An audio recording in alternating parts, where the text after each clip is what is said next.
Good evening. This is a City of Lamarque City Council special addendum agenda. We have one item tonight. It will be to extend our emergency disaster declaration, and then we'll move into our regularly scheduled meeting, which was rescheduled from last Monday. City of Lamarque City Council special addendum agenda, July 15th, 2024. Notice is hereby given that the City Council of the City of Lamarque, Texas will conduct a special meeting on July 15th, 2024, beginning at 6 p.m. in the council chambers, 1109 B Bayou Road, Lamarque, Texas, as well as via video conference hosted through Zoom. In accordance with section 551.127B of the Texas Local Government Code, the presiding officer and a quorum of the Lamarque City Council intend to be and will physically be present at 1109 B Bayou Road, Lamarque, Texas. This location will be open to the public and the meeting will be broadcast at this location on Channel 16 via YouTube. Council will meet for the purpose of considering the following agenda. Item 1, new business. Items presented to council for the discussion and possible action. Item 1.1. Consider for approval an ordinance of the City of Lamarque, Texas, declaring a state of disaster and emergency in the City of Lamarque, Texas, because of the impact of Hurricane Beryl, confirming and ratifying any emergency proclamations and regulations issued by the mayor in response to the damage, injury, or loss of life and property resulting from said hurricane, making various findings and provisions related to the subject, and providing for an effective date. This is the first and final reading pursuant to the City of Lamarque, Texas Charter Agreement, Section 2.23. I will entertain a motion. Is there a second? Second. Any discussion? Hearing none, we'll call for the vote. All those in favor? Aye. Any opposed? Aye. Thank you, ma'am.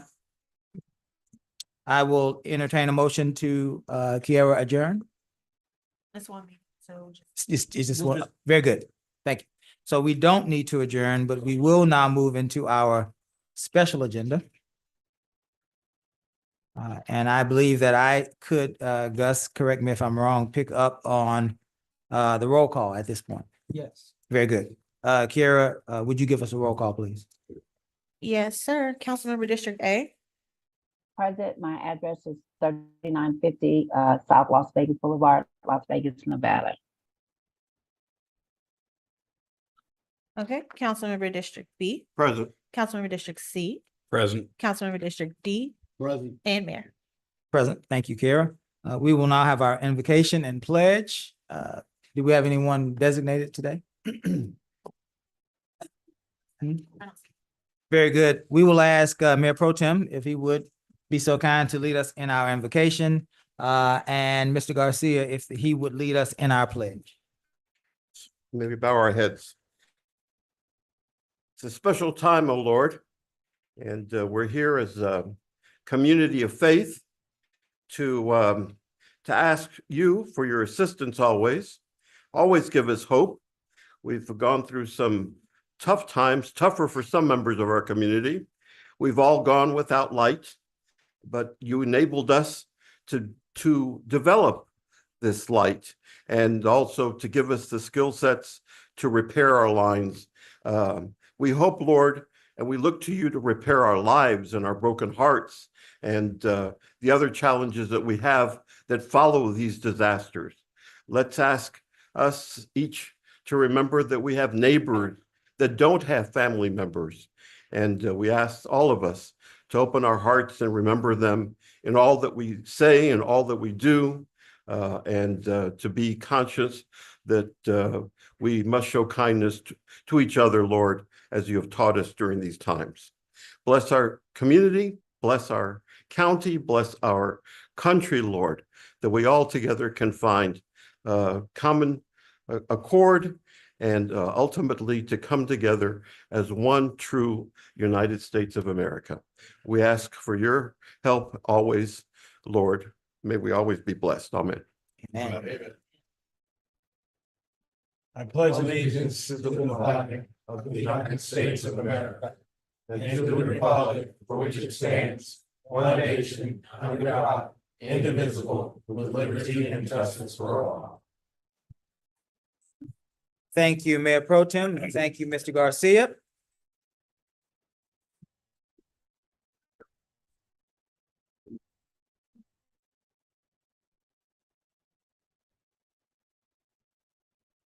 We have two proclamations on today. The first proclamation that we have for today is for our dear friend to the city, friend to this council, Mr. Morris Daggerath. Mr. Morris was certainly an asset to our community, one of the most kind people that you ever meet in life, a very humble man, a very loving man, who impressed a mark upon our city, not only spiritually and emotionally, but also from a volunteer's perspective. His involvement, obviously, with our children, coaching teams, his involvement with the Gideons, his involvement with Highlands Baptist Church, all of those wonderful things, his helping to keep our community clean and orderly. I can remember recently him and Ms. Lois driving up and down the streets in our community, making sure that whatever was needed to be done, whether it's pull your trash cans, sorry, from the side of the road, or whatever they could do to lend a hand or lend some sort of experience or kind words of encouragement to help our city better. It was both of those folks. And I had some tremendous conversations with Mr. Mars, incredibly bright person. And so we're going to miss him in this community. And we hope that at some point, 4, 5, 7 of us could band together and make one of him. And if we can do that, perhaps we might make Lamarque a better place to live. Office of the Mayor for the City of Lamarque proclamation. And excuse me, Ms. Carolock and I'm sorry, Lacey, you may come up at this point. This is Lacey, is it Daggerath? Lacey Daggerath, who is Mr. Morris's daughter, and also Miss Lois, who has been a dear friend over many years, and partner in all of the good works in this city. Office of the Mayor for the City of Lamarque proclamation. Whereas Morris Daggerath entered this life on May 7th, 1935 from Coupland, Texas. And whereas he graduated from Taylor High School, where he excelled in football and subsequently shared his love for sports with his children through the coaching and leading of the Lamarque Little League as president throughout their childhoods. And whereas he made the city of Lamarque his home in 1960, where he raised his children and made many friends over the years within the community, which helped him to advocate for improving the beautification efforts within the area by getting involved with the Clean City Commission and improving several areas with his green thumb skills as an avid gardener. And whereas he was a longtime member of Highlands Baptist Church, where he served as a deacon, sang in the choir, and taught Sunday school. And whereas love for the Lord and willingness to serve others was constantly shown through his devotion to service, the Gideons International Organization, and the Royal Ambassadors. And whereas his greatest attributes were his love for his family and friends, to whom he would always put before himself and always greet with his signature smile. And now be it resolved, the city of Lamarque mourns with the family and friends of Morris Daggerath. And now therefore we, the mayor and city council, by virtue of the authority vested by the city of Lamarque, Texas, do hereby proclaim July 8th, 2024 as Morris Daggerath Memorial Day in the city of Lamarque, and do hereby extend our deepest sympathy to those who knew and loved him. In testimony whereof, witness my hand, the seal of the city of Lamarque, this 8th day of July, 2024. Keith Bell, Mayor. Let's give this family and Mr. Morris a round of applause.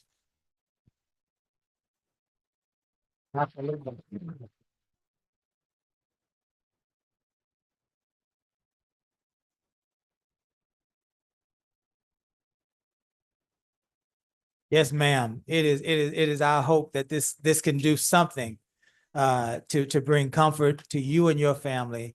Your father was a great man, and from my perspective, he lived a great life. And our city is better because he was a part of our community. Yes, ma'am. Yes, ma'am.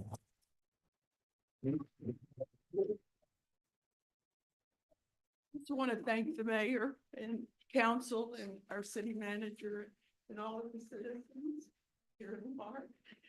We appreciate all that y'all do and hope that you'll continue Morris's part for our community. We love this community, the people in it, and wanted the best for us. But we thank you. We love to come back. Thank you. The more I talk, the more I'll cry, so I'll keep it short, but he loved, one of the things that just I think about every single day is that he loved so well. You know, everything he did with love. He helped with the landscaping of Lamarck with love. He helped with the neighbors with love. He helped everything with the Gideons, with his church, with the streets, with the everything was just done with love. He just loved well his church and his people. So thank you guys for loving him back.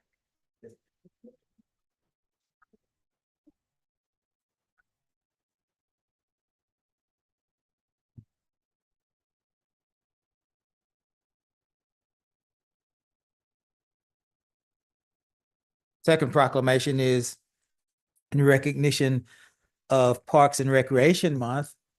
We have a very robust Parks Board, a very active Parks Board, always have been in our community.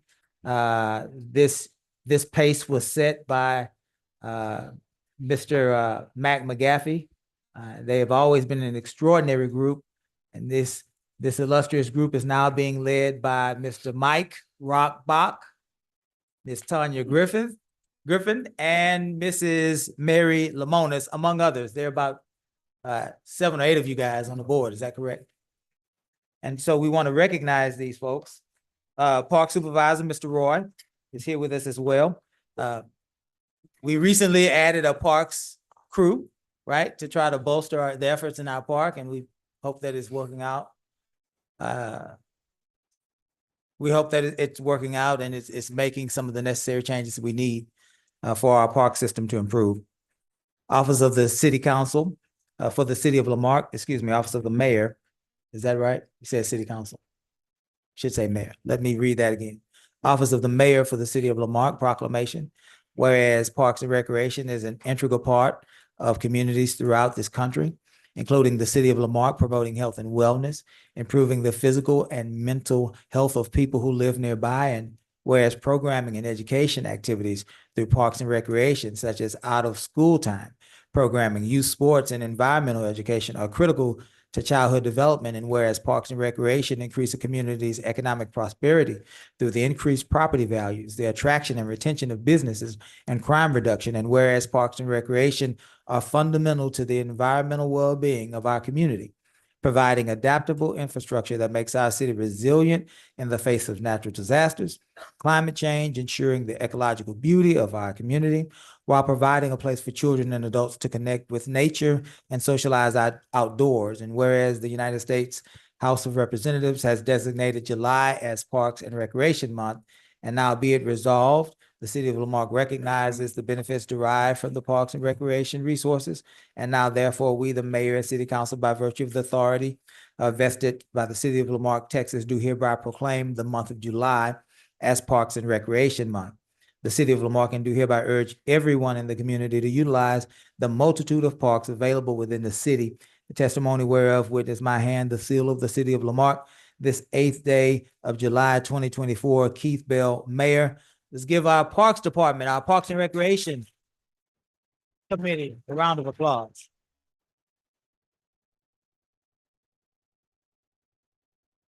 Excuse me. I want to thank the mayor and council for this proclamation, and mostly thank the community for the continued support for us to rebuild these parks and re-beautify them, because they've been neglected for so long.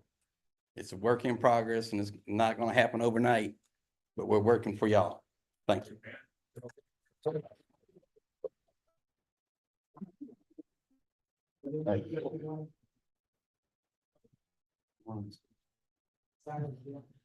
No. Not review. Okay, here we go, right?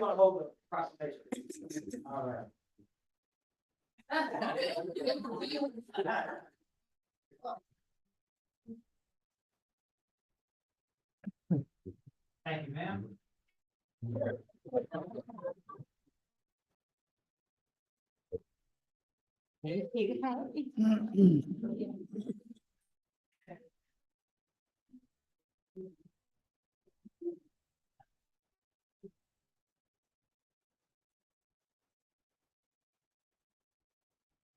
Okay, we've now come to a presentation.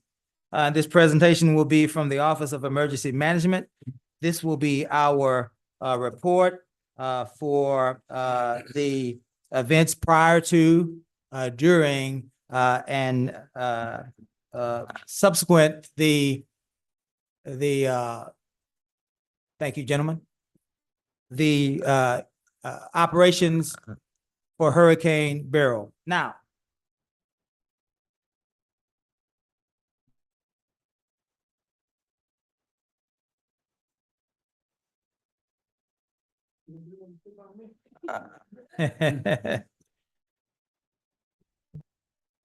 here's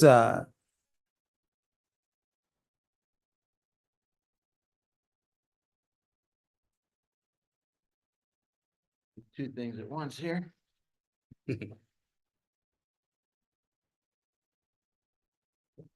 okay, it looks like there are 3 people.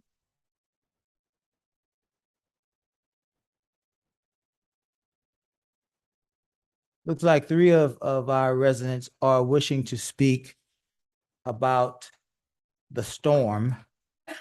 4 actually that are wishing to speak about the storm. And so what I will do is after this presentation, so that those residents perhaps might get their questions answered, we will allow them to speak. We will allow their 3 minutes to start so that we can discuss with them, because if they speak, if those residents speak in the citizens' participation, then we won't be able to respond to them in any clear way. Gus, am I okay by doing that? And they could even speak at the beginning, that's fine, so that they could address it during the presentation. Either of those is fine. Very good. Let's get a brief overview. And then we will call these persons up. We will allow them to speak, to ask questions so that we can get a dialogue going. Remember, you're still under the 3-minute presentation. If there is a back and forth discussion, we will allow that to an extent, but we have to try to keep this as close to your 3 minutes, because there are other folks that will have 3 minutes after this as well, if we can all participate in that. And so today we will now we will have our report. This report is reflective of the Emergency Operations Center. I, as the mayor, by authority of the governor, acts as the Emergency Management Director.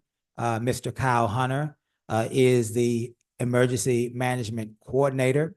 This is unique to Lamarque, what I'm about to say to us next. Mr. J.B. Pritchett is the Emergency Management Public Information Officer, as well as I believe we have Lieutenant Rodriguez here to represent the Police Department operations, as well as Chief Merriman to represent the Fire Department operations. And so I'll step back and I will allow, I don't know if that's Mr. Pritchett or Mr. Hunter, to start this report. Good evening, Mayor. Good evening. Council.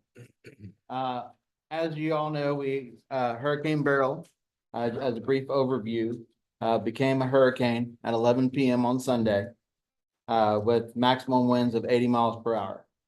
It made landfall as a Category 1 by Matagorda, Texas, about 4 a.m. on Monday, July 8th. I want to briefly just go over, for clarification, as the mayor said, he is the Emergency Management Director by, I think it's Chapter 26 in our Code of Ordinance. And he oversees and coordinates emergency management activities when certain emergencies or disasters are declared. And what that means is he coordinates with me on emergency management operations, as far as what we plan on doing. We take suggestions from him from other staff members that have been tenured in their job and we all get in a room or on a phone call and we will coordinate efforts as far as what we see coming, what we believe we need to do at a bare minimum, what we'd like to do at a maximum, and we find a comfort zone in the middle. So like I said, that is the emergency management director's role, is to help coordinate operations of the emergency management center as to getting operations rolling and allocation of resources. I'm the emergency management coordinator. I've actually been in this role for a few years now. I used to be the deputy emergency management coordinator, and I will say probably for about 17 years. I've taken all the FEMA classes, and if anybody's done that, you know how fun that is. And you know, we get in rooms and we practice this as a daily with the county, with the state, with even the plants over in Texas City. As the emergency management coordinator, I take direction from the emergency management director as far as informational updates, allocation of resources, procedures we want to do, what's the next thing in line that we need to trigger, where we need to go, what everybody's doing, what resources the state has to offer us at that time. And we kind of analyze all that, and then we come up with a plan and to move everything forward. When we hired Mr. Pritchett, I don't know, 2 years ago, 3 years. Woo. 3 years ago, given his background, military, things like that, and being PIO, I asked him to do the FEMA training to get FEMA certified as what FEMA likes to call is public information officer regarding emergency communications. Mr. Pritchett might not say this, but he has been educated and certified to the point where he gets asked to come and do presentations on emergency communications and what that looks like in our city during a disaster, in our county and in our state, at some of these national hurricane conferences. Calls for service during the hurricane. So these stats that I'm going to give you are between Sunday, 7 a.m. Sunday to 7 a.m. today, this morning. Just so you know what your resources as far as emergency resources have been doing, this would be a good calls for service. The police department calls for service was 399. So within 1 week's time, basically, they ran 399 calls. The calls for service in May, just to give you some clarity, was 1,986. The fire department calls for service this month of May, was 472. What they did between 7 a.m. Sunday on the 7th and 7 a.m. this morning was 354 calls. So they've almost ran a whole month's worth of calls in 1 week's time. And we have some stats on that and how it breaks out. They've had some mutual aid where they go and assist neighboring cities per our MOU with them in the county. They've had 8 EMS mutual aids received, 21 given. And let's see, EMS calls for service was 123 EMS calls for service between that time period of 7 a.m. on the 7th to 7 a.m. this morning.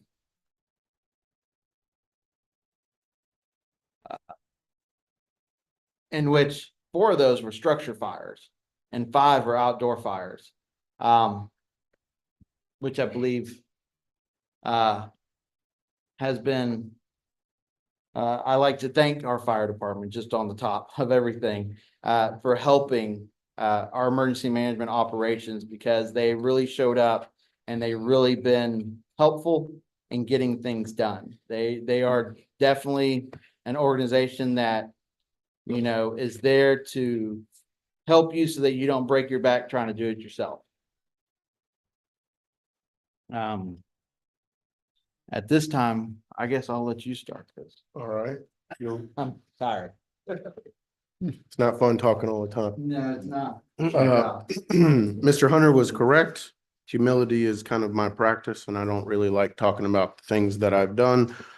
But in a time like this, it is important for us to expand the information to everyone in the room, everyone listening online, to really what defines us as a city, what defines us in the sense of an emergency. As the emergency PIO, it is important because our preparation before this storm, everybody who was sitting up here and all the men and women of our police department, our fire department, our public works began before Beryl hit.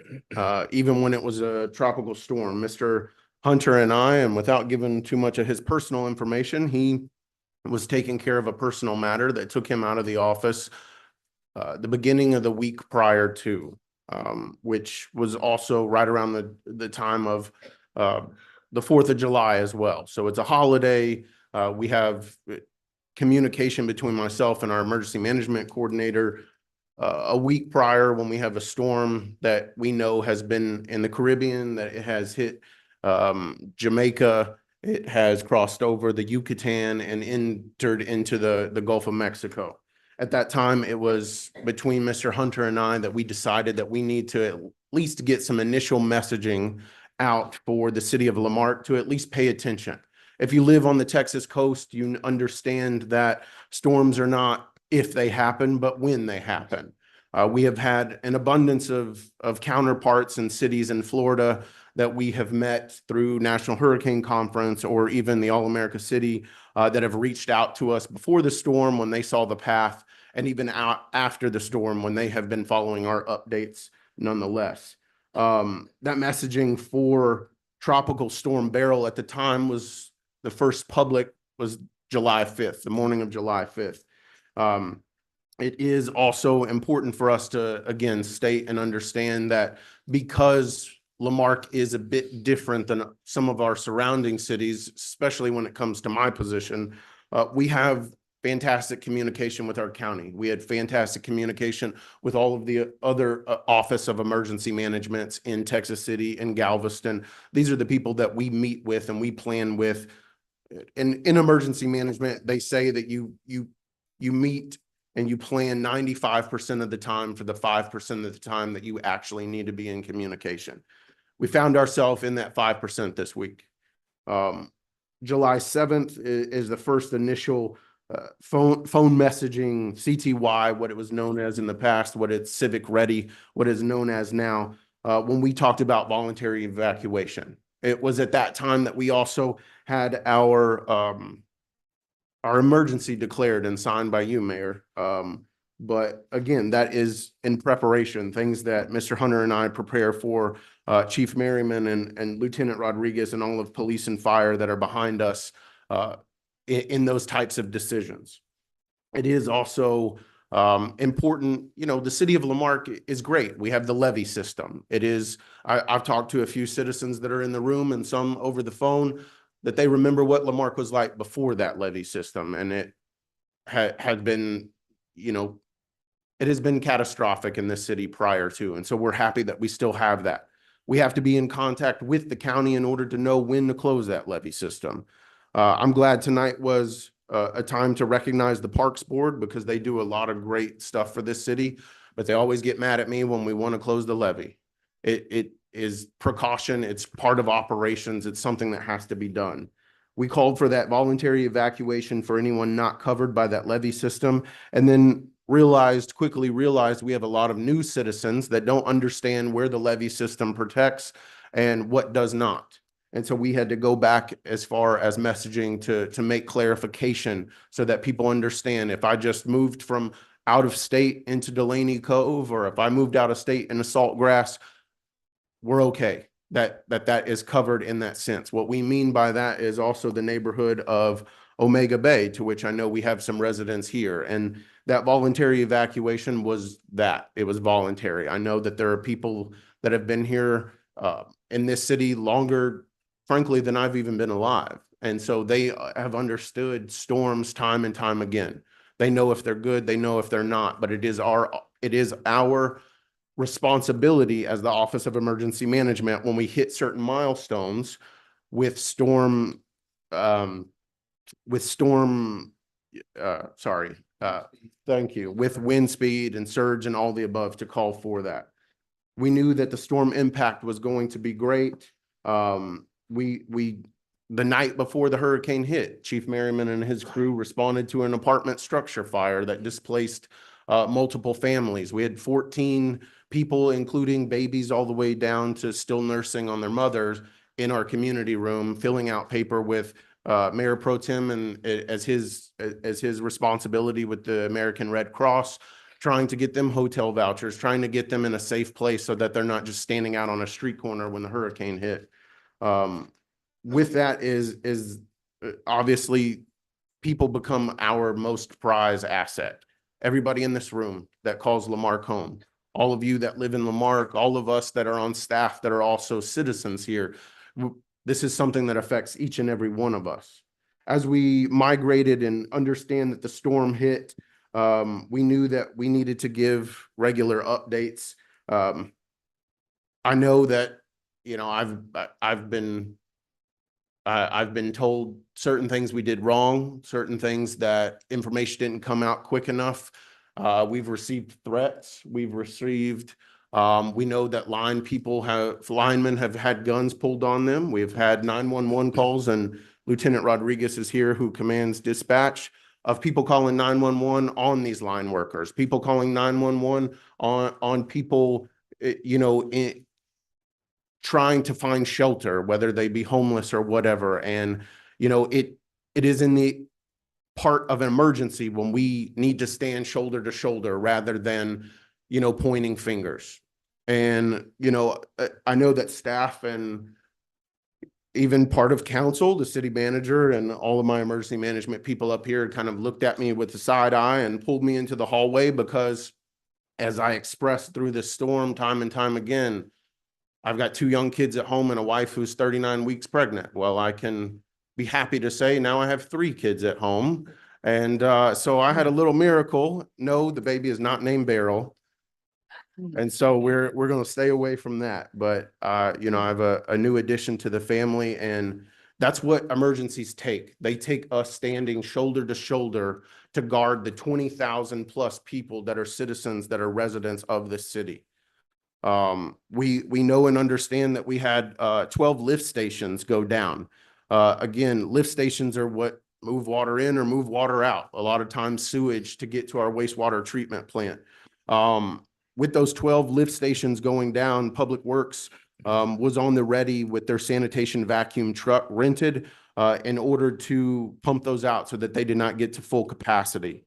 We did have a tree fall on one of them that caused what we call a sanitation spill of raw sewage that went to a Galveston County Drainage District 2 drainage line that went out into the bayou. We're pleased that it did not affect any homes. It did not affect anybody specifically, but because TCEQ and Public Works tell me, because of the laws and all the above, we report those things. So we are not hiding anything. We're also pleased that all lift stations are fully operational and were shortly thereafter. It's because of those Public Works and utility staff that were brought on that slept in the library. Thank you for the library for being a host for that. We told them, make sure it's clean, don't rip up any books, all the above. And so we had to make emergency times to house staff. We had to, in order to do that, we brought on additional staff from the fire department, making sure that we were running 4-person engines due to the influx of calls. We also had our fire marshals that came in to run high water vehicle operations, as well as, what kind of chainsaw is that, Chief? Saw crew. It's a big saw. It's big enough. They told me, you don't have the certification to run this, and I just wanted to hold it and cut down a tree, but they wouldn't let me. For our police department, we also brought in at least 10 additional staff for high water operations, ensuring that they could run our high water vehicles in case anybody needed to be rescued. We brought on 3 additional administrative assistants in order to help with FEMA paperwork for police, fire, public works. Any of you who have been through FEMA, you know that the paperwork is like gold. It might as well be doctrine when it comes to them. So if you forget to cross a T or dot an I, they're going to forget to pay you for it. We also brought in 2 of our facility IT staff to really help, because we had servers go down. We have to be in communication with the county. We didn't want to lose radio operations. Again, the staffing of 4-man engines and the police department having extra patrols at night when we had lights off. The security of all of the citizens was our top priority. We didn't want anybody to take advantage of lights being off, security cameras being down, or all the above. So again, kudos to Lamarque's finest, the police and fire department really stepping up for making sure safety was a major thing. Our facilities, we had a number of city facilities sustain damage, ranging from roof leaks to ACs going out, structural damage, power problems. We have detailed assessments and necessary repairs that are ongoing. As it comes to really the main thing that everybody wants to know, well, 2 things. I guess one thing that Mr. Hunter didn't cover for what an emergency management PIO really does is argue with the emergency management coordinator and the emergency management director most of the time. And Mayor, I thank you for your patience with me, because, I didn't pull any punches with you, and I fought you tooth and nail on a lot of that stuff. And, when it push comes to shove, we got it handled. But it is my role to throw out scenarios. I'm the doomsday prepper, the one Chicken Little who the sky is falling, because when power goes down and people are without power, or if water goes down, I have to think of diabetics. I have to think of people on breathing machines. I have to think of people have to have cooled insulin, all of those things, because it's how we get messaging, how we bring people into our own facilities. As far as communication challenges that I saw is, like I discussed, I know that I spoke with several people who had talked about and discussed and spoke to me about the lack of information, and I will get to that next. And I couldn't agree with them more. When it comes to information in this, I think it's important for us to reach out to not only our elected officials locally, but also to reach out to our elected officials at the county level. I can tell you that I've spoke to everybody on the commissioner's court, as well as everybody from Judge Mark Henry's office and him himself. And we all share in these same sentiments, as we did not get reliable truth information in real time. That is consequently why I kept preaching to the emergency management director that information is so vital and important in this time, because Dr. Bonin, Terry Leo Wilson, Mays Middleton, Judge Henry, we are all unhappy with the information that we come out, but it is something that we need to speak out, not only to our elected officials here, but our elected officials at the county and the state level, to hold these companies accountable, to hold everybody responsible for this accountable. Because if we are the government, if we are the elected officials, or if we are the staff handling this and they're not giving us information, that is a major problem. That's a major issue for safety and all the above. We had plenty of internal discussions and plans that have to be confirmed before we release them publicly, because as Mr. Hunter clearly pointed out, the emergency plans are subject to change on a minute-to-minute basis. I know we talked about it once, but we were looking at announcing people to leave, because our initial conversations where the power company was saying that power wasn't going to come on for 3 weeks, bare minimum. It was in 20 minutes when I took our emergency management director out of the EOC and made sure that the deputy emergency or the emergency management coordinator and the deputy emergency management coordinator were there, because that's what NIMS trains us to do. We have to go by the book, especially when it comes to FEMA, because that's not just our jobs for the city of Lamarque. That's a whole federal thing. But as that information is constantly changing, we have to make the difficult decisions on what information is truthful, what information is correct. Moving to my last point is power outages. Everybody in this room, everybody listening on this call, if you're listening back to this 2 weeks from now, 3 weeks from now, or a year from now, you will remember the time when Beryl came through and we lost power. I know that we felt it. I know that I spoke to an abundance of citizens that reached out to me, whether it was through church, whether it was through my office here at the city of Lamarque, or whether it was through the Office of Emergency Management, to where we had medical emergencies. We had everything from kids who have leukemia on machines, to diabetics whose insulin has to be cooled, to people on oxygen whose machines have to be plugged in, to CPAP machines, to people who can't sleep without worry of not waking up in the time when power goes down. And for us to not receive credible, updated information from these companies is a major issue and problem. I don't have to bore you with details, because everyone has either seen the memes online, have watched the news releases of these companies wanting to negotiate an hourly wage before they will let people start turning on power. And I understand business. I came to the city of Lamarque from Fortune 100. I come from that. But I also have the responsibility of having served this country before, having bled for this country before, to know that there cannot be a breakdown in the chain of command. If we're not releasing information, and this is my soapbox to everybody who is listening, because if we're not getting information, these people cannot make the educated decisions in order what to do. So after we're told it's going to be 3 weeks minimum before one light turns on, it wasn't but 20 minutes, 30 minutes after the fact when we started to see power come back on from certain neighborhoods in our city.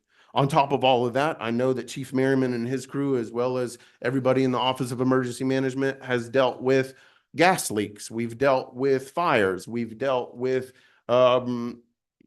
everything that you can think of on top of this storm. And to get all of that information out is a responsibility of this office.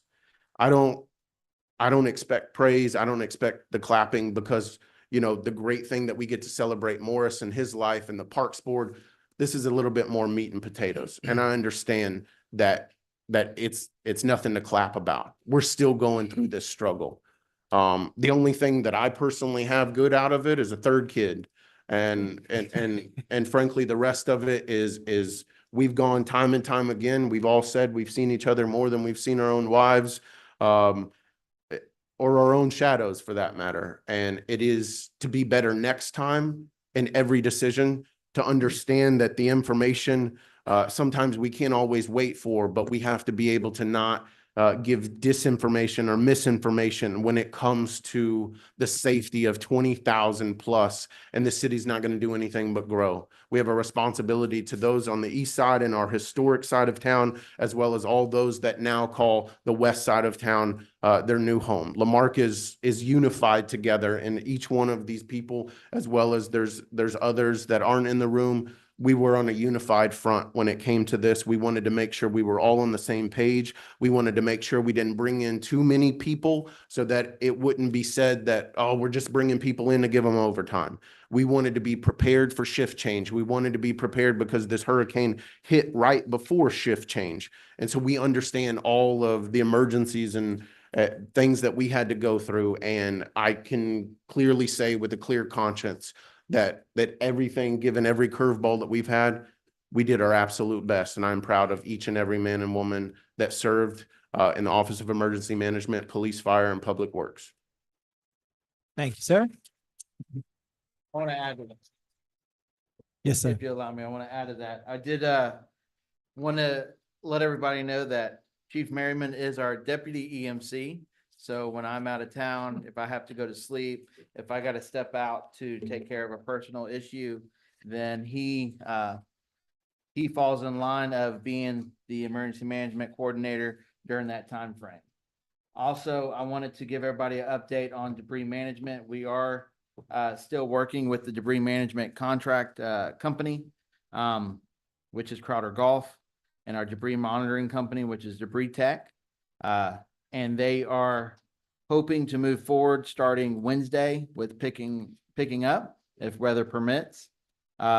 We have had difficulty with TCEQ, like every other city has had issues with them for temporary disposal sites, just because the rules constantly change.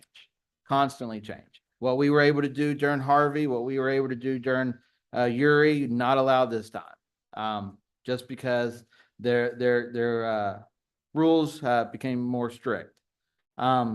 Just to let everybody know, also, I have this platform that just because we're going to start picking up possibly Wednesday, does not mean that it is the only time. It does not mean that you need to rush home right now and cut every tree down that you can. I don't want anybody to feel rushed.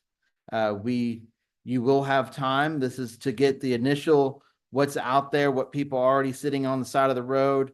We're going to try to get that picked up. Pickup can take a while. I mean, it can take a week. It could take a couple of days. It could take 2 weeks. It's unknown until we start moving forward on what that timeline looks like, but we will let everybody know and coordinate that with the citizens and try to give everybody as much time. But on the flip side of that, the more time we give one person, the more that somebody else might complain that their grass is dying because they had their stuff out in time. So we got to be considerate about that, and we have to make those judgment calls as we move forward. The state is asking that everybody does their iStats, which we have linked on our website. We also have videos on there. It is on our Facebook as well. That helps let FEMA know how much damage our county has taken to help with funds and support. Along with that, I know our Public Works Department has begun clearing roads and picking up a little bit of debris as we are forced to kind of get our drainage opened or debris that was in the way of different power companies' vehicles so that they can get to the power lines and repair that. Once again, I can say that I've served in emergency management for about 19 years, 20 years, in some form or fashion. I laugh because, as a deputy and, you kind of just sat in the corner and told, well, we'll let you know when we need relief. You have the night shift when nothing really happens. To this, which is totally different. But one thing that I did notice that did help a lot was that our emergency management director, Mayor Keith Bell, was a former firefighter. So therefore he knows what it's like to be the boots on the ground. So he's dealt with that like I've dealt with it as a deputy, being, the guy that has to go drive around town when you don't want to and pick up stuff because that's the job that you're assigned and that's the emergency that's going on at the time. And I feel like, it's kind of like a rite of passage where you come up from the boots on the ground to this level and you kind of understand how everybody else underneath you feels. So then communication is a little bit better with them. If you talk to any of our staff, I know that, they've complimented us multiple times, and I will pass that along to our EOC staff because we asked questions and we listened to input. It wasn't a direction we gave that we didn't ask for somebody's opinion and said, well, how would you do this? You've been here, 10 years, you've been running this. This is your bread and butter. This is what you do on a daily. How would you handle it? And then take that in consideration with the knowledge that we have and the resources we know how we have available or how to get those resources. So I just wanted to add that to it as an update so that everybody kind of understood, this isn't our first job. This isn't our primary job. This is all a secondary job. And Mr. Pritchett was pointing out that the iStats videos that are on our website and Facebook are both in English and Spanish. And that I've spoken to the state. We have requested for, I think it's called the Texas Baptist SAL team to be deployed and come to our area. We will update you on more information about that. From my understanding, this is a group of individuals that will be able to help cut down trees that are not on houses, and help clean up limbs and move that to the edge of the road to be picked up during the debris pickup. I actually have a conference call with the state tomorrow to go over some of that. They called me today to verify that is something we're still wanting to do. And I just want to give this opportunity in case needed to my deputy EMC, also a fire chief, to add anything if he would like to speak about anything else instead of writing it down for me to read. Water distribution. We are still distributing water out of our cooling station here in the back of the community room. For those online, it's 1109B Bayou Road. We are doing distribution between 12 and 5. I know we are currently open as a cooling station, and this was asked after 5 o'clock, can we still get water? Yes, you can still come and get water. However, we will have limited staff to help bring that water to your car. And if we run out, we won't have no staff to replenish it until the next day when we can get other pallets of water or MREs here. So that's why we set the time between noon and 5 so that we had those resources available to help keep it stocked and keep it flowing if the need was there. We do currently have the cooling station open. And I don't know what the outage is right now, but we will see. But during that, is there anything you want to add, David? You guys spoke well enough for all of us. We currently have, Mayor, just so you know, 10 customers affected on PNMP power outage. Very good. So I will turn this, Lieutenant G-Rod, do you have anything you'd like to add? Then I will turn this over to you, Mayor. And we said, thank you, Kyle.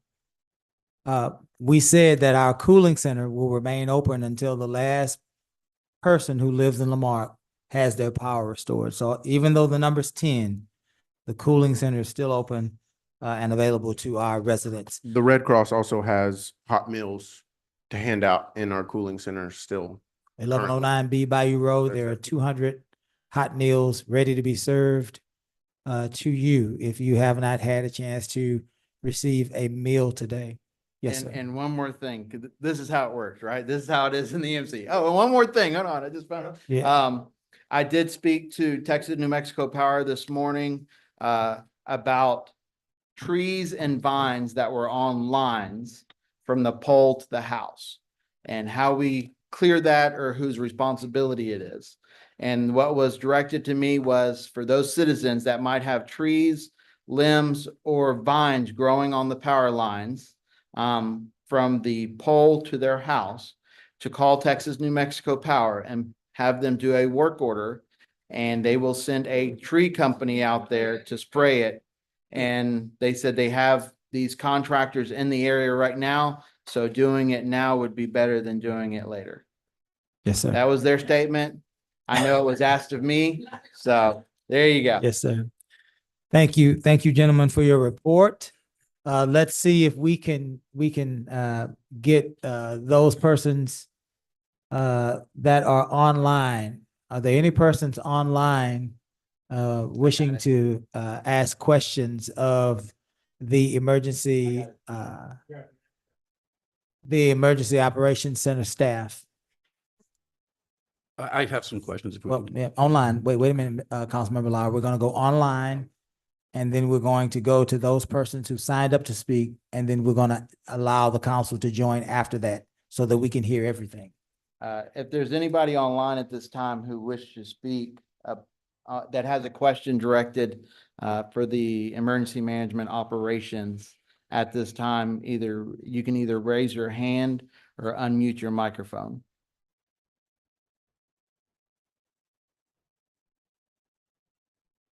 I'm seeing nobody online at this time. Very good.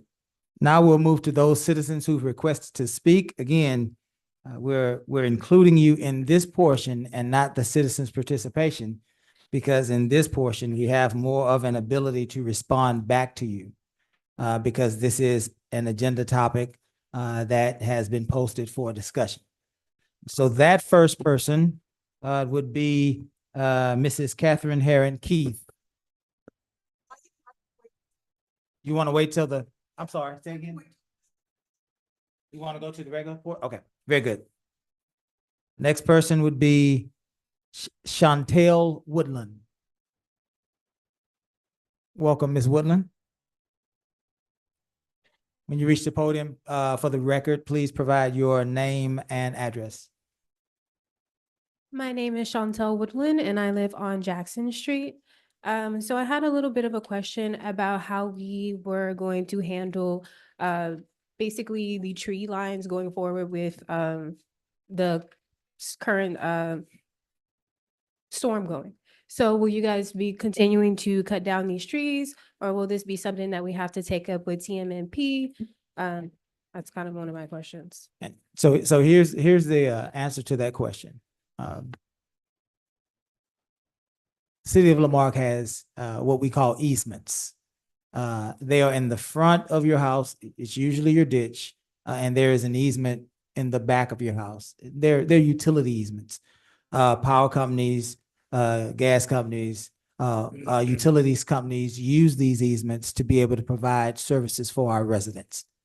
It is ultimately the city's responsibility to clean and clear those easements. Now, when you're dealing with power lines and you're dealing with easements, because the easements aren't just on the ground, they go up. From wherever they are on the ground, they go straight to the sky. So you usually sometimes would have trees in the city's right of way or the city's easement, and they encroach upon power lines over the years, right? The same thing happened to us in 2008 with Hurricane Ike.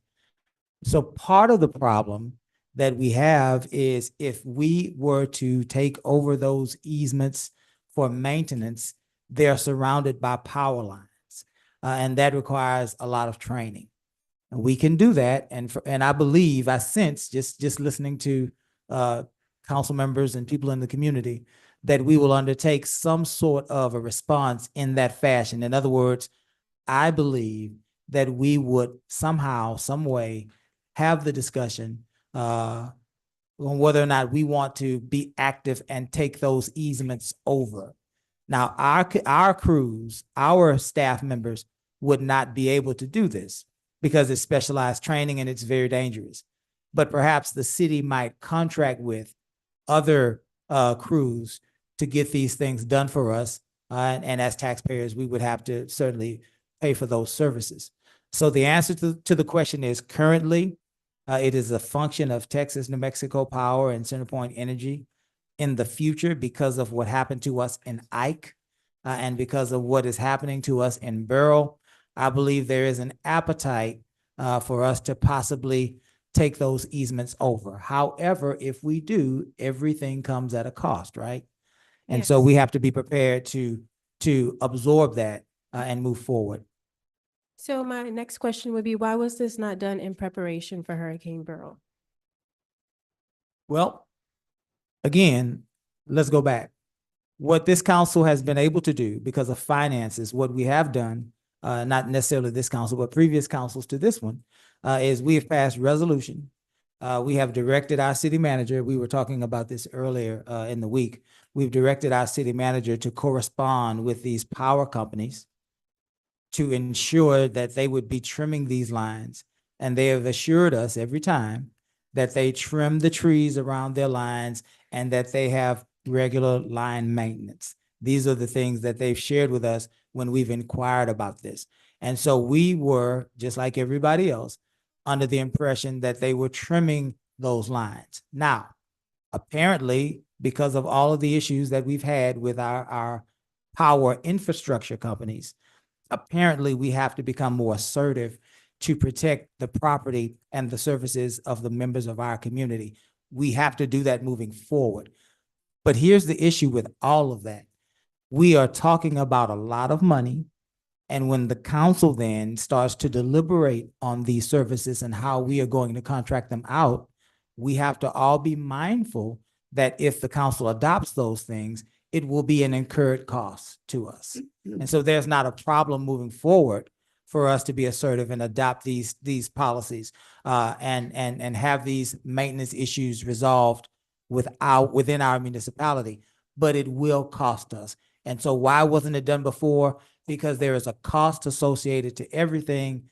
And we were as aggressive as we could be with those power infrastructure companies, trying to ensure that they were accountable. And all we can do is believe what they have corresponded back with us.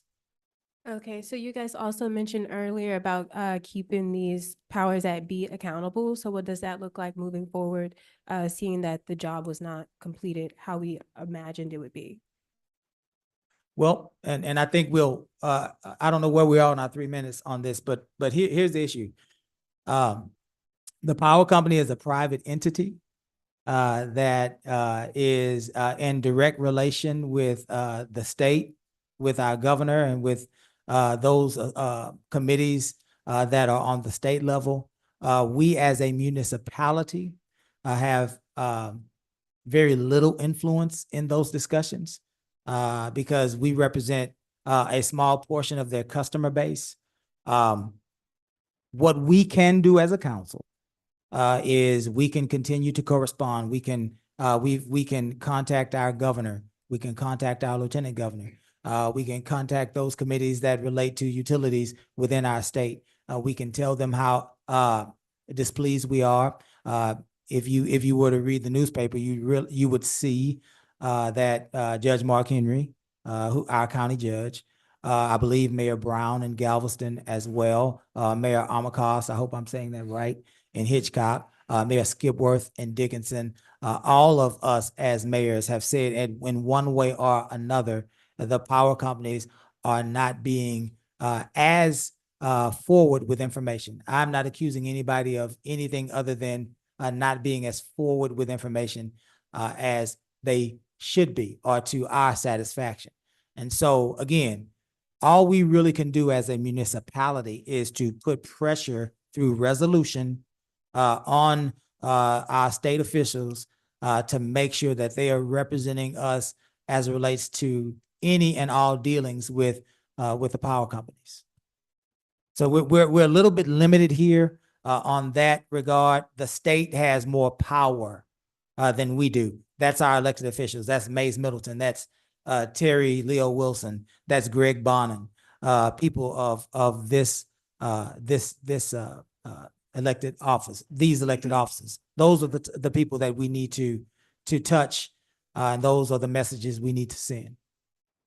Okay, so no current plan of action on holding these corporations accountable for the misuse of power. Then my next question is, how were we able to determine who, per se, my issue is that I saw lots of businesses throughout Lamarck, Texas City, all these different communities that were with power, that were in the same vicinity of residents who were without power. So how was that able to happen if these weren't functional by generators? So one, I've just said, I cannot act as far as forming and passing a resolution to hold power companies accountable without this council, right? And so I said that sounds like something that we're going to do, but that's limited. Every city on the Gulf Coast is probably going to do that, right? The next thing that we're going to do is we're going to lobby our representatives in the state to make sure that those discussions are had on a state level. So we're going to do everything in our limited power to do our part to hold these power companies accountable.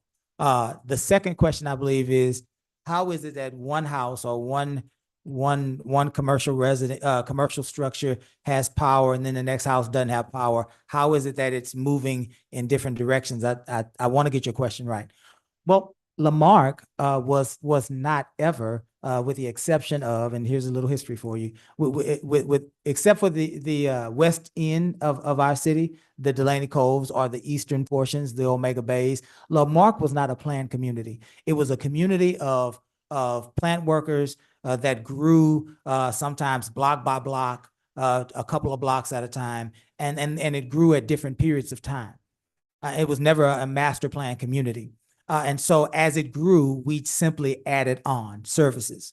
And so there are a lot of weird turns that our power grid takes because of how our city was constructed over time. And so on one end of the street, you may have power. The other end of the street, you may not have power. That might be some of our issue that has happened. There is Lake Road divides two sides of Meadow Lane. One side of Meadow Lane has power. The other side of Meadow Lane doesn't have power, right? And so it's kind of it's some of that, but also it could be damage that was done to personal infrastructure. In other words, a power line perhaps might have been down in one yard or with one residence that's specific to that residence as opposed to the next door neighbor. So it depends on what was happening at the time, but I am not surprised or shocked, and any person who's lived in Lamarck long enough to know and understand that different parts of different streets sometimes have power while other parts of the same street do not. It's just a product of the way that our city was built out. Okay. And then one last question would Yes, be, ma'am. how were the different, what different avenues did you guys take to communicate with residents about, say, the cooling centers and the different, or even giving general updates about what was going on with Hurricane Beryl? Because we were at a loss of power, but I saw that we had more lives and more social media based communication. And I wanted to know if there may have been some different avenues that I missed, because that seems kind of counterintuitive, seeing that we were without power for so long. So we yeah, let's let JB take that one because that's more of his area of expertise. But let me say we used every platform. He will name those, including 45 Now. On 45 Now, myself along with several other mayors in our community had interviews with that group. They have a larger audience, right? And so you want to get the word out, where we basically try to give out as much information prior to the storm. Mr. Pritchett will give you the platforms that we used prior to, during the storm, and even right now. As you stated, social media was a given, just at the widespread, how we disperse information, because that's where most of the people are. We also know and understand not everybody's on Facebook. Some people's grandma's on Facebook, but not everybody's grandma's on Facebook. So we did social media, which included every single social media platform that we govern by the city. We had our Civic Ready, which used to be known as Connect CTY, which is emergency text to every phone in the city of Lamarck, phone calls, email, text notifications through our city mobile app. It sends out, said email, sends out messaging through our mobile app, through coordination with the county of the county's messages that they send out, as well as posting that information in viewable place here in our cooling center, as well as dispersing that to our assisted living facilities, our medical facilities, our the list of the dispatch, our non-emergency phone number, officer of emergency management, voice line, as well as any and all list of communications that we currently have registered that are medical emergency, those with disabilities, Those that are being contacted through senior groups that we've gotten, everybody who's registered for the last 3 hurricane huddles that have come to the city of Lamar. That should cover it all, our city website. Very good. Okay, thank you. Thank you, Ms. Williams. So to clarify, Bill, it's not our fault. Excuse me? So just to clarify what you said, it's not our fault and we need to talk to the governor, lieutenant governor, Mays Middleton, Terry Wilson. I don't think anybody said anything was or was not our fault. Easement maintenance is not our. Nobody said anything was or was not our fault. That's not what was said. What was said is it's so costly. We have a budget that we have to live by. It's so costly that it's counterintuitive unless we raise funds to be able to maintain those easements. And whose And responsibility is it again? as it is with any other city. And whose responsibility is the easement again? The responsibility of easements is the city unless the city partners. It doesn't matter who does it. If the city partners with the power infrastructure can maintain it. And that's the way it's been done for years in this city. That's the way it's done in many small cities. And so it doesn't matter. The city's responsible, but if they partner, well, wait, Councilman. Wait, so that we can learn. If they partner with the power company, and I need to reiterate to you and everyone else, many other cities partner with the power company because if they don't, the cost can reach such a high level that they would have to raise taxes sometimes on their citizens. And so because nobody wants taxes raised, cities partner with power companies who are professionals at doing these types of things so that these things can be done. How do they make sure those things are done? Because we pass resolutions, we write letters, we have correspondences with those power companies. And if they're assuring us those things are done, they're the experts in these fields. Why would we not then move forward in good faith with these companies until they have shown us that they can't? Now, the next part of this is we have to put our money where our mouth is, and that's an entirely different discussion. Who's next? Excuse me?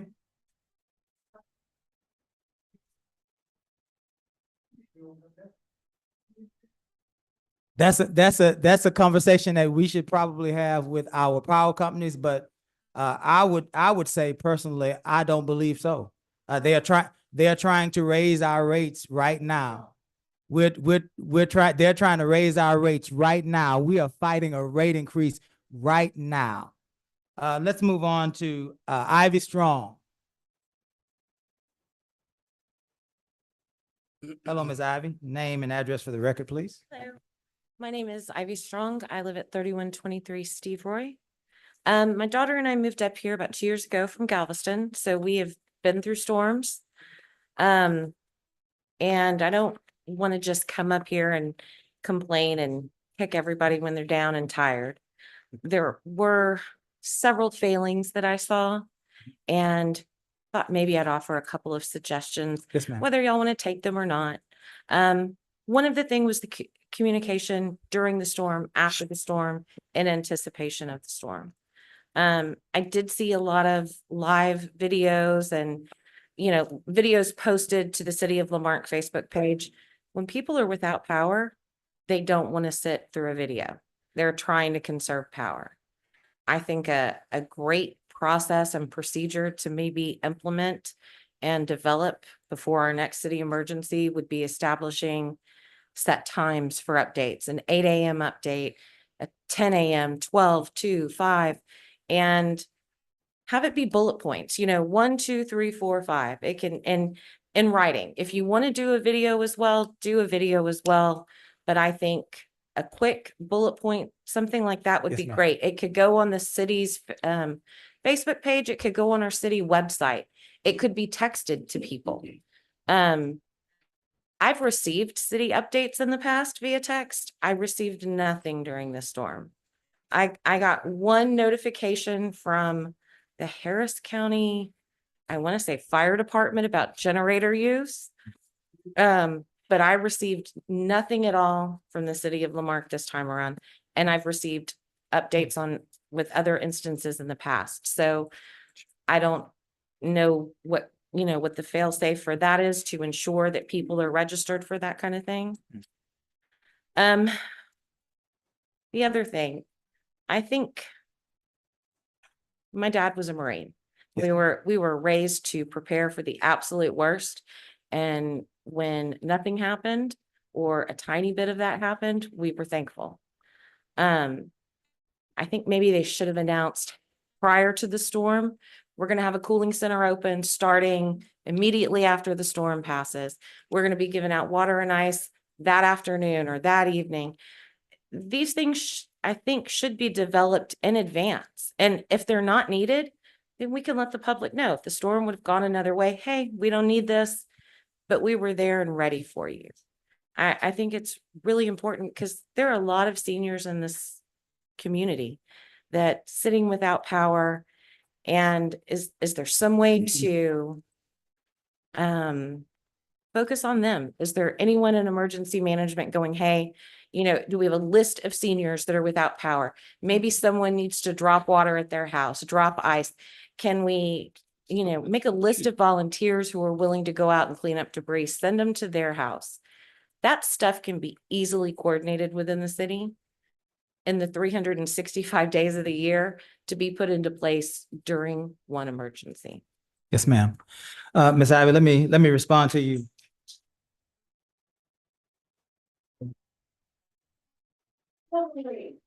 Let me respond to you. I heard you say setting times for updates, taken, bullet points, taken. I'm gonna let JB talk about the text. Let me say this to you. Again, prior to this storm, and it's documented. Again, I had an entire interview with 45 Now. Prior to this storm, and I'm gonna give you some information that proves this. Prior to this storm, I declared a disaster. I issued a voluntary evacuation for Omega Bay and for the areas outside of the levee, as well as I announced the opening of, and I called it an emergency shelter. Joe tells me, Mayor Pro Tem Compion tells me, don't do that anymore. But what it essentially was a shelter prior to. It opened, watch this, before the storm.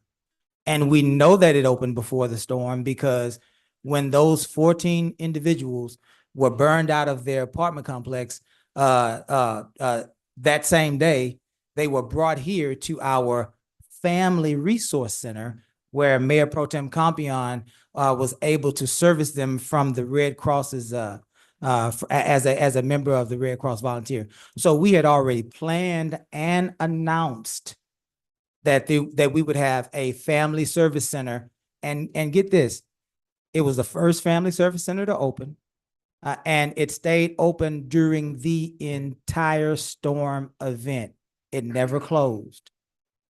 And before the storm was over, we had already made plans to turn it into a cooling center, which has never closed. Those pieces of information, while what I'm learning here is you have to tell people things. I believe it's 21 times now. 22. Yeah, you did tell. You have to tell people things 22 times. And so that is something that we can get better at. But I wanted to let you know that we did make plans. It was announced. These things that you're referring to were already functioning prior to the storm hitting.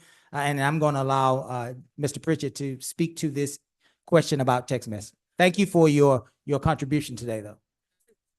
We actually just, we were just discussing right now because our first one went out July 5th, 3:16 p.m. To notify, text, email, all of the above. Those that happened after the storm, again, July 7th, 2:46, and so on and so forth with the timestamps. One thing that Mr. Hunter and I just discussed was it could be possibility due to cell phone towers going down. And that's something to, when you send out text messages would be an issue, would be a problem. And, obviously that we don't control, but something that we can plan for as we move forward. Mr. Pritchett. Yes, sir. Would you pull that microphone to you? Because I want the folks at home to hear on whether or not you actually text people. Yes, sir. Thank Again, the text updates, one of the things that we always talk about, alerts.cityoflamarck.org, is to go and to sign up. Now, here's the thing. In an emergency, I have the ability, I don't care if you're signed, well, I care, but I don't need you to be signed up. I can send it to every phone within this geographic area. If you are touching a cell phone tower and you are in 77568, I have the ability to send you a text message.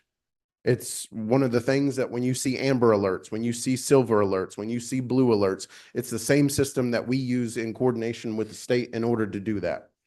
The first one that we sent out, again, was July 5th, 3:16 p.m. as I'm looking at it currently. But as the storm, as you pointed out, if you did not receive it, something that we are discussing and we're making notes even as of right now are if the cell phone towers have problems, if they freeze up, if they go down or anything like that, how do we learn from that? How do we then go back and to do that? To your answer about senior citizens that we have on specialized lists, if they are a senior citizen or if they are a senior citizen with a health complication, or even if they are just a citizen, we have several in Saltgrass, several in Delaney Cove that came out the past 2 years to our hurricane huddle. Plug for hurricane huddle, please come out every spring when we have that. But the importance of those specifically are so that we know who are our citizens that are most at risk. Mr. Hunter and I, even outside of Hurricane Huddle, whether it's at Queen of Peace, whether it is at McKinney Memorial, or whether it has been through the Chambers Golden Division, we want to reach and meet our seniors that come out to these events so that they can sign up for them. If you go to alerts.cityoflamarck.org, there is a specialized group for seniors or those with disabilities that they can sign up for. But again, in the event of an emergency, whether that is a gas leak or whether that is a tropical storm turning into a hurricane, or it is a active shooter situation, God forbid, at one of our schools, we have the ability to send that out to all citizens in the entire city. So the timestamps that we have in our system that are, again, registered with the state, that those went out. If you're telling me that you did not get them, you can coordinate with the Office of Emergency Management.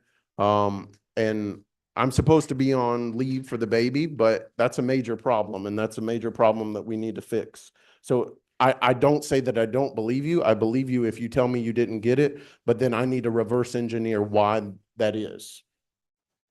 All right. How often is the system tested?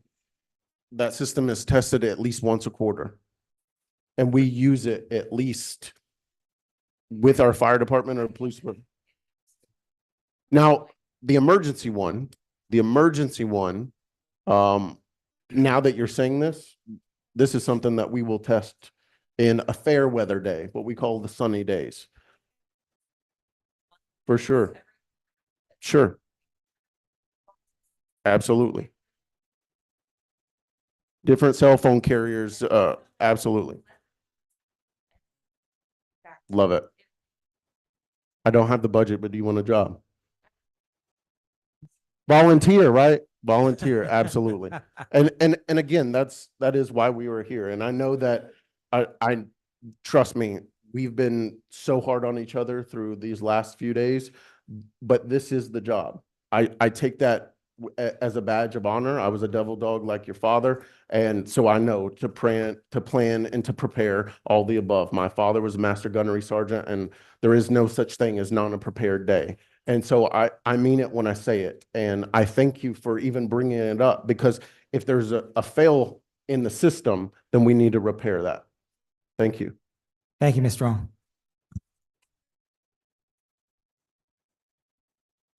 Rashard Loftus. Mr. Loftus, did you want to go now, or did you want to go into systems? Before you do that, I think Mayor Pro Tem, did you have something you wanted to interject? Just this, I, for one, and it's not my first rodeo and stuff, but this is more, and I say this to JB and everybody here, our staff. We should use this as a listening event. We're not here to defend anything that we've done. This is not the opportunity, the time, in my opinion, from my experience, right? Let's listen. They're very great suggestions. And I just want you to know, not to embarrass you, but I did not receive one text from the city during the time period that you indicated. Okay? So there are some problems, and I hope that we can address those. And let's listen and let's learn and let's do better. That's all. Mr. Loftus? Name and welcome, name and address for the record, please. Rashard Loftus, 309 Johnson Street. I usually come up here and got somewhat of a complaint, but today I don't. I just want to tell everybody that took part in this hurricane, whether how big or small, whether you cut a tree down for your neighbor, whether you fed food, whether you handed out water, whether you was in the emergency operations center, it don't matter. I just want to tell y'all thank you. That's it.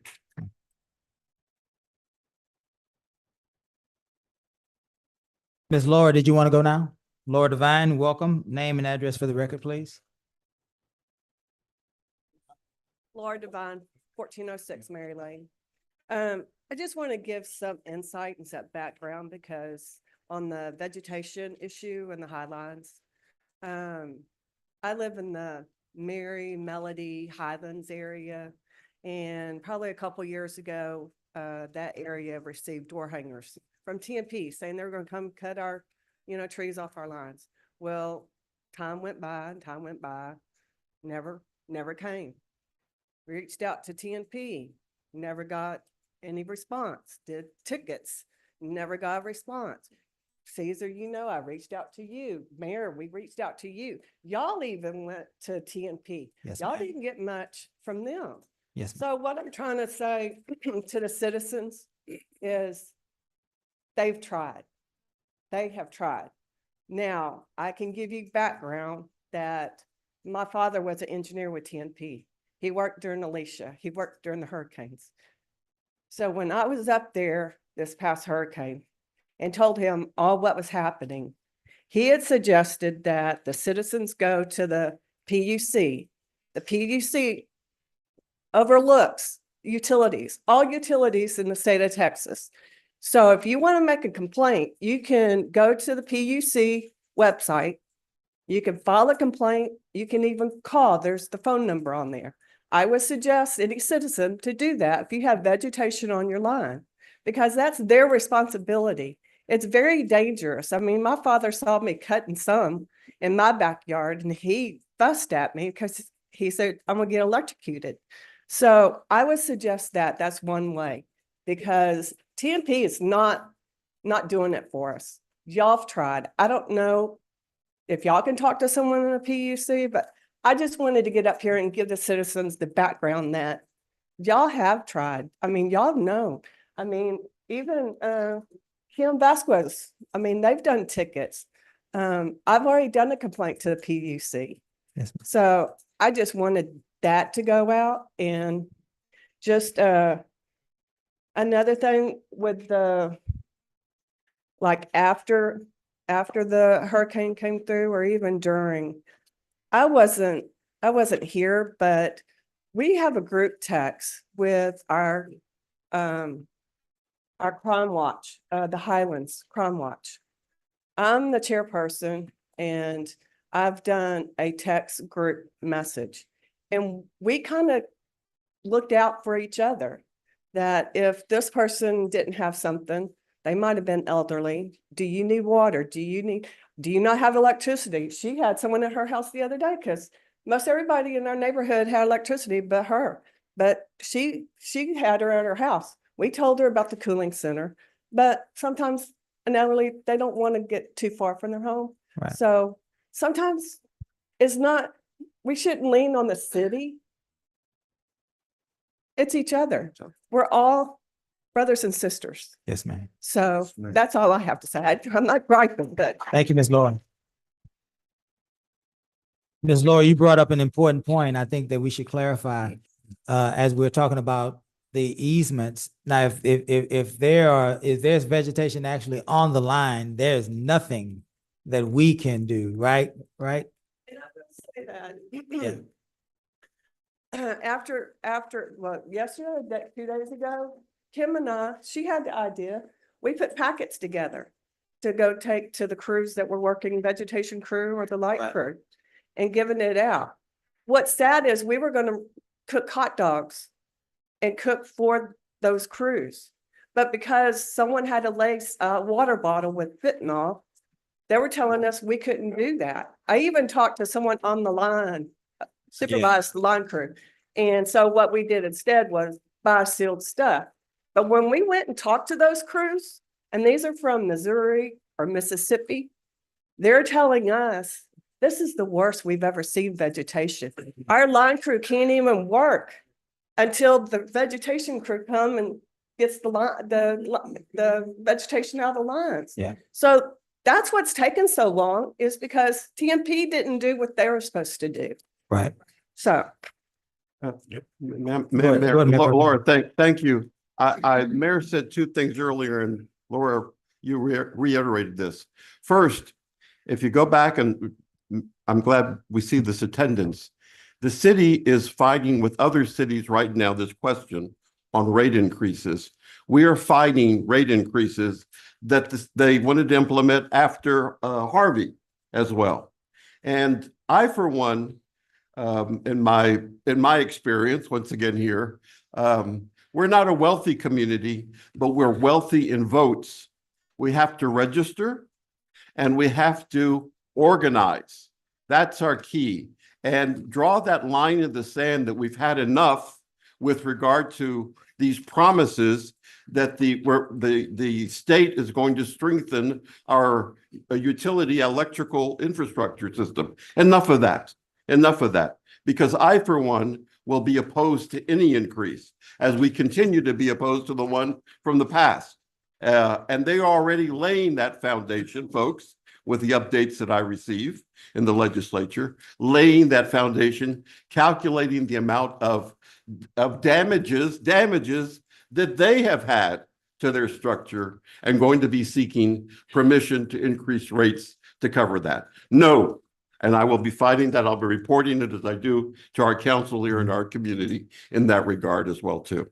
But you have to get out and you have to vote.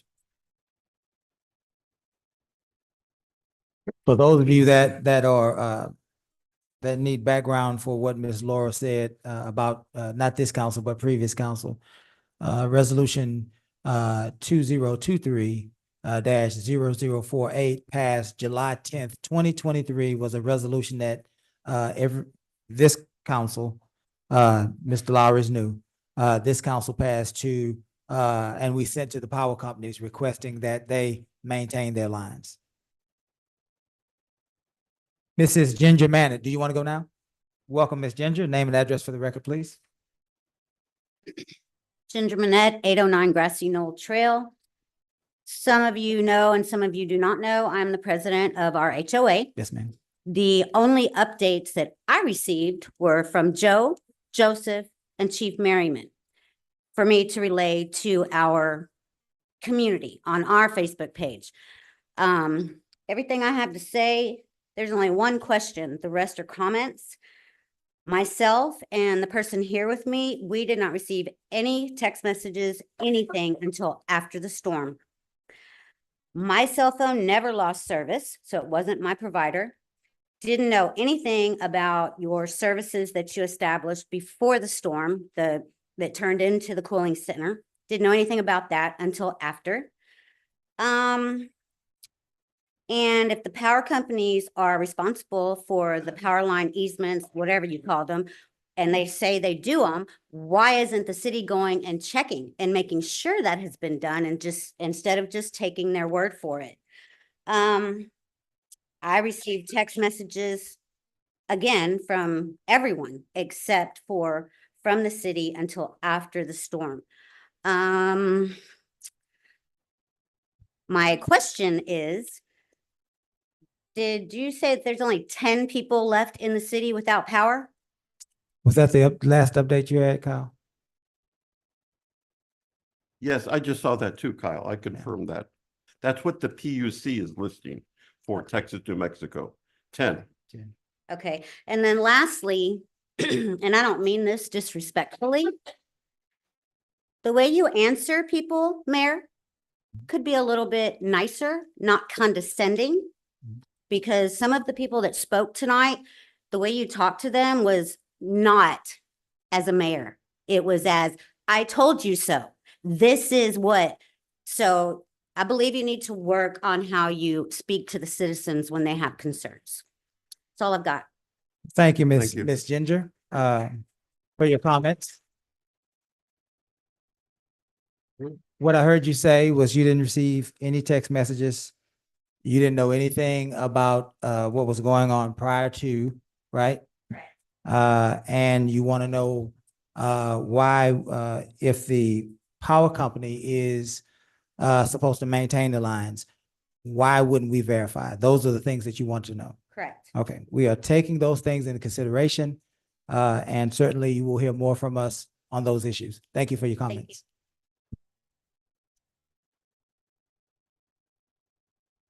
Okay, now let's open this up to our council. Councilmember Lowry. Earlier, you had a, I guess, maybe question or comment. Did you want to move forward with that? I did. I got a couple questions and some Okay. comments. I got some questions for each council, city manager, whatnot. First and foremost, I want to thank all the first responders. I was up early watching the storm, during the storm, and I was watching the fire trucks, ambulances, police cars, lights on, and I had lights out in the house. And so thank you guys for getting out there, and you guys worked and you worked hard. I was listening to the sirens and go by, and it got to the point where I was waiting for the sirens to stop because it just never stopped for days, it seemed like. So first responders, the police department as well. Thank you to all you, Aragon, Mr. Rose, everybody here. Thank you very much for your service to the community. Question I have would be, Mr. JB said, reach out to elected officials. And Mr. Mayor, how many times did we speak? How many times have you reached out to me since I've been an elected official? Have you ever responded to an email, text message, or phone call? Well, let me answer that, and then we'll end this. Mr. Lowry, you've done two things that we need to correct. I'm going to answer you. Okay. I'm going to answer you. You have called me and texted me on my personal number when you have been warned not to do that. I have no more than once. I've used the city We're not- email. More than, and City cell let phone. me finish. You asked a question, I'm gonna answer it. Number one, you cannot contact people. I understand Let how me this finish. works. You asked a Have question. you ever Yeah, responded to you asked a email question. from my You city asked phone, a question. a text message from my Mr. city Lowry, cell phone? you've asked a question, and Answer, and you haven't. Mr. Lowry, you're gonna allow me to answer. Just answer the question. You're gonna allow me to answer. Okay, next question. Here, I'll. No, we don't do that, We'll Mr. skip that Lowry. one. We don't do that. I'm going to reclaim, because I'm the Go presider. ahead. I'm going to reclaim. We'll wait. Again, this is a disaster. We'll wait. This is a disaster. We'll wait. We're gonna have a discussion. I will not respond to any person who has harassed me through my personal number on any business. You have, let me finish. You have my city issued number that you can call me on. Secondly, very few council members, I think Mr. Ross was the only one, have ever answered you on an email, because you email all council members together. Once. And when you do that, Mr. Lowry, you open us up to open record, open meetings violations. Now, this is a discussion about a disaster. Let me finish. I have invited you, Mr. Lowry, to a meeting with Mary and Melody Lane over here in the conference room about their drainage that you did not attend. I've invited you. I had bronchitis. I've invited you. Okay, well, that's fine. I've invited you to a retreat that all of council goes to so that we can set priorities with one another, learn what each other has as issues within our district. You didn't show, and you're gonna say it's because you didn't know, but you You made told me at arrangements. 5 o'clock the day before. You- I run a business, Mayor. You, Can you just Mr. answer the Mr. question? Lowry, I've answered the question. What you're trying to do is tell your side of whatever you believe has happened. You have not come to a retreat. You provided a way for your spouse to be there, so you knew about it. You made accommodations for your spouse I to be had there. no idea when, but no you didn't idea attend. where until We the made night accommodations. before. So Listen, you can tell. part of the again, truth, Mayor Bell. third, I'm not telling You part. can just answer the Again, question or we can move on. thirdly. You're telling part of the truth. Thirdly, Part of it. Just tell them no. part of it. Thirdly, I've invited, and Gus, I'm gonna finish on this. Thirdly, I've invited you to a meeting with the Omega Bay residents concerning their streets and their dredging their canals. You didn't attend any of those events. So we're gonna close that. That's irrelevant to what we're talking about now. No, I If think you it's have any other, well, In an it's, emergency if situation. you have if any the other, mayor's not if you, reaching out to the if council members, that's an issue. That's an Joe, issue. did you and I talk? Did you reach out to me? Did you respond to me? Mr. Lowry, listen to what I'm saying to you. We are Did under, you we are, respond to I any did. messages During that is not true. No, Mr. Lowry, again, didn't. no, we're not doing that. We're not doing that. I just We're- wanted to get that on. We're not, no, there's nothing to get on the record, Mr. I'm gonna Lowry. get that on the record. There's nothing to get on the record. This, again, let me explain something to you. It doesn't matter what you try to do to disrupt what we're doing here now. This is a disaster. Mhm. We are trying to hear from our residents. Mhm. This is not a fight. I will not fight You just had to answer the I will question. not fight, That's all you need to do is Mr. answer the Lowry, question. I will not fight you. We are trying to move forward with constructive criticism.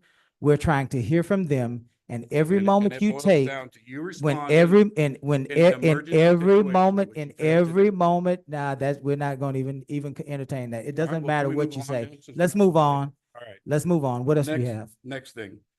Thank you for bringing up the elected officials thing. So lift stations, the lift station. So because there was no communication from the mayor that's in charge of emergency management, I had reached out to a lot of the resources that I have outside of the city, so I can do everything I can for my city and for my constituents. So I reached out to people that had possibly more knowledge. I got information and contacts for people from TNMP, and I asked them if there was anything I could do to help, which I did. One of the questions that they asked me is, do we have any pump stations down? Which I then sent Mr. Garcia an email, text message requesting if we had pump stations down. They wanted to get the citizens water flowing. As you said, water, sewer, keep it moving. A pump station gets sewer flowing, not water. Or get water Yeah. flow, whatever. So with that being said, still, I have had zero communication or response to that. We were in an emergency situation. Okay. I have had zero communication with you, Mayor Bell, since I've been elected. Okay. And in an emergency, they suffer. They suffer. Whatever we have, put it back there. They suffer. They need communication. You want to hurt me? It hurts them. It hurts I'll them. let you finish. Go ahead. So, in an emergency situation or an event where there's something bad happens, you need to look at, not just what we did good, we need to look at the failures. What did we do wrong? And I'm not saying, I'm not throwing shade or anything bad, but we need to look at what can we do to improve? And that's kind of how I use it at work. If there's an emergency situation or if there's something bad that happens, I tell the guys, tell me what I don't want to know. Tell me that first, and then we can go to what was done right. So I think there was a lot of patting on the back, not taking away from what anybody did here, but we need to look at what was done or what we could have done more efficiently. Communication would be number one. That's all I have. What else you got? Okay. Now that you've had a chance to speak, let me speak. And let me define my role for you, in case you don't know.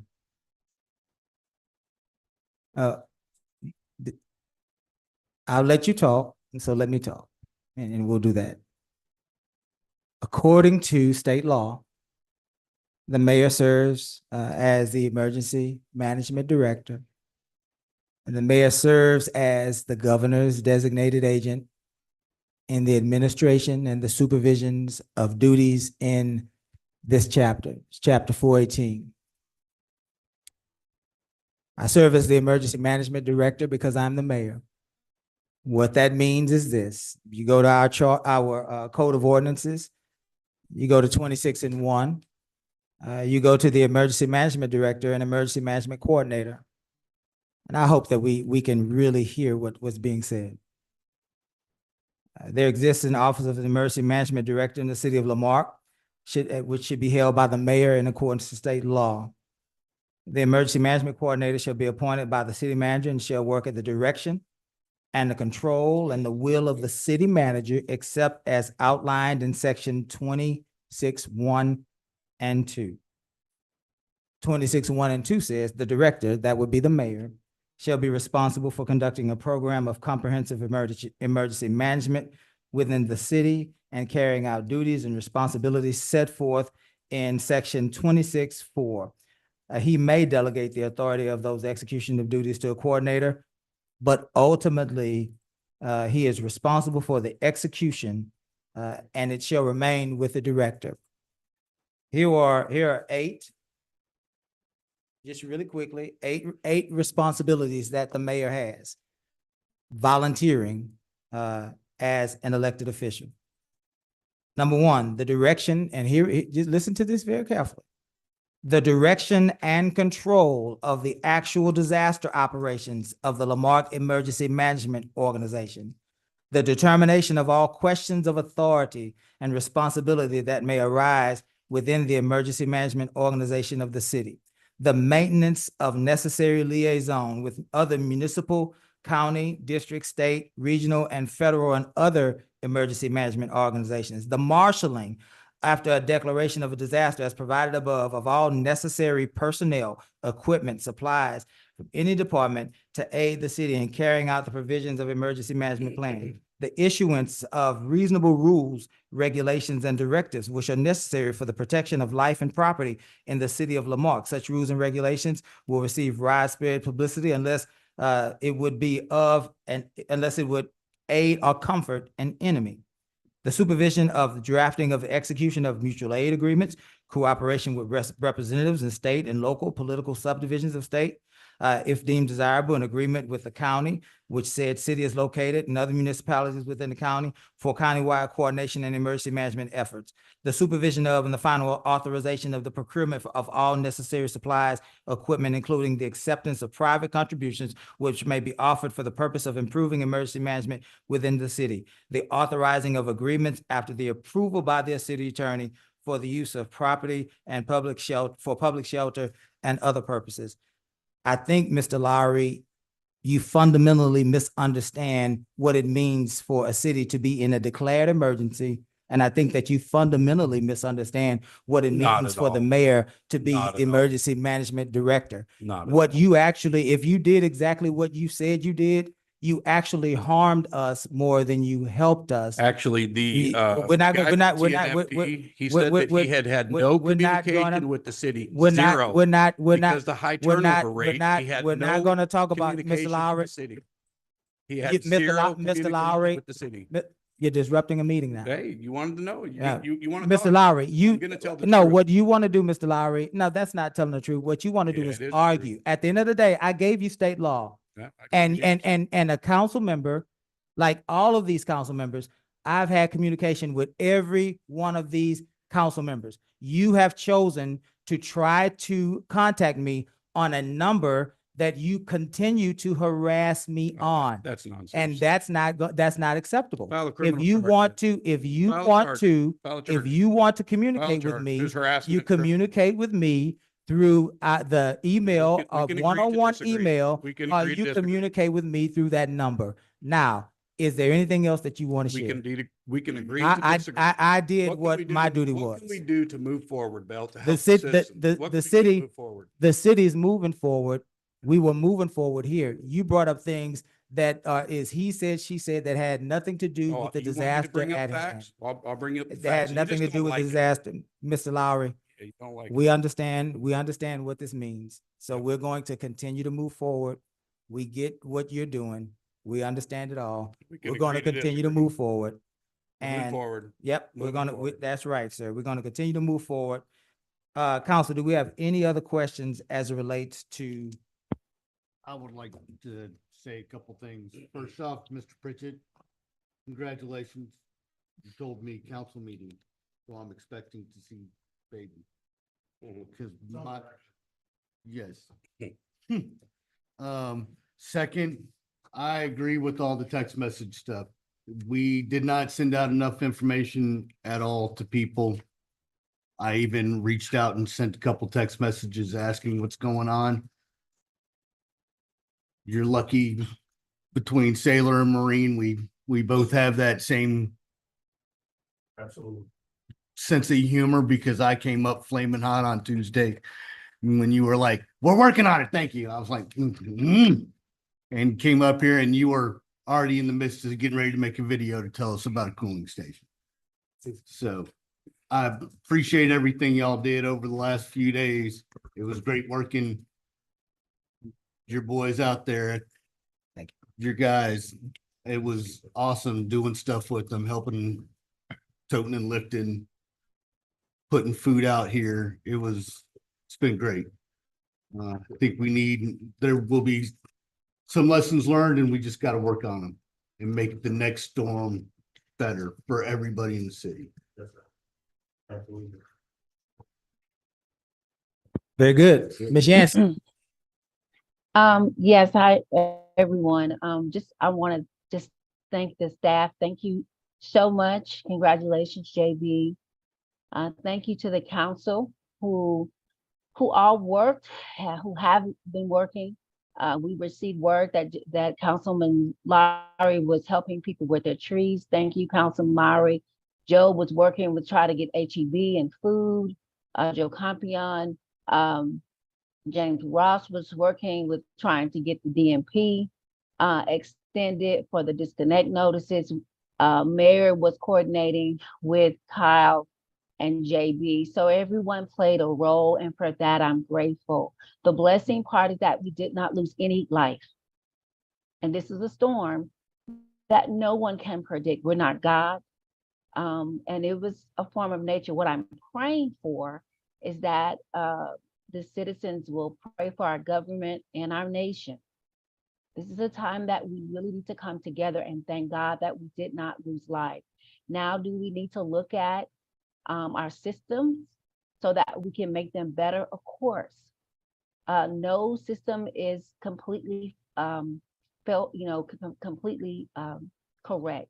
But as I watched this and listened, the main thing is the disaster. How are our residents doing? How are our first responders doing and their families? That's what's important, not the bashing, not the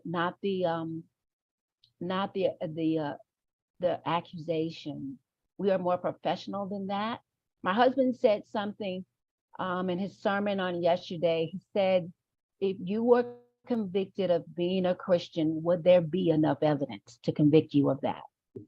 And I think these are the times that we have to ask that question for those of us who are Christians.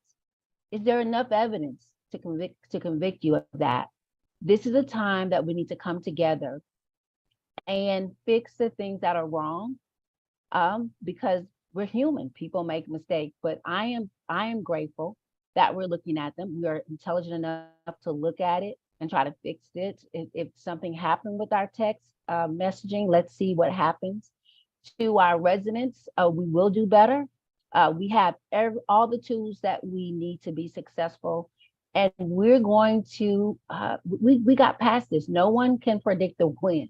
No one can predict all we can do is do our best to prepare. And so this is the time where we do that. But thank you guys so much for your prayers.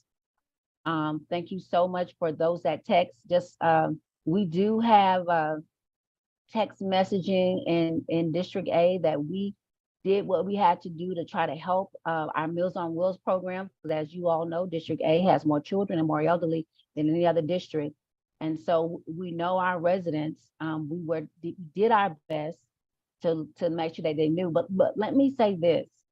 Our issue is we do need to have a better communication with Texas, New Mexico. We do. When we were, Joe, you remember when we met with Texas, New Mexico back in 21, and Mayor brought that up to say, hey, when are y'all going to get back to maintaining your line? So this is not a new issue. We have, that's why we did pass the resolution. I'm just glad that someone remembered that, because our goal is to serve the people who have elected us. And we want to make sure that everyone is safe and sound. And I'm grateful to see all of you, and you're walking, you're talking, and no one is in a casket or no one got hurt. That's the blessing, because some people did, lives were lost. But thank you, Mayor. Thank you, responders. And I know you guys are tired. Get some rest, drink a lot of water. And the next time we'll work on being better prepared. But to our council, I pray that we lift each other up during this time, that we encourage one another, because God sees everything we do, and we will pay for the lack of love that we show and the lack of respect. But to all the council that serve and the staff, I just want to tell you, as a believer, I love you and I'm praying for you, and this too shall pass. Thank you, Mayor. Very good. Thank you, Miss Yancey. I think that this has been helpful. I was writing down a lot of the things that were said by many of those members of our community.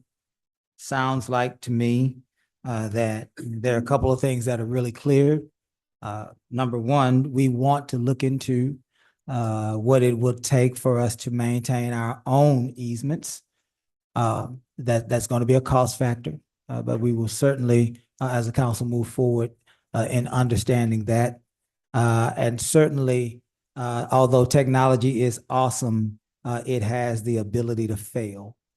And so we need to make sure that we have other avenues to be able to communicate with our public.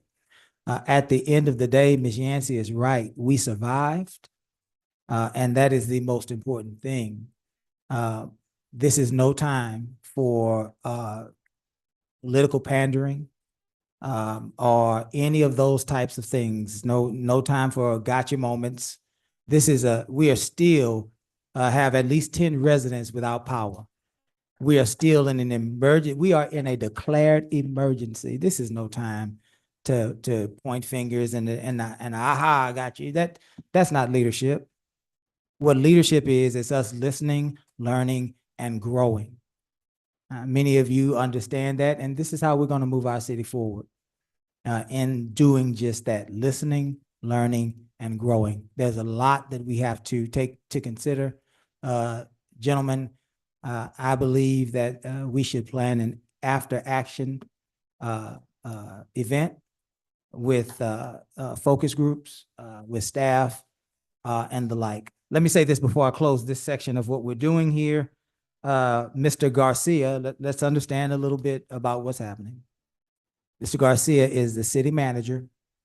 He is tasked with the, that's the call.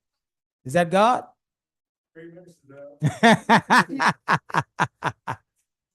I hear you. I hear you. Mr. Garcia has a role of the city manager. He is and always will be responsible, so long as he's a city manager, for the day-to-day operations of the city. But in a declared disaster, the governor gives the mayor and the emergency management coordinator different assignments, because cities have to be able to do multiple things at once, right? They have to do multiple things at once. And so I thank Kyle for his leadership in the emergency management component of this. And I thank Mr. Garcia for his leadership in saying we still have all sorts of other things we should be doing for our residents to make sure that their lives can continue to flow. And so we've took those lessons, and we'll be back, promise you, with a better plan. Now, I believe, Kiara, we move now toward our citizens' participation. So let me read us into that. Limited to 3 minutes per person. Comments from the public will be heard at this time.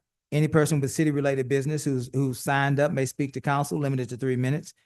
If you're wishing to speak, give the mayor, the presiding officer, your name, the item you wish, your address, and the item you wish to speak about. Compliance with Texas Open Meetings Act, the city may not deliberate on comments.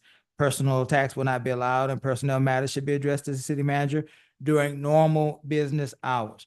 Press *6 to mute and unmute. If you're participating via telephone, press the unmute button. If you're attending via Zoom, excuse me, press the unmute button, or also known as the microphone icon. If you're participating via Zoom, smartphone, tablet, or computer, or if you are attending in person, you may approach the podium at the center aisle and you will be heard at that time. Now, Mrs. Catherine Herron Keith. Thank you, everyone. I'm Kathy Herron Keith. I live at 56 Barondo Pines. I'm here tonight to praise our community for coming together and helping others. Whether they were friends, neighbors, or complete strangers, everyone pulled together. There were emergent heroes that saved the day. Glenn Sumney and many others cooked for people who had no power and had lost all of their food. Joe Campion, in conjunction with Red Cross and Cracker Barrel, provided hot, delicious meals. Thanks to the volunteers that helped serve lunches, such as James Ross, Jackie Pennington, Linda Duat, and many others. Joseph Lowry, from many accounts, was a godsend. He cut down trees that had fallen on homes and properties during the storm, and he helped clean the growth from around the power lines, which many feel helped get their power on sooner. Our city staff, our mayor, JB, Caesar, Kyle Hunter, Chief Merriman, and G-Rod have all been amazing with the cooling rooms and providing water, MREs, ice to residents. There are so many whose names and deeds I don't know, but who make this community what it is. I love Lamarque, and I thank each and every one of you for your service and love of Lamarque as well. My prayers out to those who are still suffering without power. Thank you so much for your time. Thank you, Ms. Keith. Thank you. Mike Rockbach, Chairman of the Parks Board. Name and address. Welcome, Mike. Name and address for the record, please. Hello, council and residents in the room. Mike Bott, 106 Long Ridge, Lamarque. I'm here to discuss the Bayou Fest. I attended a meeting called by JB and President of Chamber of Commerce last Tuesday.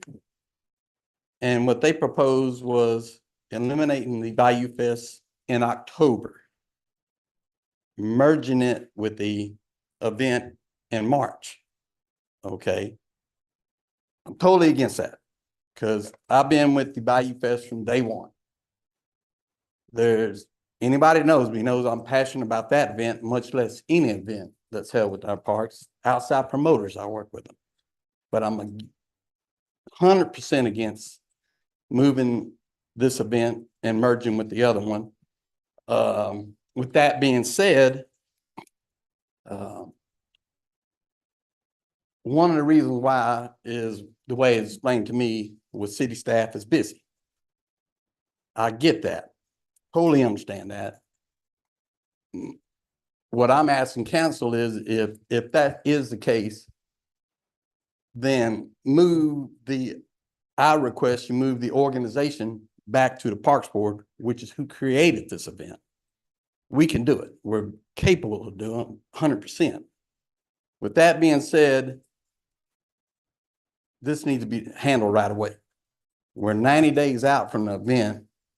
As far as I know, bands haven't even been booked. They should have been booked in January or February.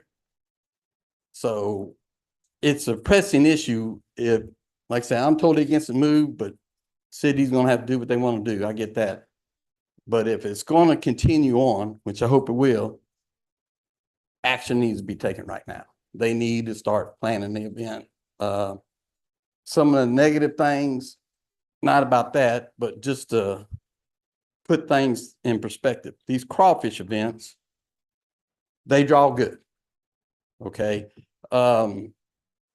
So we've always had a traffic issue. And sadly, that's just because of the ingress and egress of the parks only. And so now you basically double the size of that event, which those crawfish events make traffic congestion anyway.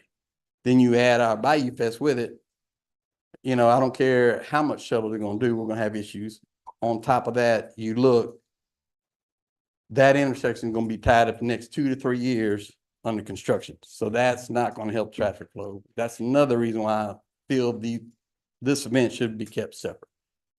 And anyway, I just want to let council know that, you know, moving forward, there needs to be some action one way or the other, because if it's gonna stay in October, it needs to get planned out. Thank you.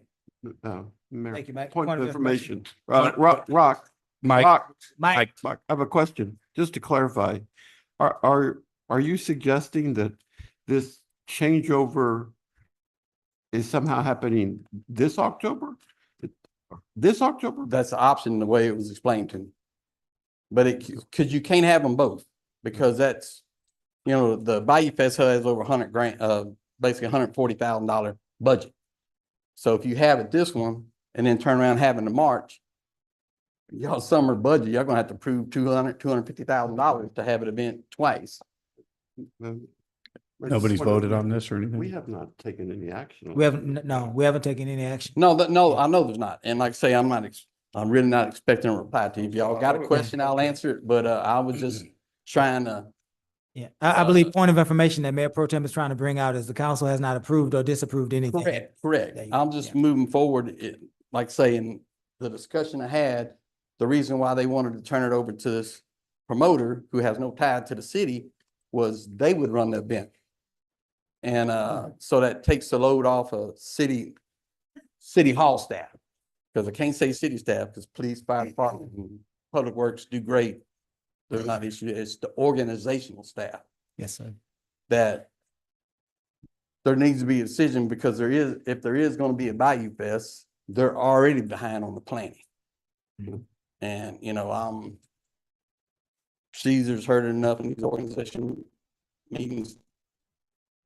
I don't settle for, I guess, the status quo. Every year, I'm looking to do something to improve this event. If it was great this year, I want it greater next year. And, you know, you can't do that hardly with 90-day planning. So that was just my point of view, is just kind of Sure. relay the sense of urgency to council to direct city staff on which way to go. Absolutely. Thank you. Thank you, Mike. Thank you, Mike. Raymond Braden. Raymond Braden.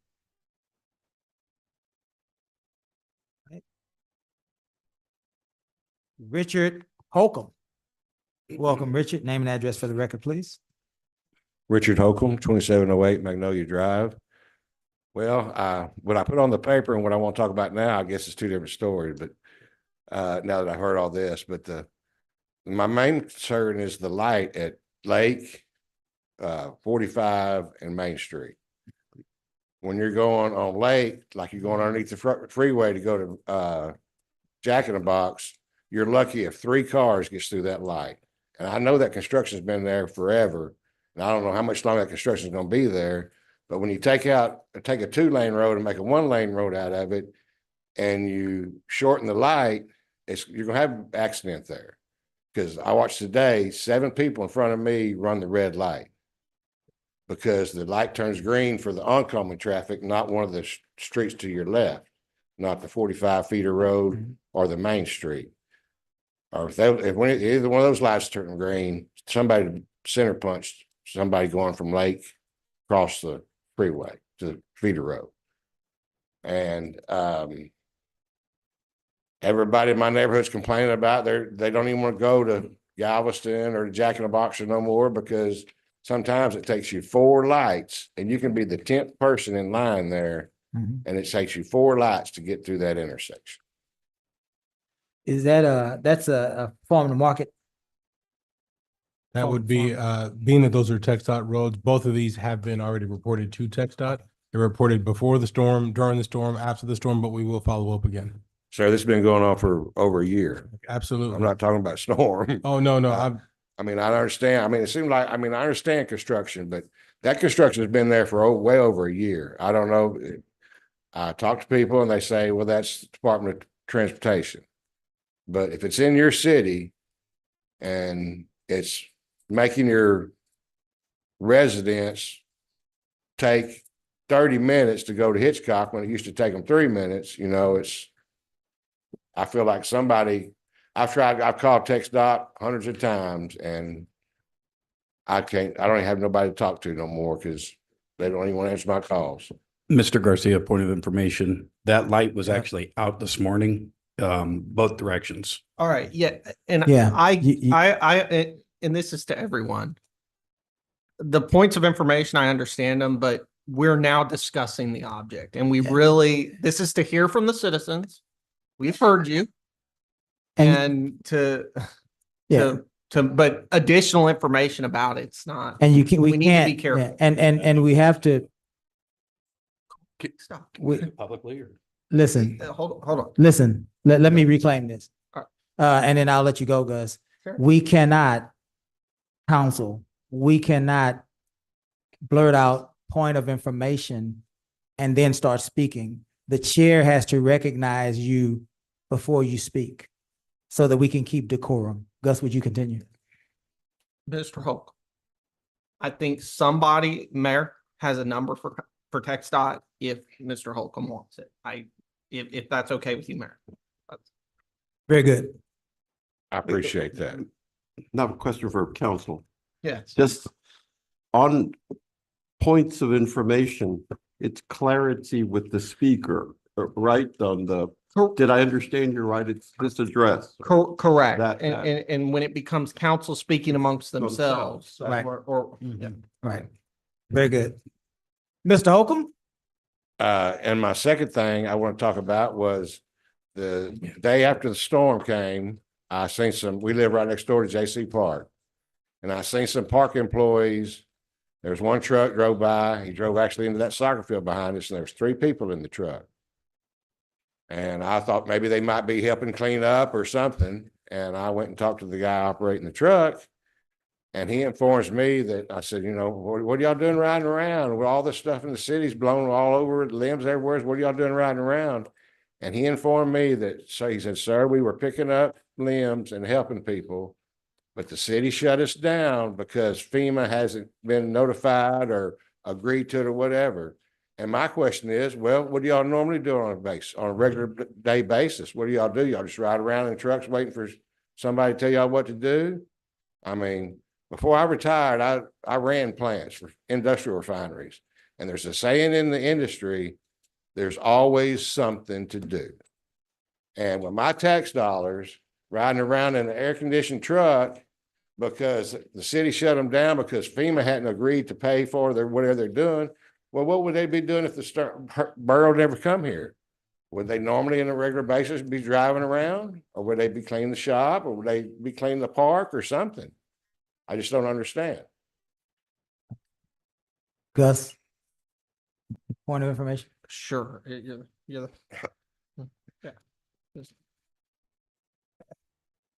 Unless FEMA, when we're talking about emergency management and we're talking about debris pickup, unless those things are done according to FEMA standards, the city will not get reimbursed.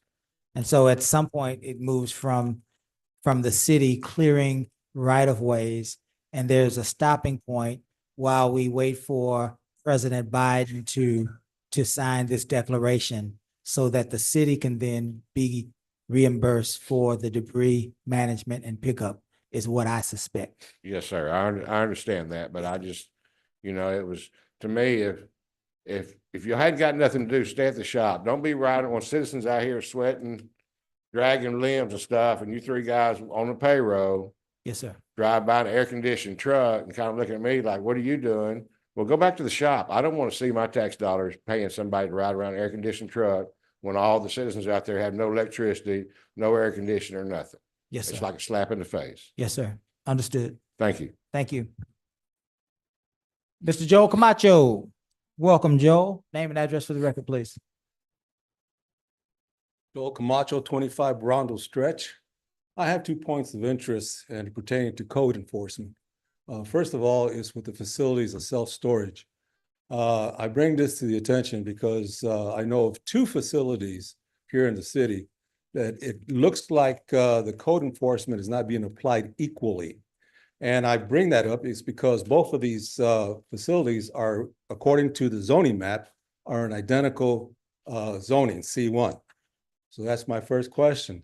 I did made inquiries. My inquiries sparked some interest to where it needed some clarification by legal counsel.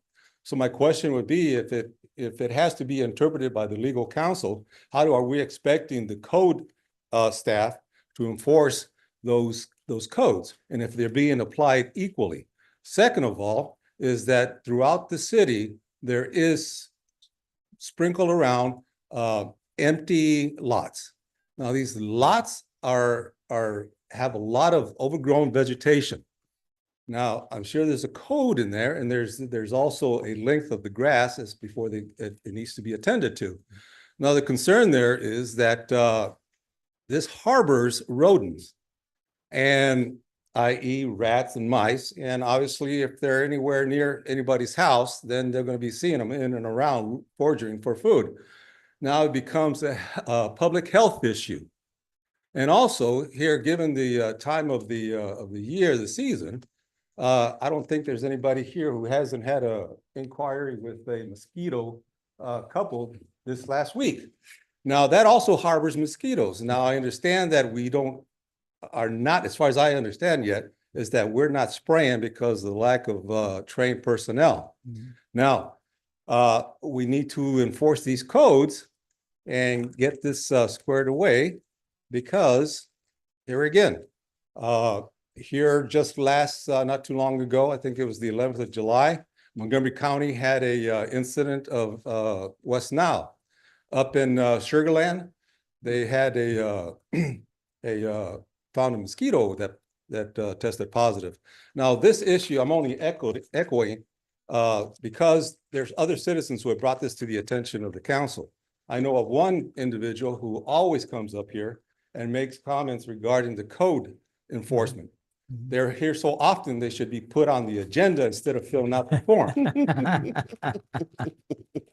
Now, in regards to the facilities, we're having new developments going up. These developments are going to have HOAs, and their HOAs are going to have CCNRs, and they're going to not be able to have their boats, trailers, RVs. So it's an issue that needs to be clarified regarding these facilities. Yeah. Thank you. Thank you, Mr. Camacho. In good time, look at that. Did you time that speech? Gus, do we have any more over there? No? I don't see any, no, Mayor. I don't know if anybody else wants to speak. Very good. Anyone else? All right. Thank you all for your participation. I think now we're moving to 6 old business. 6.1 ordinance number letter O-2024-0010, adopting the 2024 Water Conservation Plan for the city of Lamarque, Texas. This is our first reading. Is that a Rick presentation? Okay. Welcome, Rick. Before you do that, Rick, Mayor Pro Tem asked me to remind all of us that as you leave tonight, please pick up a plate of hot food in the cooling room, which is the community room. Before you leave tonight, breakfast is, well, not breakfast, dinner, that would be bad if it was breakfast. Dinner is served in the community room, the cooling center, before you go. We have to-go boxes available. Rick, welcome. Evening, Mayor, Council. This item basically is an ordinance for the conservation plan that is renewed every 5 years. We brought this to council, I think, a couple times. The last time, unfortunately, the ordinance was not included. This time it is. It's somewhat of a procedural issue. The conservation plan lays out methods and alternatives for people to conserve water. There's nothing in the plan that's regulatory or mandated. It is simply a plan to try to encourage residents to conserve water. Very good. Council, do we have any questions for Mr. Saylor as it relates to item 6.1? Does anybody have any questions for Mr. Saylor as it relates to item 6.1? No, I think, Mayor, we've pretty well worked this over, analyzed it, provided your feedback. I move for approval. We beat it like a dead horse, huh? There you go. And it'll come back again. Yeah. I just, one comment and then we can act. Let's make sure, Caesar, that this plan is also integrated in our Lamarque 2050 plan, right? One big plan so that we don't have to continue to do work over and over again. That was my comment, Mayor Pro Tem. I will entertain a motion. Is there a second? Second. Any further discussion? Hearing none, we'll call for the vote. All those in favor? Aye. Any opposed? Aye. Show it passed, Ms. Nance, 4-0. Thank you, ma'am. And this ordinance, the ordinance number is correct? Okay. Item 2, proposed resolution expressing support for the City of Lamarque, Texas application to the 2023 Active Transportation Infrastructure Investment Program. Mr. Garcia. Thank you, Mayor. This one is an item that we were asked to bring back for more clarification, needed more time to review the application and the results. We actually have, and I apologize, they're in the back of the room. We didn't want to bring them up at the time, so I will bring them up forward here shortly. While Rick starts to explain exactly what we have going on with them with this specific application. This, remember, would be the spline application, which was for sidewalks that would extend connecting Texas City to Hitchcock through Lamarque, down Delaney, Texas Ave, and then 2004, spanning 2 different districts. Yes, follow up on that. The project's brought to us by TxDOT. They know that we wanted to originally do a Delaney sidewalk project, which we've taken to TxDOT through their transportation alternative plans twice. That did not get funded. This plan is a separate funding process that TxDOT needs a sponsor for. The city's financial involvement pertains to Delaney. So the Delaney section is city right of way, not TxDOT right of way. The rest of the sidewalks or the trail, it's a 10-foot multi-use trail. I still refer to it as a sidewalk, but for sake of conversation. And it will run from I-45 down Delaney to 1765 over to 2004 and then basically to Jack Brooks Park. It's a 2-mile run. It's a large $12 million project. The city's investment to make this happen, which it needs to go in application on the 18th. We were hoping to bring this to you back on the last council meeting, but it got delayed. So time is short. It's the same project that we brought to you before. The funding that we've got earmarked is actually coming out of the 2020 bond money. We can use that money for this type of infrastructure. It's a major project for the city. There's no doubt about it. This will tie into a utility or a mobility hub that TxDOT is also doing at I-45 in Delaney, which is actually a separate project. This is just the trail project. There's no guarantee that we're going to get funded. It's an application process at this point. There's a letter included in your packet as far as a letter of support from the city of Lamarque. We have 12 other letters already from nearby, all the HOAs, Delaney, Saltgrass. They've given us letter support. We will need to get easement from them because this trail will be placed outside of TxDOT right away on easements. On the agenda item that you've got before you tonight, there's conversations about who maintains the sidewalk, who maintains the trail in the future. The city does. It's city infrastructure, would go in as a city project, city infrastructure funded through DOT through this TxDOT initiative. But in the future, any repairs or replacements of the actual pavement would be on the city because it's not in TxDOT right away. It's going to be placed outside of TxDOT right away. So that's something for council to understand and consider. I tried to point that out very, very clearly on the agenda memo. As far as maintaining the grassy areas, currently the grassy areas along Delaney, Saltgrass is all maintained by the HOA. It would be our intention that that would continue. So the city would not be doing any landscape work per se. Council, do we have any questions for it? Caesar, you were I linking just have a in. comment just to wrap this up. This is a project that's been initiated by TxDOT as part of their actual connectivity. It does involve outside of the city of Lamarck, but right on the other side of where the feeder road stands, EV charging stations, truck stop, and also some development around the retainment, what would be the retainment wall that sits adjacent or alongside of where the red roof currently sits now. They came to us with this project. We want to bring it forward to you as the opportunity is concerned. It is over a $12 million project. The lift to us right now would not to exceed $625,000. But we also know that we will not even come close to that because there's already some things, for example, including lights and even some of the easement, transferring of those easement that we've already been in discussions on doing that for way, way less. We do have to give you the total amount just in case. But as we do in typical fashion, we're now on our third sidewalk project that we've already gotten. Well, one's already complete. Once we're about to start the Emancipation Trail, and then the one on Main Street, and knock on wood, we've got all three of those with no funds. And that would be the aim now, but we do have to make a commitment if we want to, if it's council's will for us to move this forward at this time, as far as the application is concerned, because we are up against a deadline and TxDOT needs to hear from us, because without us, this project probably dies. Thank you, Mayor. I have some questions. Go ahead, Jim.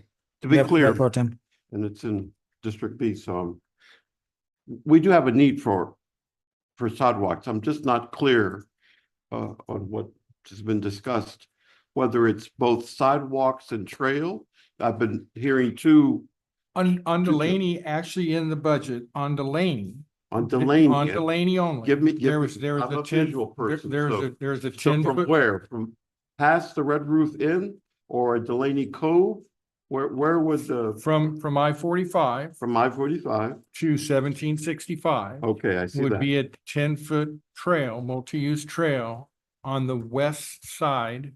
So the Delaney Cove side, That's the Delaney Cove side, right? from I-45 to A 1765. 10-foot wide. 10-foot That's wide good. multi-use trail. On the east side of Delaney would be a 6-foot sidewalk. Oh, on the east side of the six.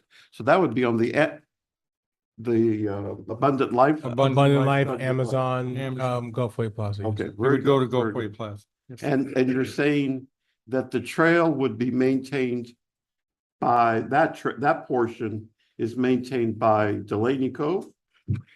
The pavement itself Yes. would generally be maintained by the city. Okay.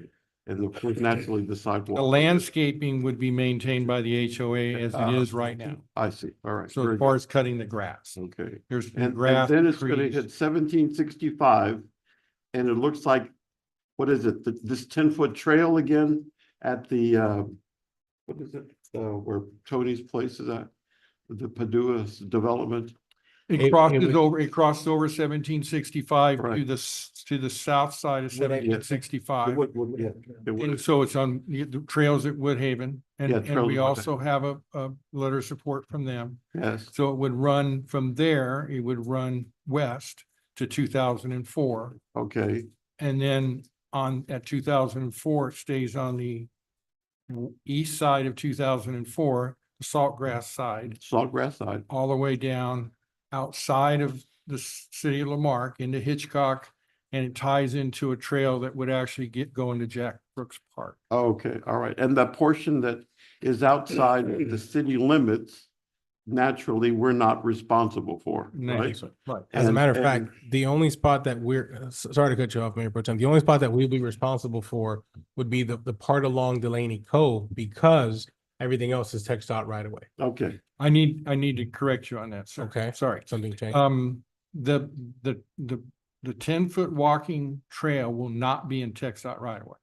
okay. That's We what I said. will need to get easements from Trails at Woodhaven and from Saltgrass. But they're And we've had supportive. some preliminary conversations with them, but we do not have those easement documents right now, nor do we need to get them until we actually get the loan, All right. until the grants, approved. However, I did hear that they're supportive both of this. They both This, have all given right, us letters all of right, support. very good. And they've seen the drawings. We've had conversations with them regarding where this walking trail is going to be. But technically, it wouldn't be in TxDOT right away, which is the reason I say you're looking at about $1 million worth of sidewalks in the Yeah. future. That's, and money that we wouldn't have to invest in. those Eventually the sidewalk will need some repairs and most likely we don't believe the HOAs is going to, because one of the HOAs asked us a question. Yeah. And they don't want to be on the hook for the Yeah. pavement.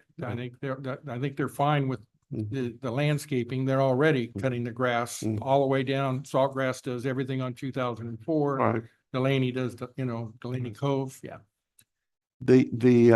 And you also said, if I heard you, that if there's a portion that we're responsible for, that portion, we have availability from our past bond funding, correct?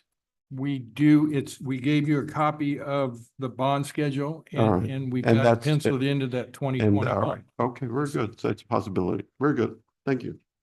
Thank you, Joe. Any other council member? And I Yeah, I have- reiterate what Yes, Mr. ma'am. Garcia. I hear you, Ms. Yancey. Sorry. Go ahead. I'm sorry, go ahead. No, I was I was letting Ms. just Yancey. gonna reiterate what Mr. Garcia said, that we've already looked at some cost cutting things. That the engineering, this is preliminary cost engineering. Engineers always build a lot of money into preliminary cost, including a lot of money for easements, which we would presume or hope that we won't have to pay a lot for easements because the easements are coming from Delaney Cove, Saltgrass. We're just wanting to improve their subdivisions, their neighborhoods by offering this type of walking trail. So, I mean, there's, I think, $250,000 in easement acquisition. You brought up the lights or, same situation that we've already have an agreement with CenterPoint that they would put more lights within the city on an agreement that we have with CenterPoint to install more lights, at no cost to the city. So, but engineering built about $220,000 in here for lighting, I believe it is. So there's some cost savings here, but the number that we have from engineering is a 625. Ms. Yancey, Councilwoman Yancey. Yes, Rick, so first of all, I think this is a smart move for us to make, council, because of the traffic that we'll have because of that, all the new development coming that way, especially if Amazon is in prelim talks about expanding as well. So I think this is definitely a safety issue. But Rick, I want to ask you the question about the light that they requested in District A right by Delaney. Will this include that, or can we include that light? I know we've been talking about doing a traffic study, but I think we pretty much know now. I mean, I guess we should, just to make sure the numbers back up the light, but I know that is a dangerous intersection right there at Abundant Life and Delaney Cove. Will this project, I don't see it in the plan, can we add that light?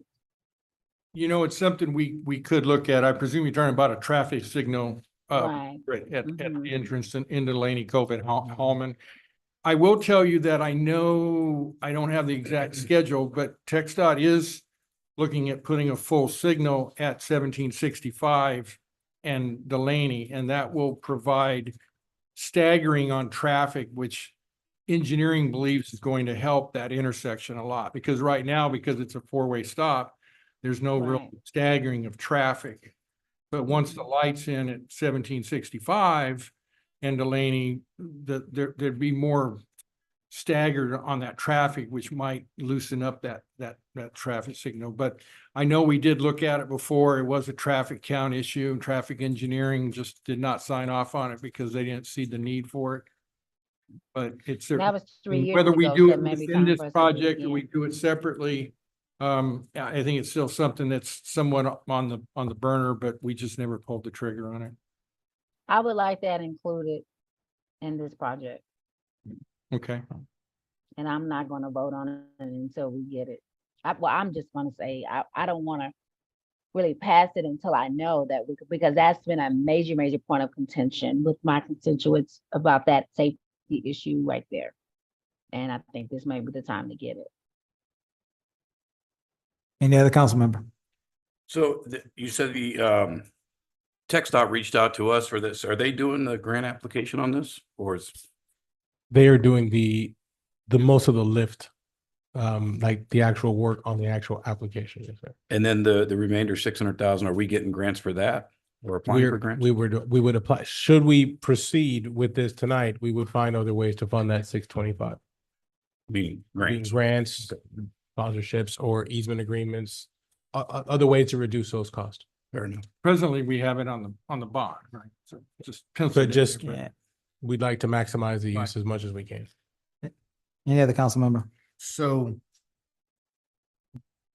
how long do we have until the 2007 bond is up and it all needs to be paid back, and we've got $400,000 sitting in a bank that's been there for 18 years now? So some of the bonds, when you pull bonds, when the bonds were passed, and I'll try to speak fluently here, but when the bonds are passed, the bonds were approved for certain projects. So the 2020 bond actually had more availability for us to do street work than the 2007 bonds. Unfortunately, those earlier bonds were really tied to water and wastewater infrastructure. There's nothing in those bonds about spending money on streets. The 2020 bond specifically did. And it mentions the I-45 project. And so when we talk to bond counsel, they believe that because of the way the bond was passed and the wording that's in that bond, the 2007 bond wouldn't let you do this kind of a project based on how that bond was passed. But what I'm really asking is, how long are we gonna sit on this money that we've already applied for, got voter approval, because it's a CO bond to get it? We've had some, Councilman Ross, we've had some concerns or some issues with that item, which is our bar screen. We are preparing the final bid documents that are under the 2007 bond. That's the only remaining item that's there that would have qualified for that expense. We are preparing a bid package to bring to council for your review so we can release that.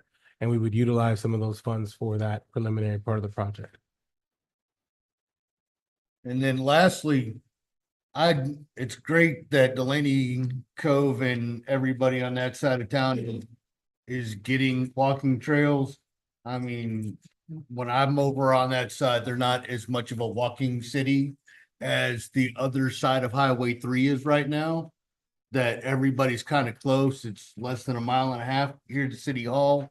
I could walk down Cedar right now on the other side of Highway 3, right where you got done putting in some road crossings, and there's no sidewalk. It's pitch black, and there's no place for anybody to walk over there or ride a bike. Maple, Ross, anything from Texas Avenue all the way out to Highway 3. Can we think about lighting that up and maybe putting some sidewalks out there for my people? Our TA grant cycle will be opening up soon. And if it's okay with you, then I would like to have you help me champion that when we bring that forward. We already are putting our light study into work by switching some of the lights to LED and adding new light poles. But as we continue to address some of those areas, you have gotten some lights that are going to go on some sidewalks that are going Main Street all the way down. The Texas Ave lights, sidewalks did not go past Westward. We put in a consideration for the rest of Westward all the way down to 146. And you're also getting the sidewalks that are run across Emancipation Trail all the way through and all the way down. So we will continue to work on what we've already built. And if it's okay by council, we'll continue to be aggressive on sidewalk grants in those areas that you've asked for. Thank you. Thank you.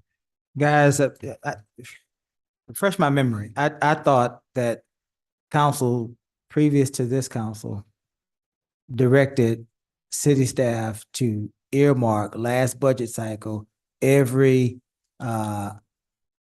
unspent CO. Is that true? Yes, sir. You gave us that direction. We brought that forward and you actually voted on the last update to the sheet. I want to say the last time it was brought to you was in March. I can verify. And you have the updated sheet in both this agenda item and in the. How was the sheet updated? What do you mean updated the sheet? Right there. No, I get that, but I mean, are you saying that you all made changes to what we earmarked? No, sir. We brought you items for your consideration that needed to be updated because some of those items may have been allocated through other possible funds to be used. That we were able to obtain a grant or anything else, so we moved whatever the next items were up. So some of the, so in this earmark that we directed you to do, Yes, sir. you're saying that there are other grants that actually took care of some of those issues That are taking, that are in the process of in the taking care. process of, yes, when we release these bids to you. And and that's how you somehow found how much money? For this item right now? Yeah. We've earmarked, not to exceed $625,000. That and other. Do you have the actual data that suggests that $50,000 that we allocated from the CO bond was picked up by this grant? $150,000 that was allocated by from the CO bond for this was picked up by this particular grant. Do we have that evidence?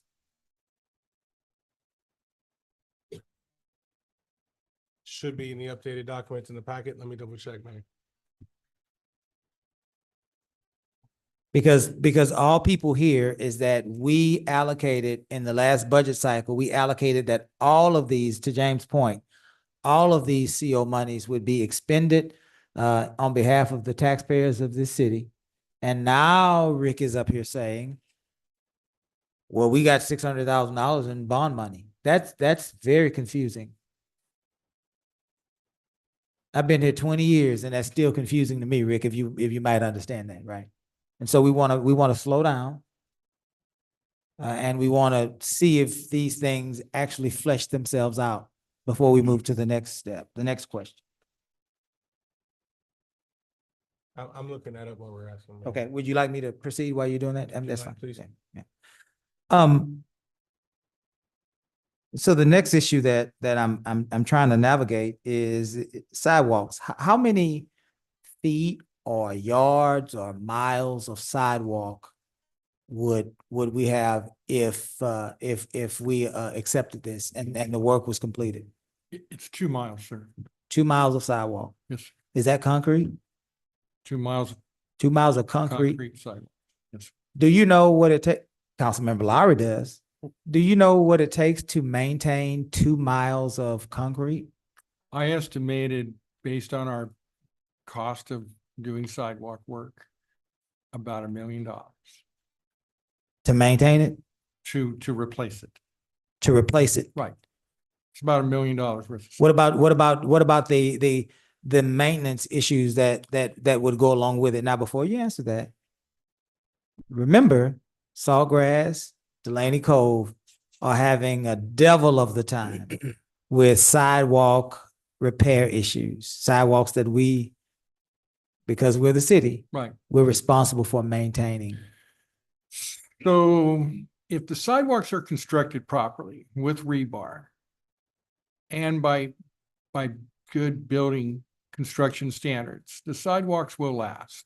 The problem that we are dealing with Delaney Cove and Saltgrass is some of the construction methods used to build those sidewalks really did not meet specifications. Keep in mind, that sidewalks within subdivisions are not built by the developer. They are built by the home builder. Rick builds one, Joe builds another one, Caesar builds another one. They're not, all these sidewalks are not constructed by the same guy. And the watchful eyes aren't there to make sure that those sidewalks are being done properly. One of the issues that we ran onto that the city is dealing with in both Delaney Cove and in Saltgrass is our design standards at the time was allowing pipeline infrastructure to be put in sidewalks. I'm not a fan of that. However, I wasn't here when this was constructed. So we have a lot of issues and Lamarck's not the only one. I haven't been in my neighborhood and I don't live in Lamarck, but the issue is when you put a manhole on a sidewalk, that manhole is going to cause a problem with that sidewalk. Why developers and why that was allowed to happen? I have no idea.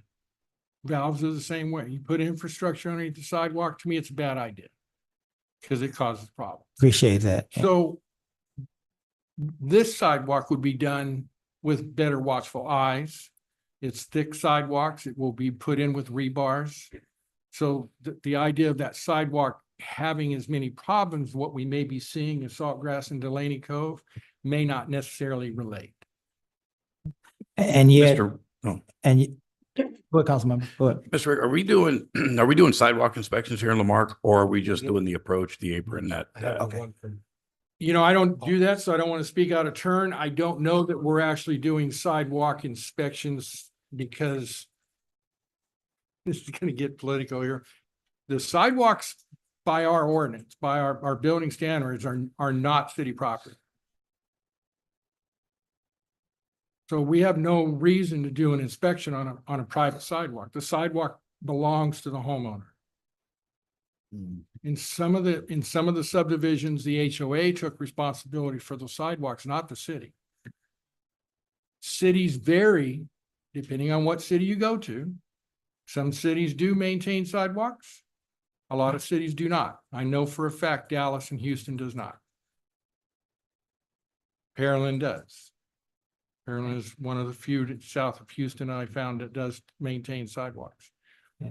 It's a city decision. You bring that up a lot, Mayor, about cost of business, right? Right. If the city decides to take over sidewalks and maintain sidewalks throughout the city, that's a huge cost. Most cities do not do that. Yeah. So no, we don't do inspections. That was a long way to your answer, but generally speaking, I don't believe we do inspections on the sidewalks.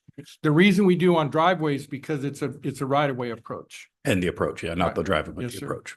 So, Rick, again, I asked you for an estimated cost to maintain that sidewalk. You said it would be the city's responsibility to maintain 2 miles worth of concrete sidewalk. And you said it would take $1 million to replace. I estimated $1 million like over 20 years. You know, I mean, at some point in time, the sidewalk's going to fail and they actually need replacement, but that's very hard to estimate. You know, are you going to have some cracking or some issues where there's going to be some small maintenance?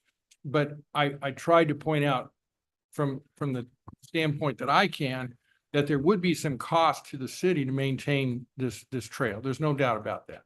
What that would be, I don't know if I can give you something that I feel comfortable telling you that you can sign on the dotted line with, you know?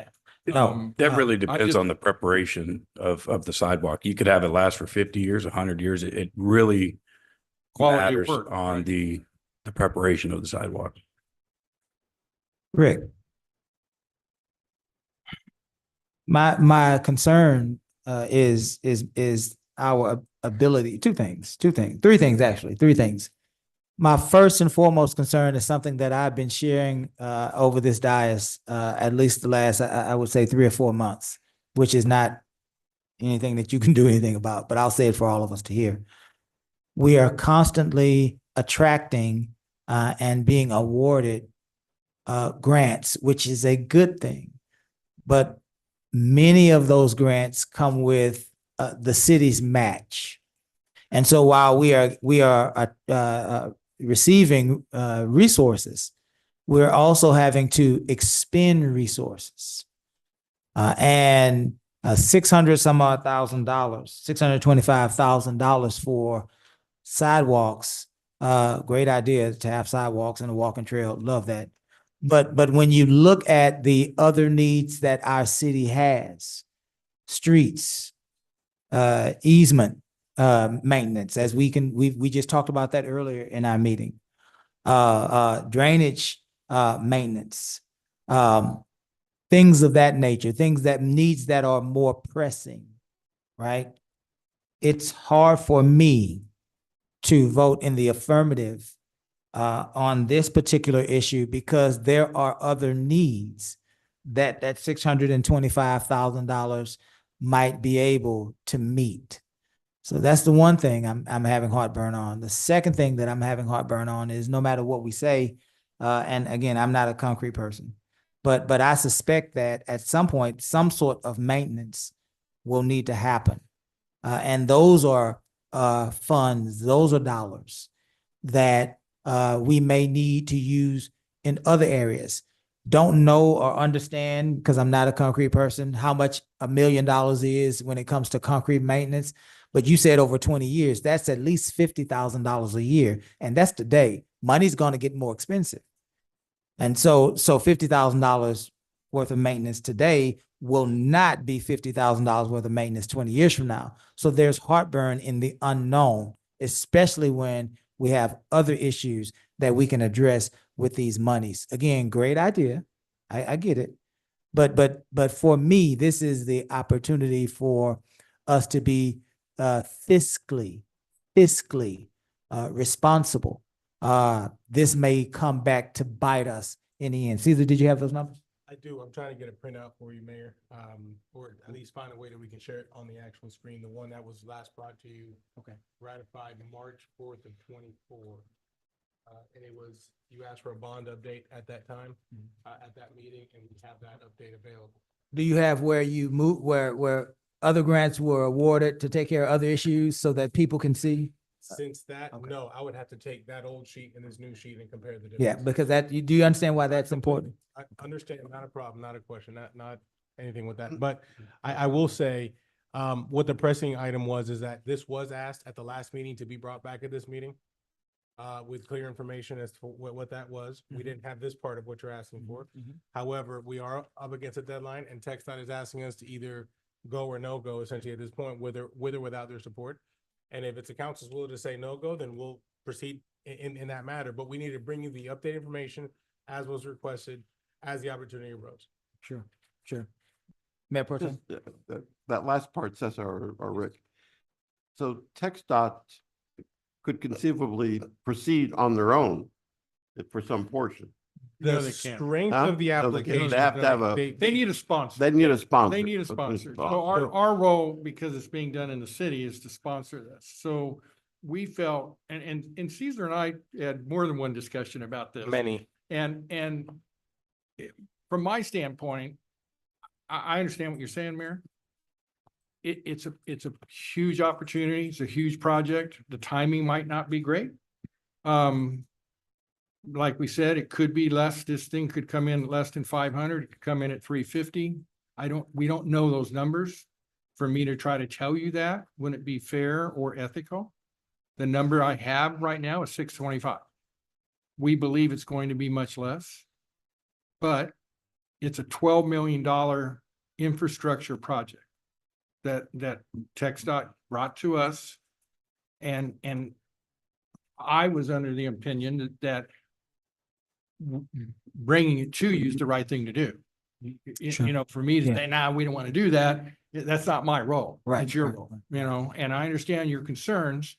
But this is a huge opportunity to do something for these neighborhoods that are major subdivisions within the city, no doubt about it.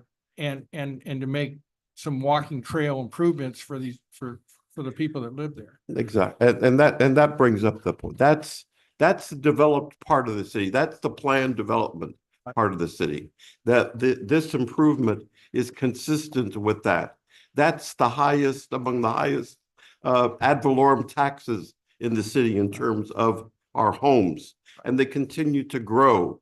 I don't know why I call it Tony's place, Tony Padua's. Trails, Oh, Trails of trail. Woodhaven. But the trails, that's an active, it's an active seniors community. With my arthritis, I can get out and walk on the area as well there too. But fundamentally, I look at it a bit different, Mayor. I look at it as an opportunity, $12 million right here that we otherwise could never afford. Right. Could never afford. And then I also remember, as came aboard, this city historically was throwing away money each year from its reserves to support our busted water lines, right? We were millions of dollars. As I recall, it was $4 million that we were contributing every year, and our reserves were going down. So in our planning, and we're going to come up with budgets, Mayor, I share the concern, but I would like for us to, once and for all, so that we can give guidance to staff and everybody, to say, we're going to allocate X amount of dollars, and that's our fund for our co-share on these projects over here. And the second thing, and this is the other thing, these bonds are it's squirrely. The language has to be met. So it's not a question of just saying we have this bond amount. Correct.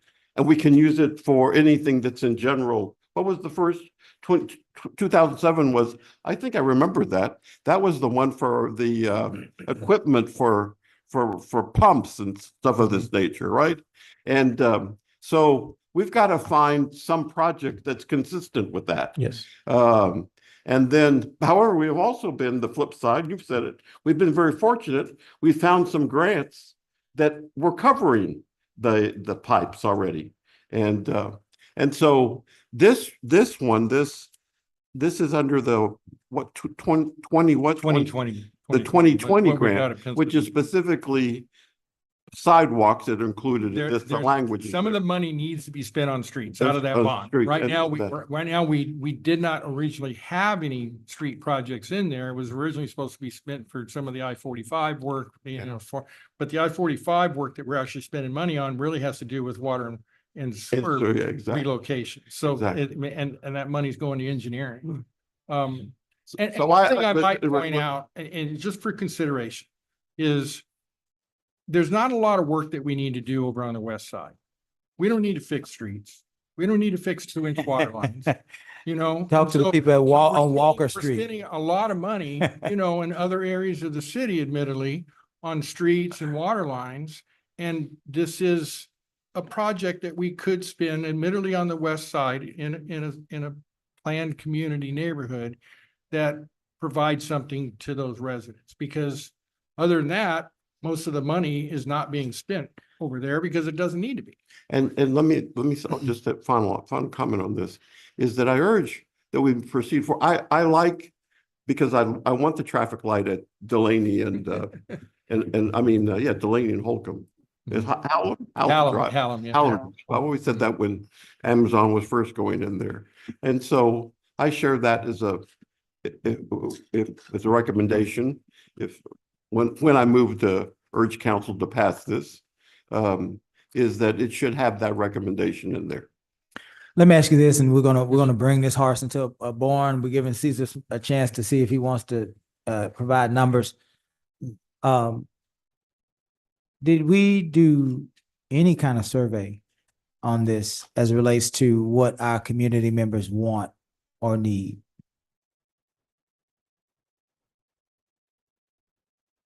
No, other than the areas we covered, everybody, including the Gateway Plaza, Delaney Cove, Trails at Wood End, Saltgrass, they all gave us letters of support. You went to the HOAs. Yes, sir. Okay. We have letters from the HOAs. We have But you 12 didn't, excuse me, I'm just trying to get the clarification. We didn't get feedback from an entire group of community members. We went to the HOAs.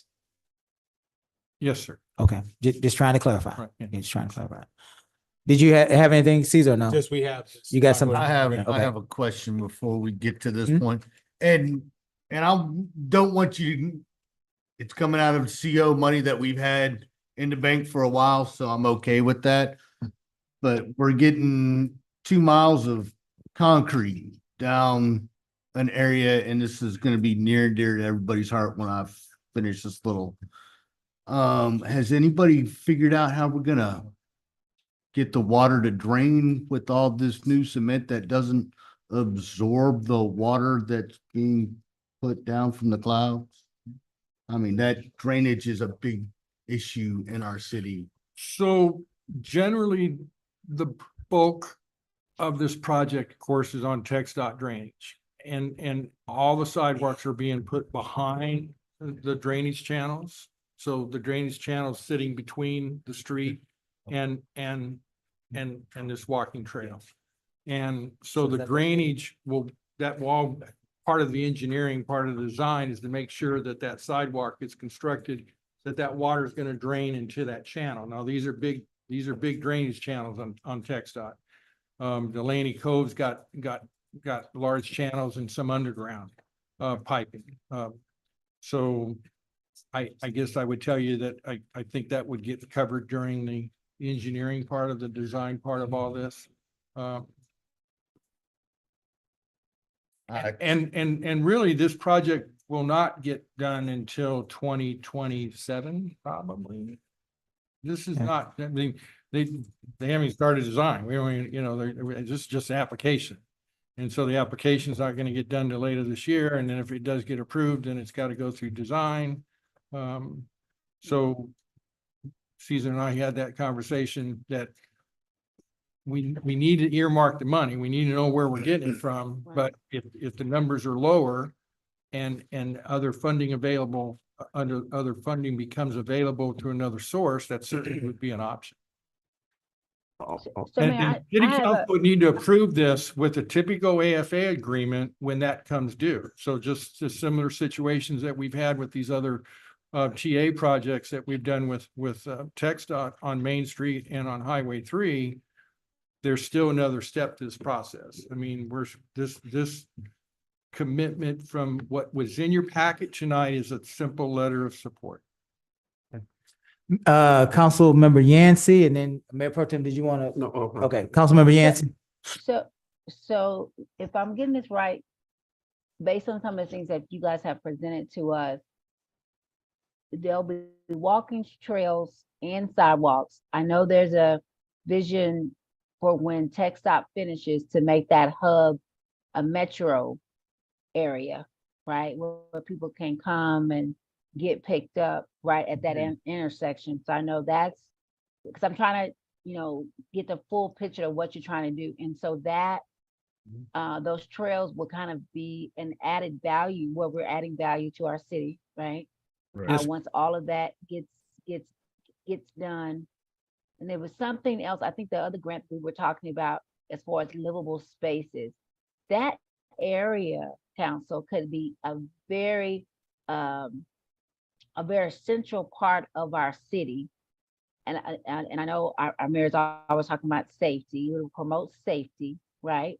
Because trails and walk, I think Councilman Joe said that earlier, but this could be really, really nice. And of course, I'm saying it because it's my district, right? but the ambience and the flow of it, I think will work. And if we have the CO bonds to do it, and TxDOT is going to be the main funder for it, I just need that stoplight. That's the only thing that I think we need to try to get for that. Okay, that's it. Thank you. Yes, ma'am. We're gonna move this to a motion. Mr. Garcia has had some information, but it doesn't show the actual bringing out of those funds in the information that you've provided, correct? That's correct, Mayor. Yeah. Kyle, the what we have that we last brought to you on March 4th, at the March 11th meeting we prepared on March 4th was the last version of this table that you have before you tonight in the packet. And what I could do is I could email that to you, everybody, because we've been bringing that back to you every 6 months. Bringing that back to you just for review to show you where we are on projects, because projects change. We may have budgeted a certain amount, we may have been over, under, whatever the case is. We keep updating this form and keep bringing this back to you. Some of the things down here that we've been able to cover through other forms include both the orange and prune water line that was taken care of, the Maple and Cedar sewer line, as well as other project that we've been able to handle through other sources.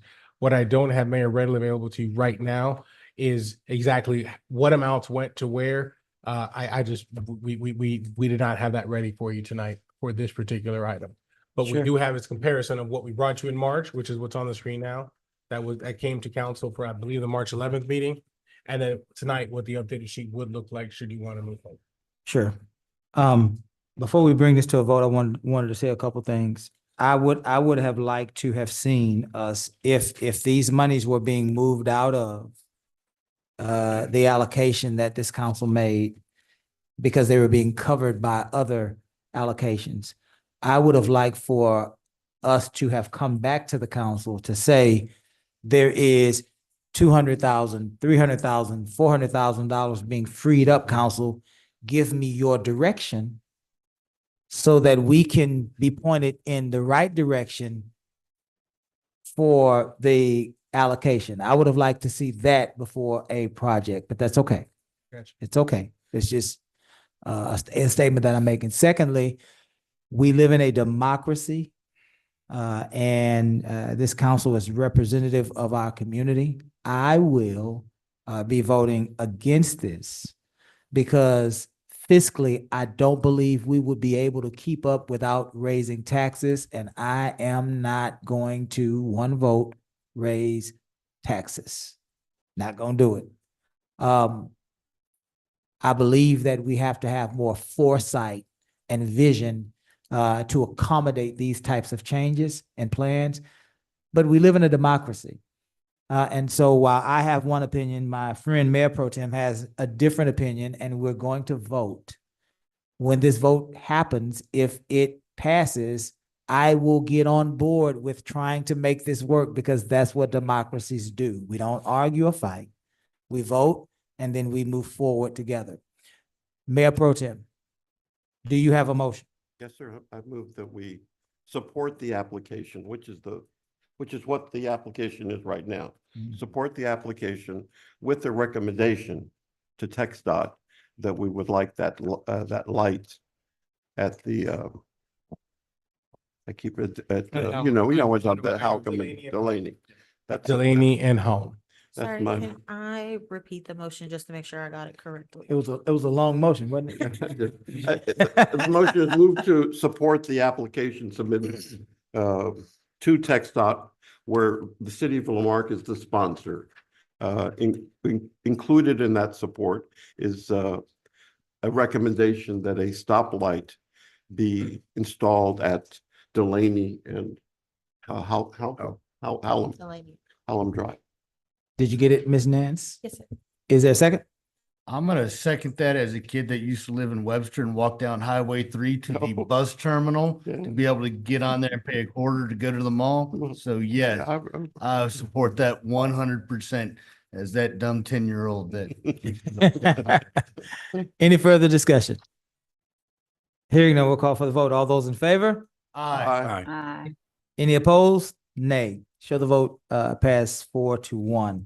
Item 7, new business, items presented to council for discussion and possible action. 7-1, proposed ordinance establishing a public safety building committee, providing an effective date, and making other provisions. This is the first reading. Mr. Garcia, do you want to read us into this?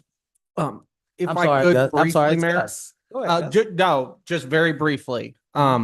This is not a substantive change. There is a typo in the ordinance. There is not an 1109B Bayou Road 77546. There is an 1109B Bayou Road 77568. That's a good, yeah. That is a typographical error only. It is not a change of substance. So, but Also, I spoke with Kiera at some point about, is this the one with resolved and ordained? So I can speak to that. Yes, The ma'am. current ordinance that is before you does not have those enacting issues. That was one that we put as a supporting document. The previous ordinance had that enacting clause issue, but it has sunset already, so it's not of a concern at this time. The Okay, 2022 version, because remember, we're reenacting. so the version that you placed, that someone placed in our packet is not the The version? 2022 version is there as a supporting document, just to show that you guys have had, not you guys, that the city has had this committee before. But that ordinance has already sunset, so there is no change. So the correct language is in the new It's proposed in the ordinance? 2024. Okay, good proposed deal, ordinance, good correct. deal, good deal. All right. I think we understand that. Would that be now you, Caesar, or do you want to take that one?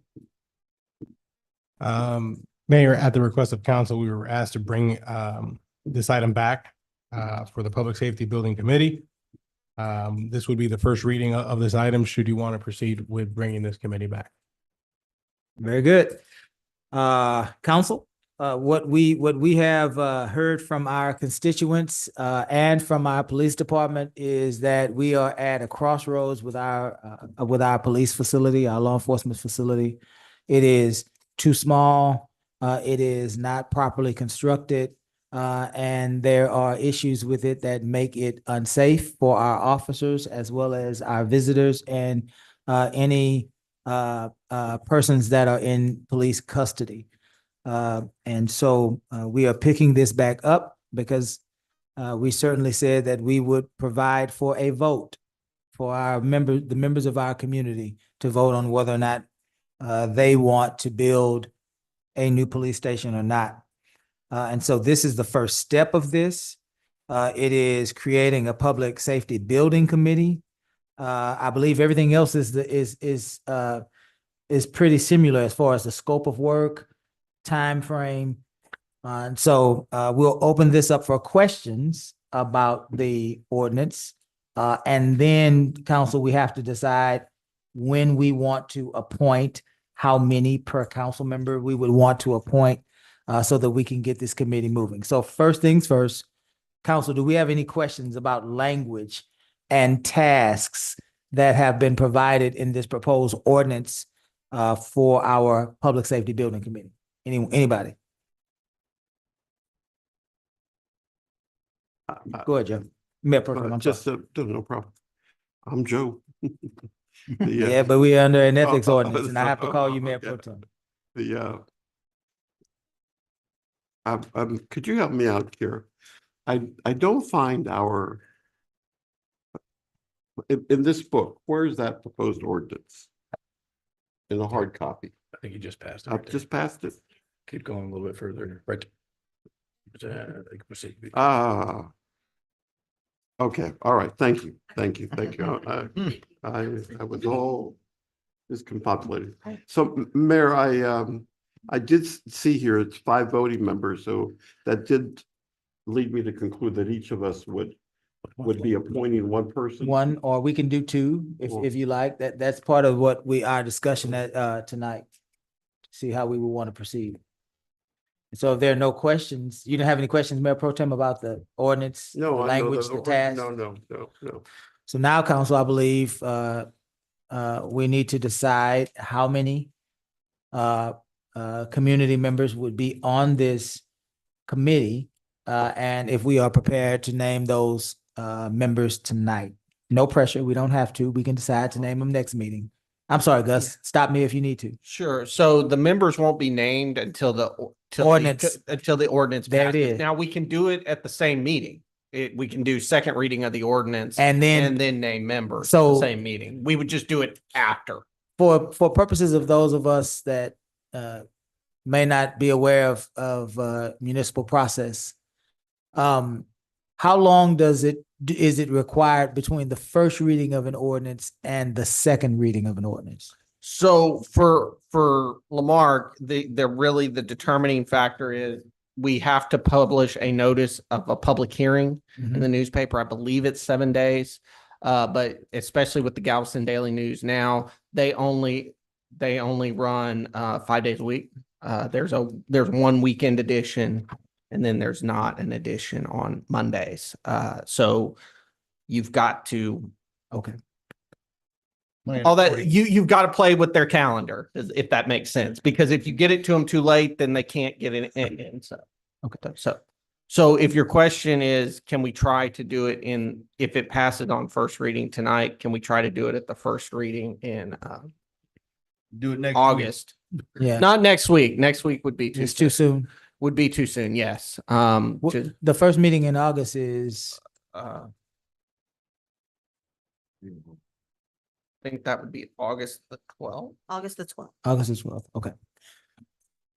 Okay. Council, I guess we can decide tonight on how many members we will want on that committee. Again, my recommendation, we've had one last time. We can have two per council member.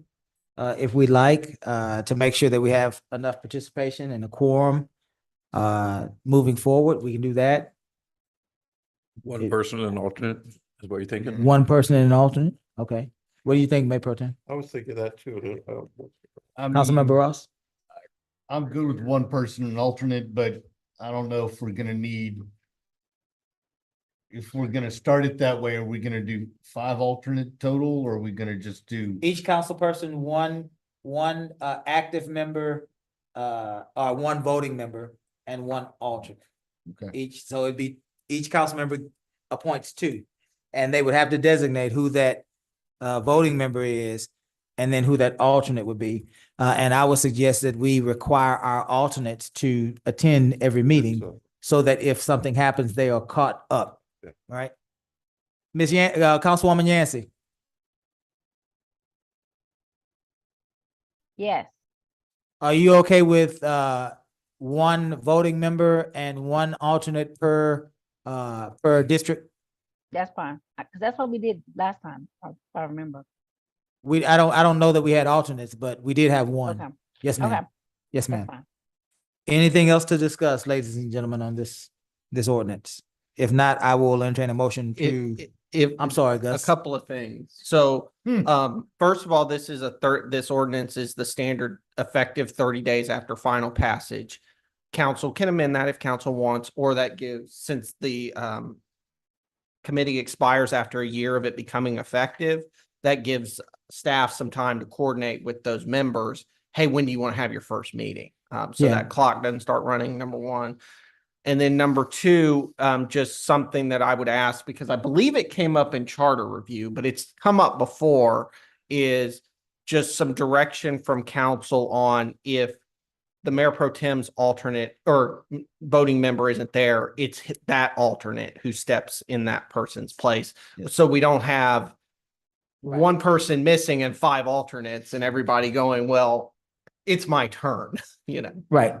So I think that would we do that as a friendly amendment to this? Or? I will entertain a motion that we direct in this ordinance that if there is a voting member that is absent, that the alternate from that district step forward to participate in that particular meeting. Is that what you needed, Gus? Yes, if council's amenable to that. Okay, I will entertain that motion. We need are you making the motion? No. Okay, I need a motion and a second for that. You make that I'll make motion? that motion with Second, that. Second it. a second. Councilmember Lowry, did you have something? No, go ahead. Okay. Any other discussion on the amendment to this? Hearing none, we'll call for a vote to add this amendment to this ordinance. All in favor? Aye. Any opposed? So the amendment has been added. And now we can entertain a motion to approve this ordinance first reading. Before we do that, does anybody have any heartburn with the standard 30-day passage before the ordinance goes into effect? Nope. Anybody? Gives us time to plan more. Very good. And it gives you more time to find somebody. Right. Well, I will entertain a motion to approve item 7.1. So move. Is there a second? Second. Any further discussion? Item 7.1 as amended. As amended. As amended. As amended. Thank you for that, Mayor Pro Tem. Any further discussion? Hearing none, we'll call for the vote. All those in favor? Aye. Any opposed? 7.2, proposed ordinance establishing the Code of Ordinances Review Committee, providing for the committee's duties, term, membership, quorum, voting, and meeting rules meeting rules of procedure. This is the first reading of this ordinance. Mr. Ross, are you ready to proceed with Yes. this? Very good. It's, as we heard tonight, when it came to a couple different storage unit places that are different ways, I think we need to start with our commercial and our industrial ordinances first, make them a little more easy and readable, and then we need to go into our residential construction and fix those so that they're easier to understand. Do we want a square footage or do we want a 45 by 100? Or, I mean, because there's a couple different ways you can get to 4,500 square feet or 4,800 square feet. And there's a couple places where it's 3,500 square feet. Thanks to Mr. Pennington pointing that out to me one time. I mean, so as long as we can each get a voting member in there to help us, and we can, Mr. Lowry would probably be great with the residential construction because he probably knows more about it. And if he needs help, I've got the international building codes at home because I've been studying them. Not recommended. But I really want to get into our commercial and our industrial because we keep saying Lamarque's open for business. Then we hear what do you want us to do? So. Gus, help us with this. What does this look like? Is this an ordinance that will allow for an ad hoc type of a committee? Would we need a standing committee for this, or would we need an ad hoc committee to be directed by councils? Like, for example, Councilmember Ross requesting that this proposed committee work on heavy industrial zoning or things of that nature. So would it be ad hoc? Would they go case by case, direction to council? Yeah, so this ordinance just establishes the committee and sets out some basic rules. As far as what codes the council would wish the committee to review, once the committee is established, then the council could just pass a resolution saying, study this. It could send a letter saying, study this. So this is not a committee that has to have a regularly scheduled meeting time on a monthly basis. This could be more workload specific. That is correct. All the only scheduling is that it has to be the Open Meetings Act applies, and then the city clerk notices those meetings. Those are the schedule. Okay. Is that okay, James, to have them be more of an ad hoc as we need them, we direct them? Yes, sir. Okay. Any questions about item 7.2? Any comments as they relate to item 7.2, council? Hearing none, we will entertain a motion. So moved. Is there a second? Any further discussion? Hearing none, we'll call for the vote. All those in favor? Aye. Any opposed? Item 7.3, Westwood Stormwater Improvement Project Phase 2. Request for proposal regarding the construction of a Westwood Stormwater Improvement Phase 2 project. There's Rick. Yes, sir. Back again. Spending money. So this project's ready to go to bid. It is a two-phase project. We're actually going back in on phase 1 and doing some improvements on the phase 1 drainage, which is on the east side of this subdivision. It was done in 2021, but it's not draining as well as we were as we would like. And we've had some concerns from some citizens over there. So we're actually putting in a concrete flume channel. Right now, it's an open drainage with, they tried to put some rock ditch channel in there, but didn't really work. The other portion of this is the east or the west flow, channel, where the flume itself is not in bad shape, but the street's in bad shape. The street needs to get reworked so we'll get the water to the drainage channel. I will also try. We've got penciled in, depending on some funding issues, because we're using the 2016 bond money on this project. There's some requests to do some additional curb work in this subdivision. So once we get in there doing concrete work, that gives us capabilities of maybe doing some small concrete work here and there on some other curbs that just need to get fixed. Rick, you said that work was done in 2021, and we're still trying to figure out how to make that drainage project more efficient. Yes, sir. What did we find were the challenges to the work that was done, or even the design of the project out at Westwood? You know, unfortunately, the area is flat. So the original design did not call for doing any type of concrete flumes, and concrete adds some what we call C factor. It adds some coefficients for flow. So the original design just did not include that. And that's what was approved with the project. But the water drains fine off the street, but when it gets to the back drainage channel that needs to take water all the way over to 1764, it's pretty flat. And there's just no downhill grade. I mean, that's one issue that we deal with here in the Marque is everything's flat, you know, so we don't have a lot of grade changes sometimes to be able to get water to flow.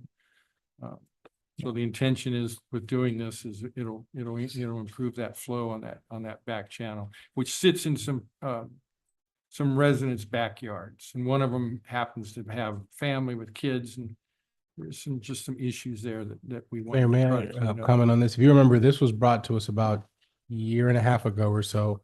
We had a family who came to council meeting and sent us some information about mosquitoes and stuff and how their kids were being affected in their backyard.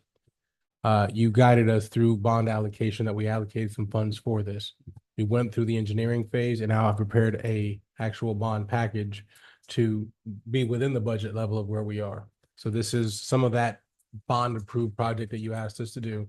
And as Rick mentioned, this will come out of the 2016 bond to allocate for these particular expenses, should the bids come back as we expect them to. Council, we open this up for questions. Anyone have any questions for administration as relates to item 7.3? 7.3. Yeah, just a comment, Mayor. Go ahead, Mayor Pro Tem. Westwood community doesn't use Westwood, yeah. Westwood, yeah. Yeah, doesn't often say much, but this area is something that the water, it is very flat there. And so ways to improve it, I think, are. Yes.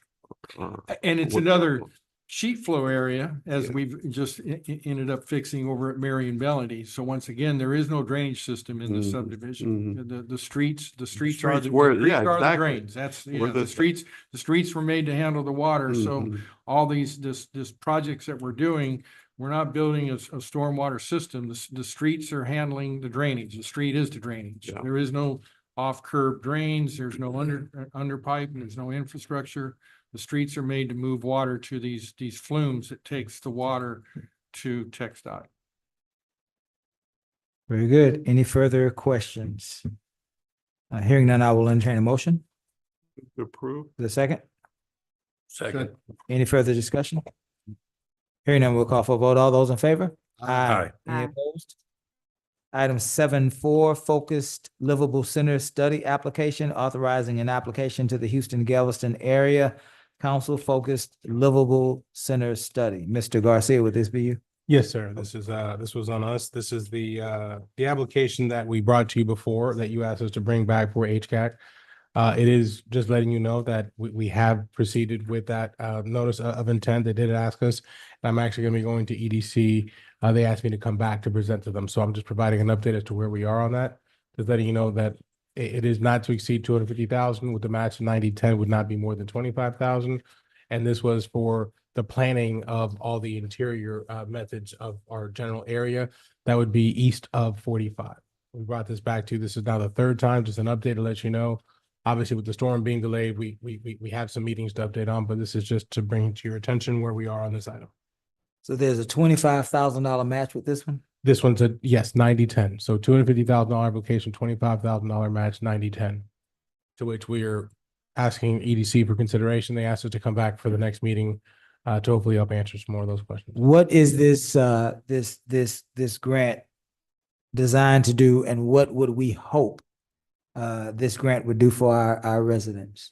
So this grant in particular is identifying economic factors that would allow for economic development or economic mobility in this sense, that would allow us to move people from one location to another. So it might, barriers towards economic development might be transporting people from A to B to get to their jobs.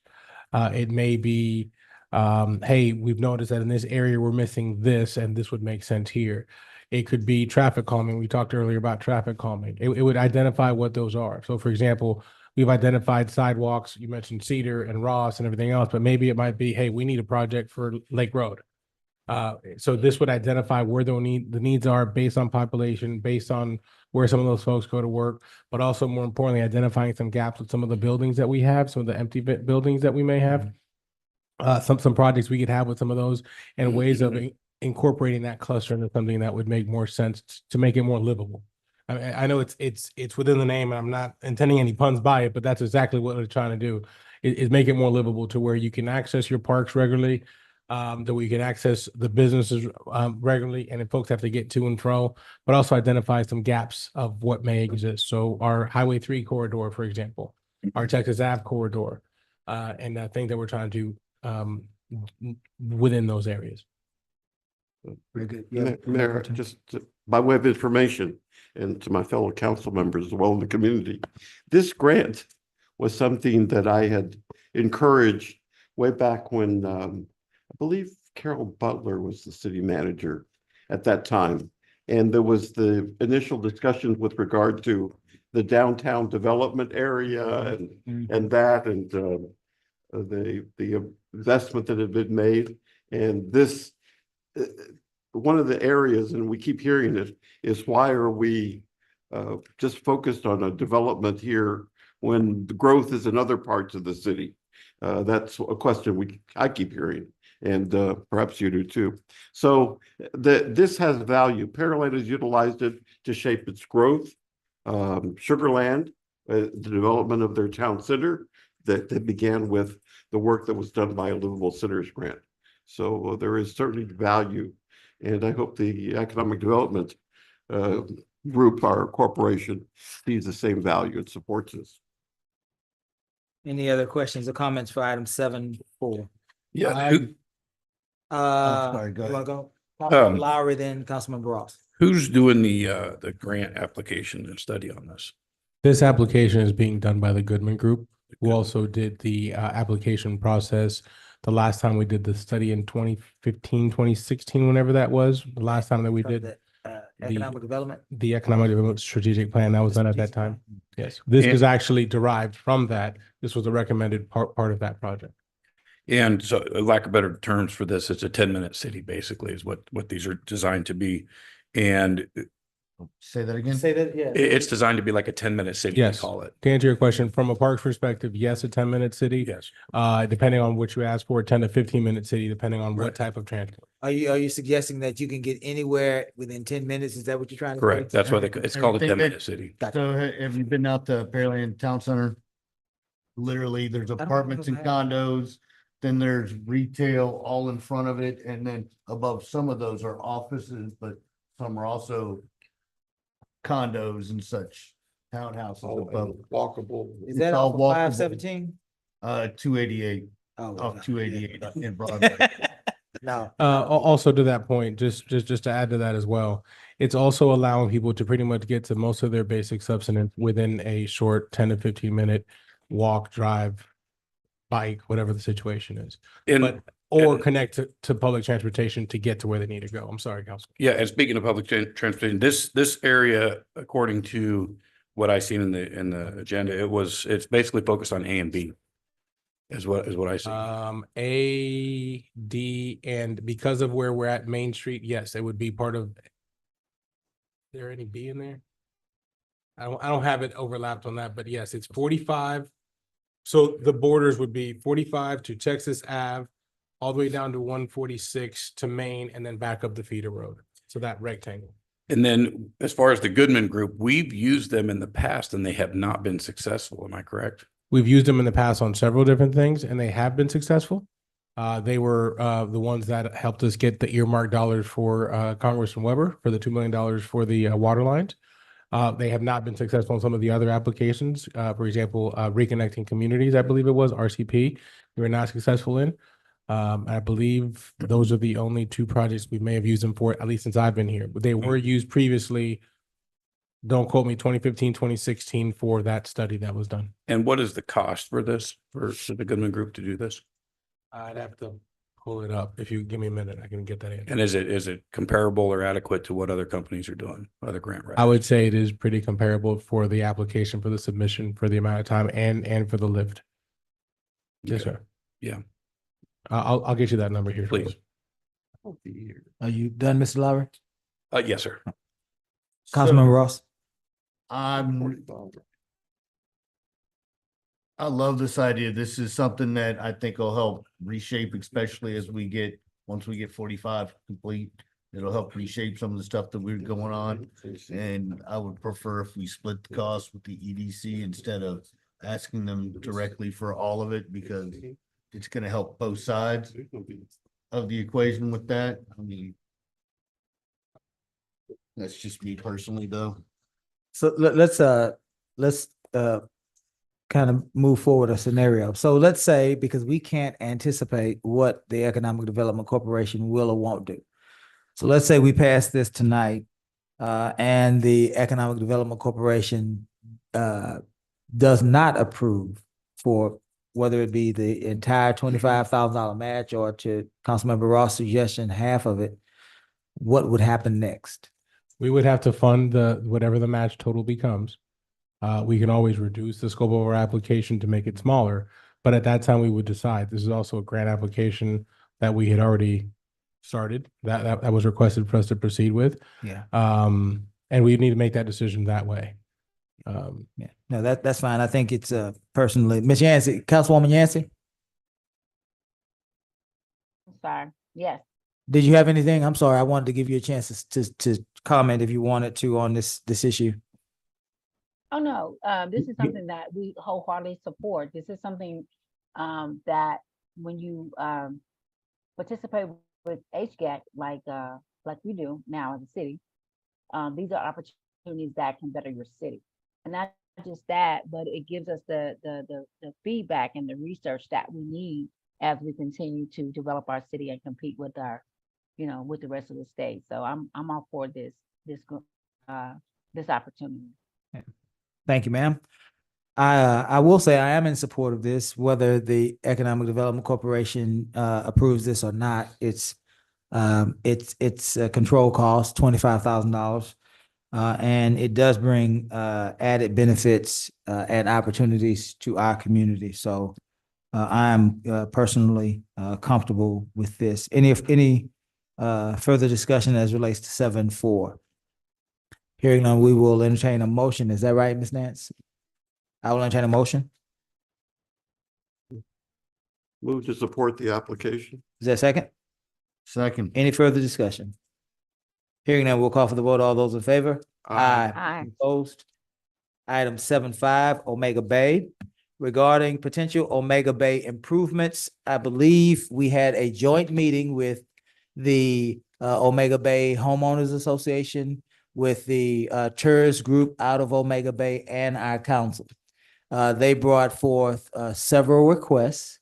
We heard them. We tried to understand them, ask questions. And Gus, you were tasked with researching these. And so we Yes. will yield the floor to you. Yes. And what you, Mayor and Council has in front of them is a letter from me to the council. That is Did I give correct. this out? I've passed. Everybody has a copy? Yeah, I think maybe Councilmember Ross and It stopped with me. I'm sorry. I Oh, that's was okay. asking Mayor Pro Tem, what is this? I apologize. And as There you go. just as a general rule, the advice and counsel that I give y'all is privileged, as it is with all of my clients. Given that I wrote y'all a letter, I did not want to release it without, it's y'all's decision. It's not mine to release it. So if part of this you want, I mean, there's nothing in there that I'm ashamed of or anything like that, but I didn't want to release it without y'all permission or it's y'all's decision. So if as part of this agenda item, y'all want to make it public, that's fine. That not a problem. Do what? So generally, there were a lot of things that were going on at that meeting, but there were 4 general questions that I was asked, and I'll answer those, and then I'll get to some other items that y'all discussed, and then finally answer any questions y'all have, follow-up questions, and ask y'all for what direction to me and to city staff that council has.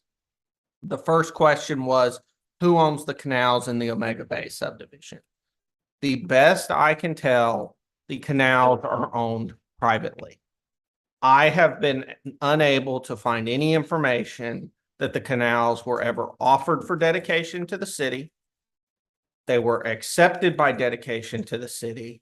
They were donated to the city. I can find no evidence of that.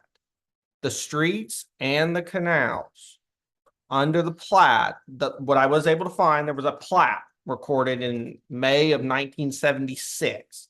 So just like when city council, we bring y'all plats, there was a plat for Omega Bay done in the 70s. As part of that plat, it said in part, the undersigned subdivider and developer Omega Bay Inc.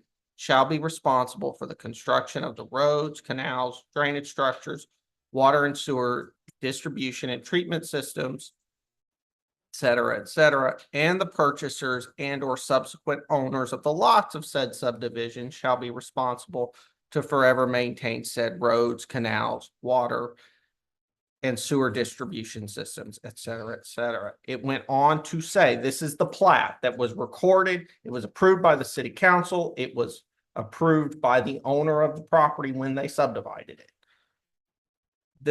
The plat went on to specifically reserve portions of said canals, which are in the subdivision, for the use and benefit of the owners of lands and premises contiguous to and abutting upon said canals. And the plat said, roads and portions of said canals shall in no wise be construed as granted or dedicated to the public, but to the contrary, said roads are private roads reserved unto the owners of said lots in said subdivision, and said portions of said canals are private waterways reserved unto the owners of lands and premises contiguous to and abutting said canal.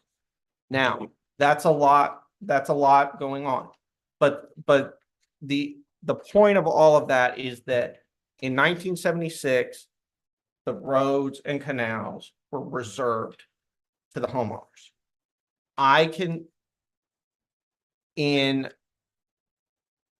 So I did some title work, and all I could find is that in January of 1996, Omega Bay Inc. quitclaimed, which there's a whole separate issue of whether a quitclaim actually conveys title, but we'll assume for now that, but we won't address that. But that the Omega Bay Inc., the developer, the owner of the land who platted it, quitclaimed the remaining interest that it held in the Omega Bay subdivision to the Omega Bay Improvement Committee. That is all I can find about the streets and canals in the deed records. I understand there's been some talk of what the CAD says. Personally, and I don't think I'm alone in this. Generally, CAD records are not very reliable. We have to go on what the deed records say. Of course, people will say the CAD is based on the deed records, but it's what the deed records say. I was not able to find any evidence in the Galveston County deed records revealing the canals originally reserved to private ownership were ever made public. I also understand the GLO has opined the canals are private. So as far as I am concerned, everything I have seen is that the canals are private. The next question, can city debt be forgiven if an area de-annexes? I wasn't,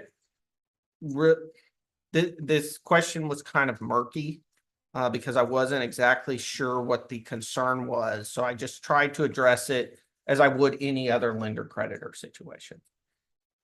the city has borrowed money from banks to do various things. Those are the CO bonds we've talked about. The city, as part of those CO bonds, I would assume, and I don't know the details of each one, but that tax receipts have been pledged as security. The city does not have the authority, and this is all assumption here, but what I want the council to take away is it is not the city to whom this debt is owed. It is the bank. The bank is owed the debt.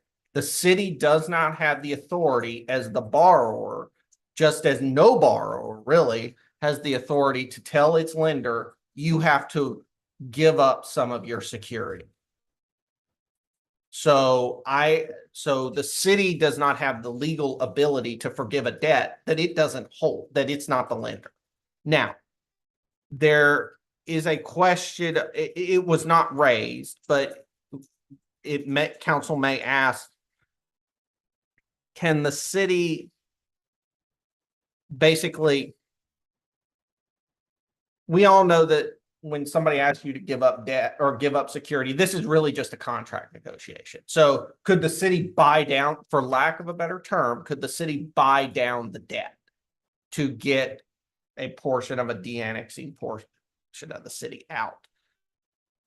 Political questions aside, because there would be some, and while that is not my role, but the city needs to be aware that generally public tax dollars need to stay in the city and go to the public. If the city is spending a large amount of public tax dollars to benefit an area outside of the city, it is possible that may rise to the level of not spending public dollars in your city. And it's possible that may not be an authorized use of public funds, even though because again, not that it's not going to benefit the public, but it's not going to benefit the public from whom the taxes were raised. The next question, can public dollars from a TERS be used for private streets? The short answer to this is no. The Texas Constitution prohibits the use of public funds to benefit private persons. If the streets are private, that's benefiting private persons.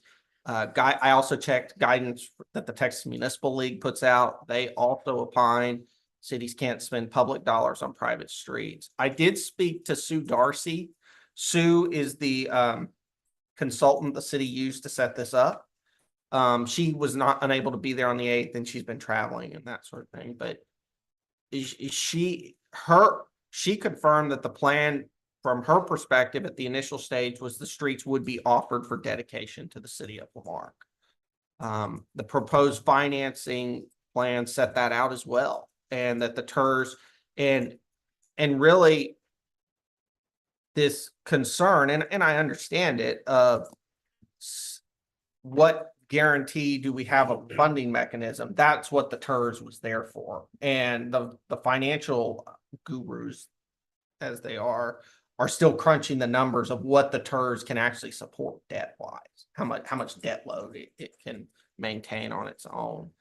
I understand there was a statement made that an unnamed city attorney said public dollars could be expended on private streets. I don't know who this city attorney was. No one has named him or her. I did speak to the city's bond counsel, Jonathan Frells. He says it wasn't him. I have no reason to doubt it was. So I don't, without more information, I can't really say. Mayor, there was also a question of lowering the value of threshold. Generally, no. Part of the financing plan and part of the ordinance is you've got to cap it at the value that it's then valued at. So the then value. There were a number of issues with the reversionary contract, which I'm happy to step through. But I wanted to address another question you had, Mayor, about the whole mud issue and mud TERS, and because you know what people hear.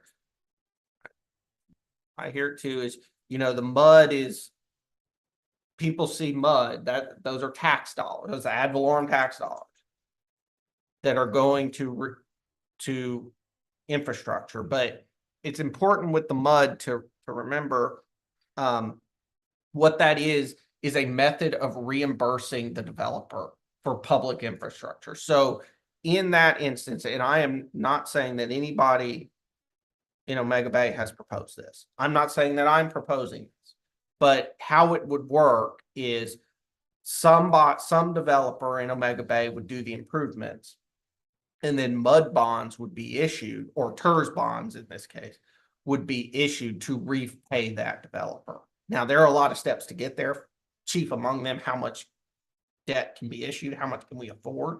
But that first step, after we know how much we can afford, is those bonds are being issued to reimburse somebody who has made public improvements. So that's kind of where that comes in. As far as the reversionary contract as a whole, there are issues with how that's being done. I mean, generally improvements are offered for dedication or they're not. The city, when it tries to sell land, we have to comply with statutory procedures. This contract doesn't really address them. And this was an issue I spoke to the city bond council about. When you're going to issue debt for bonds, I'm sorry, that was repetitive. When you're going to issue debt and you're going to name the projects, the attorney general is going to want assurances, basically, that you're not going to issue public debt on something that then is going to wind up in private hands. So that the sort of reversionary contract that was contemplated would likely not pass muster with the attorney general. All that to say, and there are some other issues I point out dealing with the reversionary contract, but all that to say, if council wants us to work with me, Caesar, to work with Omega Bay on, because what I heard, and I would, please somebody correct me if I'm wrong, but what I heard is generally Omega Bay wants its streets fixed, but they also don't want to be in a situation where the streets are become city streets but are not fixed. Basically, I think the TERS was a method to address that. There is a dedicated source of funding there. So I would say, we're still working to get the financials so we can talk to the TERS board about here's how much money you have in debt, and we can come to let me phrase it. Here is the capacity you have. Not there has, let me be clear. There has been no vote, nor have we asked anyone to take a vote on issuing debt. That has not occurred. No one has asked that. I understand debt's a 4-letter word in the Marque. It's a 4-letter word in general, but that has not occurred. So, but the next step would be first ascertain what the financing capacity is. And then once that is done, we can finalize the financing plan and come to y'all with a plan of how, because if the streets are offered, then how do we get them fixed? Okay, well, that is a lot, Gus. It is to take in. It is, and for that I apologize. I wanted to update y'all before I go talk to them because I don't want to get out ahead of y'all.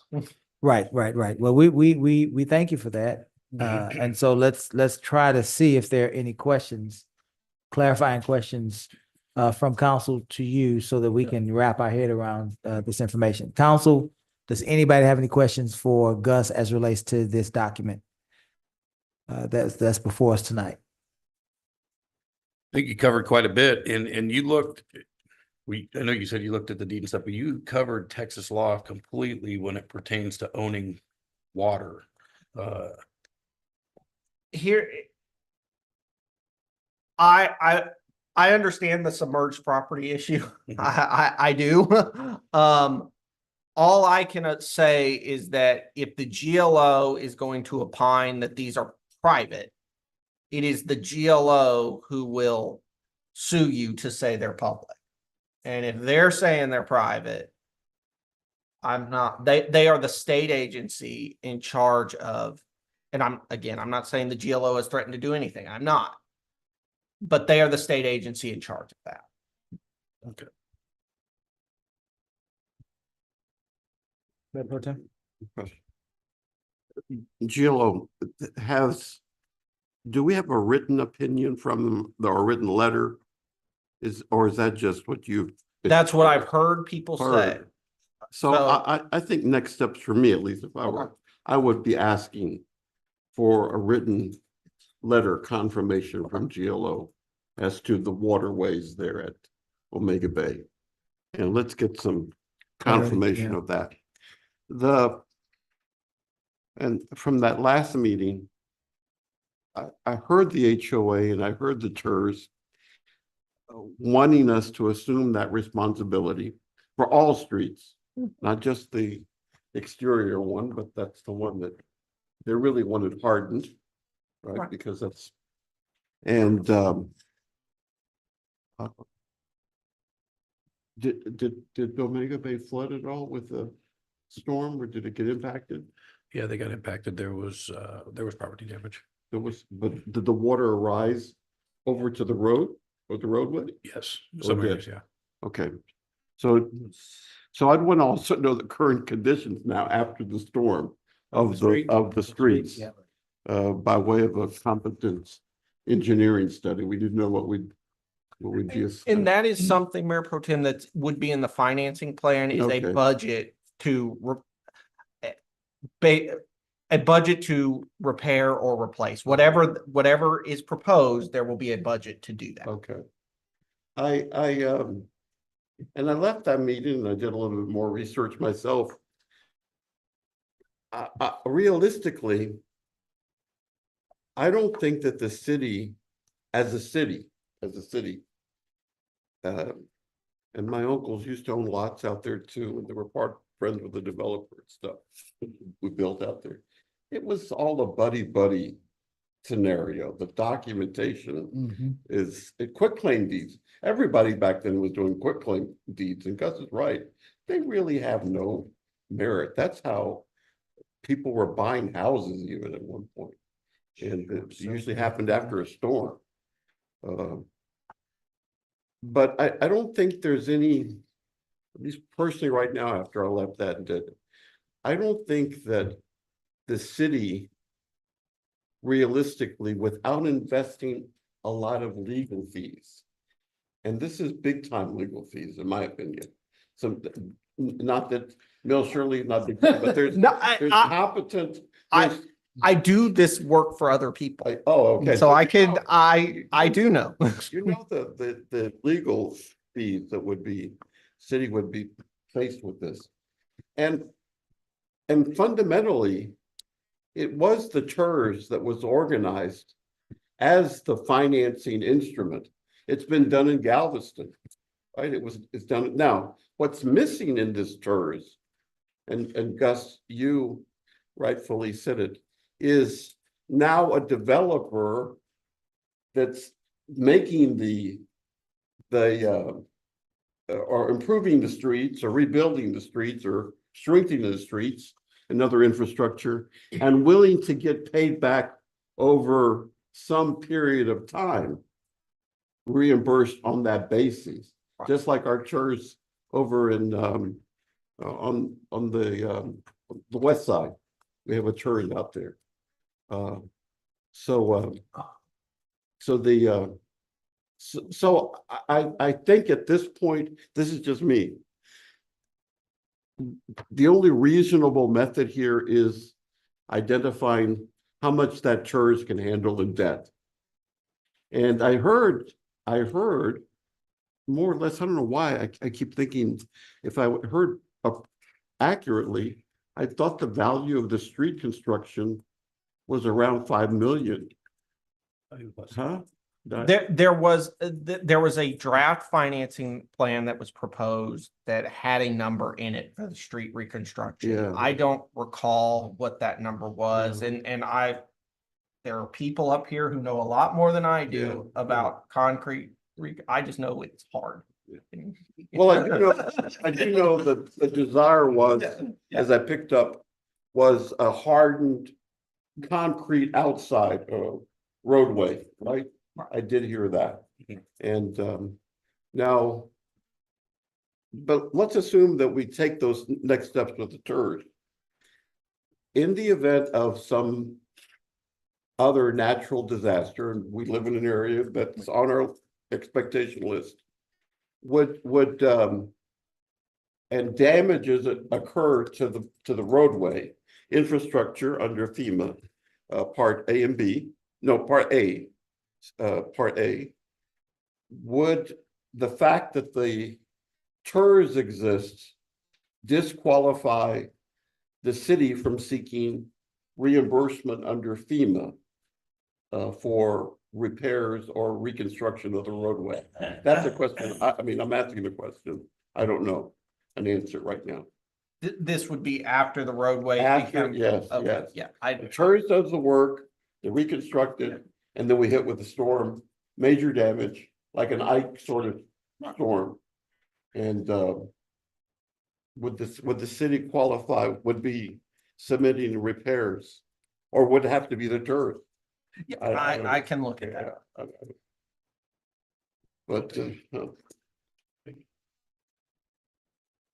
you have- oh, by the way, if they suffered some damages right now, as you say, that would be my other question for the moment now, is anything, any damage in Omega Bay, does it qualify for us to submit some reimbursement or put it in our damage estimates for infrastructure to FEMA? I have some input on that. Okay. Let me ask you this. This may sound like a weird question, but if the property owners own the streets, right?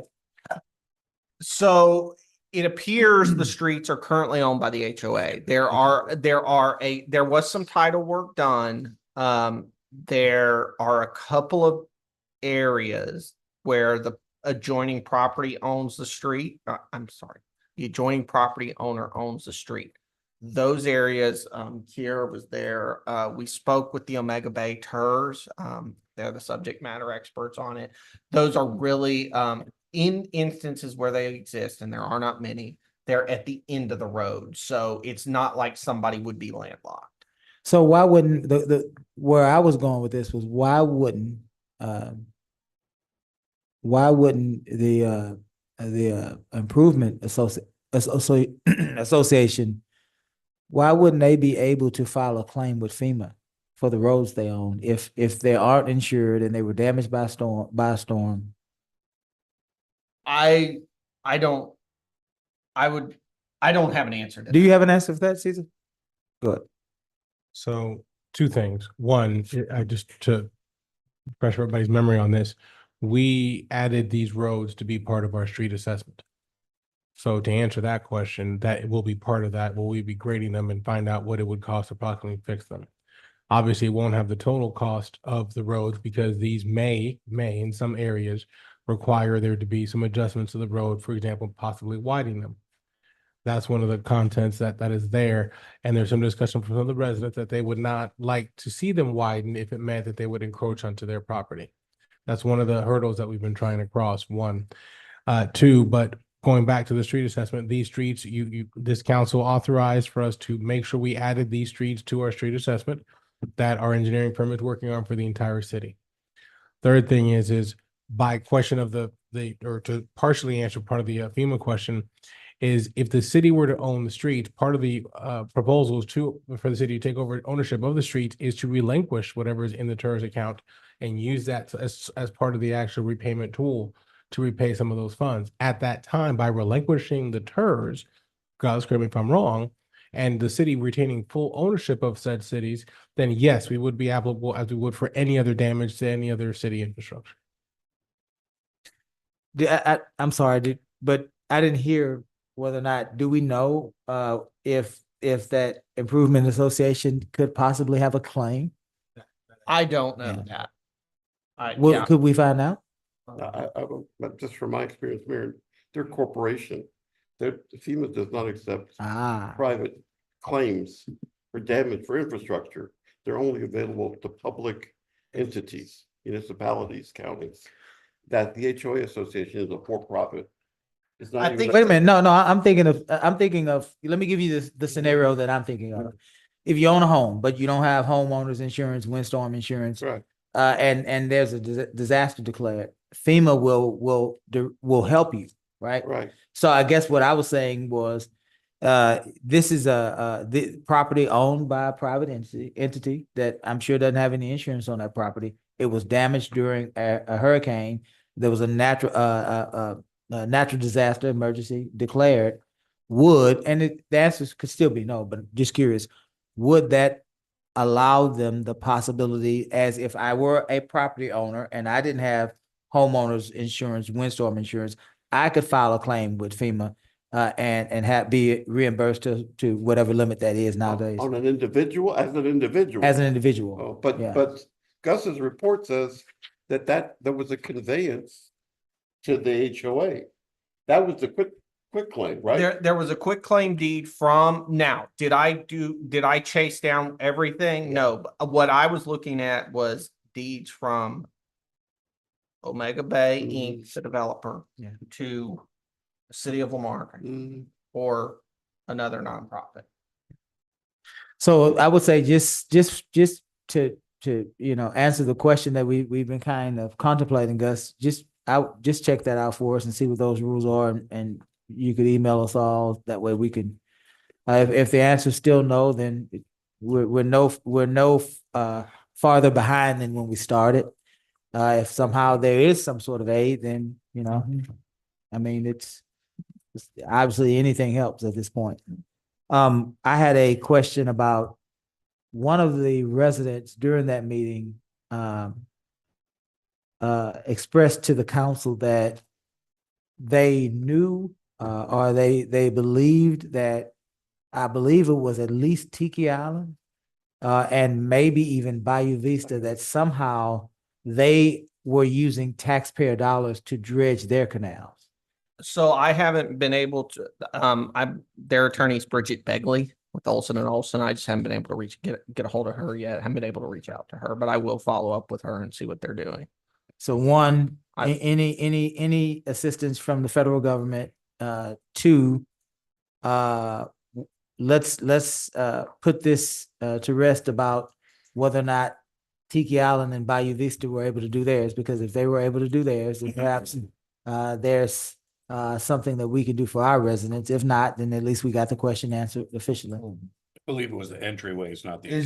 Isn't Bayou Vista's its own township, so the streets there, when they turn from private to public, mayor and everything, the waterways are right of way. Yeah, so, and I used to know people that lived out there, and we were always fishing on the dock, and there was always somebody coming up, crawling through.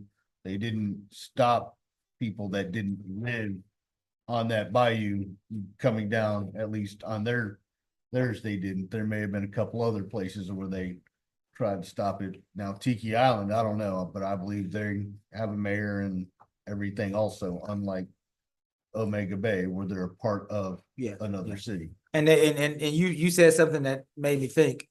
Their streets perhaps are public, right? Right. Okay, I got you. Council, we have to give Gus some direction on this. I would suggest he will certainly share this with the HOA and the TERS. I would suggest, council, we set another joint meeting after we've had a chance to digest this information and do some of our own research with the homeowners association and the TERS to see if there are new ideas, new pathways forward, or new information to consider. I think we just keep trying to go down that road of collaboration until we can find common ground. Council, if we have any, if anybody has any objection or heartburn to that, let me know now. Well, with, Mayor, question, Yes, yes, sir. Thank you. do we require just an action item or not? Is it It is, does not look like an action just item. potential? Okay, there's no action, but, a sense of council that we're instructing Gus to do the additional research that was Yeah, indicated. I have And that. the other thing that you'd asked at the beginning, whether you were permitted to share this information. And our Yeah. answer to that is yes, Yes. with the Yes, and we HOA can, and the. and we can take action. It doesn't, just because it doesn't say, anything about taking action, we can take action to direct you, of course. Right, and it's, yeah, new business items presented at the top. for- And at the top. possible action, yeah. Yeah. So, council, again, is there any heartburn to, for, Ms. Nance to work with us and the Improvement Association and the TERS to, schedule another joint meeting so that we can, allow for more discussion on these issues? Anybody having heartburn? When, On that. when are you thinking? Like how far out? 15 days, 14 days before for the August meeting is what, the 12th you said? So there's a couple. It'll probably be a little bit longer than that, simply because budget is in that 30-day window. There's a lot of budget meetings. I know you have some training, so you'll be out for a few days. And then I'll need to meet with the other two groups. That's about another 15 people or so to consult with. So it may be towards the end of August a little bit, if not the beginning of September, realistically. Okay, Because budget hearings go through currently August 13th, but there may be some deviation in that. So, Could we shoot for the end of August? yes, sir. Okay, council, anybody having heartburn with that? No. Also, we, with that direction, we also need to direct Gus, to Mayor Pro Tem's point, to continue to research and, inform, on the questions that were brought tonight, right, Mayor Pro Tem? And yes, what sir. else did you say? Well, and to also. Oh, and to release the Release information. The legal. Okay. opinion. So I will entertain a motion to, direct, Ms. Nance to schedule a joint meeting with the HOA, bless you, Excuse me. the HOA and the TERS, with council as soon as possible. You've already given us what that looks like end of August. The second part of that, motion that I will entertain would be that Gus will continue to research the questions that council has brought to him tonight, as it relates to this report. And thirdly, to give Gus permission to share this report with the TERS, the HOA, and make this available for public consumption as soon as possible. Is there a motion? I Let's I do it. just want to ask, so when you were looking up the ownership of water, did you look at ownership of right of ways? Because that's like a driveway or a street there. Yeah, so I did the best I could to go off of what I could find in the deed records. If the HOA has something else, let me know. But the deed, the first thing I found was this plat that was very clear. These are all private. Mm. And then there were a bunch of deeds to people. And then there was this deed of what were common areas, and looked like they included some streets too, to the Omega Bay Improvement Corporation. That's all I could find. I could not find anything where the streets or the canals were offered for dedication to the city of Lamar, or were in any way conveyed to the city of Lamar. That might have been why they did just the entryways in Tiki and Mhm. Bayou Vista. It could have been, and again, I don't know why things were done that way. I can just go out, and if somebody has other documents, I'm happy to look at those. Yeah. So this is just what the deed records reveal. I will entertain that motion for those three items. So moved. Is there a second? Second. Any further discussion? Hearing none, we'll call for a vote. All those in favor? Aye. Any opposed? City manager report, item 8, submitted report to update council and the community on the standard of operations of the city.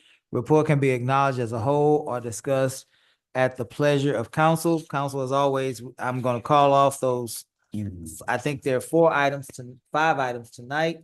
If you are requesting to speak to any of these 5 items, just let me know and we'll pull those. Item 8.1, ICMA 2024 Economic Mobility and Opportunity Cohort. Does anyone want to pull that one? 8.2, I'm sorry, is that this grant agreement? Is that what that is? Yes, sir. No, I would like to understand it. I don't. Okay. All right, we'll pull for a brief explanation. 8.1, 8.2, 2023-2024 grant applications. Anyone?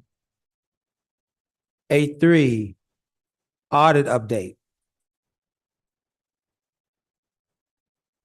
8.4, code update. I'll have basically a comment on the code update. Won't be long, chief, won't be a whole lot. So you may not even need to come to the front. So 8.5 items up. That's items for the good of the order. We'll save that. Mr. Mayor Pro Tem, you wanted to ask questions about 8.1 and then we'll move to 8.4. Yes, sir. I'm just curious. It says sub-grant. So a grant was awarded? Yes, we have been awarded. These are sub-grants through ICMA made available by Bloomberg Foundation. And essentially what it is we are a sub-grant recipient, one of 15 cities nationally to receive this grant. It's a no-cost match grant. It was 20,000 plus 4,000 for subsequent expenses. But it is a grant that we received from a national level with no match, and it's specifically to remove barriers toward economic mobility for those that may be having challenges. So along the lines of what we did before of our previous discussion with the livable centers, but at a much smaller scale, and it's identified specific projects that we could actually capitalize on. JB and I have been part of that process, and we're eager to share what we've learned. Okay, that's all. Thanks. Very good. And there's no match. No match. That's the best grants in the world, in the whole world. No match. Councilmember Lowry. Yes, sir. I asked, I believe you were walking out the room. I asked if you had any questions or any of us had any questions as relates to item 8.2, 2023-2024 grant applications, 8.3 audit update, or 8.4 code update. Did you have anything you want to pull on those? No, sir. Very good. Thank you. I am on 8.4. And I just wanted to acknowledge Chief Merriman that in the interim time from the time that we had a meeting with you in this council meeting the other day, you've made it looks like a significant amount of progress. I am glad to hear that you all are going to be trained, that you're going to have access to databases, and that I'm hoping that will improve our efficiency in that area. There has been comments made tonight as well as many other days in many other meetings about our code enforcement department. Again, I don't really need you to ask any questions unless you wanted to come and share something. But I just wanted to let you know, and I wanted to acknowledge to the people, you actually brought back improvements. The things that the council tasked the city manager to direct you to do, you actually begin the process of doing those things. And I wanted to acknowledge that in public for our residents to know that you're on it. So thank you for a lot of work still to be done, but definitely you responded very quickly. And I, for one, appreciate that. Mayor, quick question, Chief, for clarity, this training we're talking about was for the issues that you guys talked about on the tracker and the software. That is correct. That's good. Yes, Mayor Pro Tem, request tracker as well as SmartGov, we have found some significant access issues. We did discover that we don't have all the access we're supposed to. Our IT department is working diligently with the parent company of SmartGov to fix those issues. It's going to take us a little bit more time, and Well, that all got put on hold last week, so. Yeah. All right, I just. Thank you, sir. Thank you. Mr. Garcia, items for the good of the order.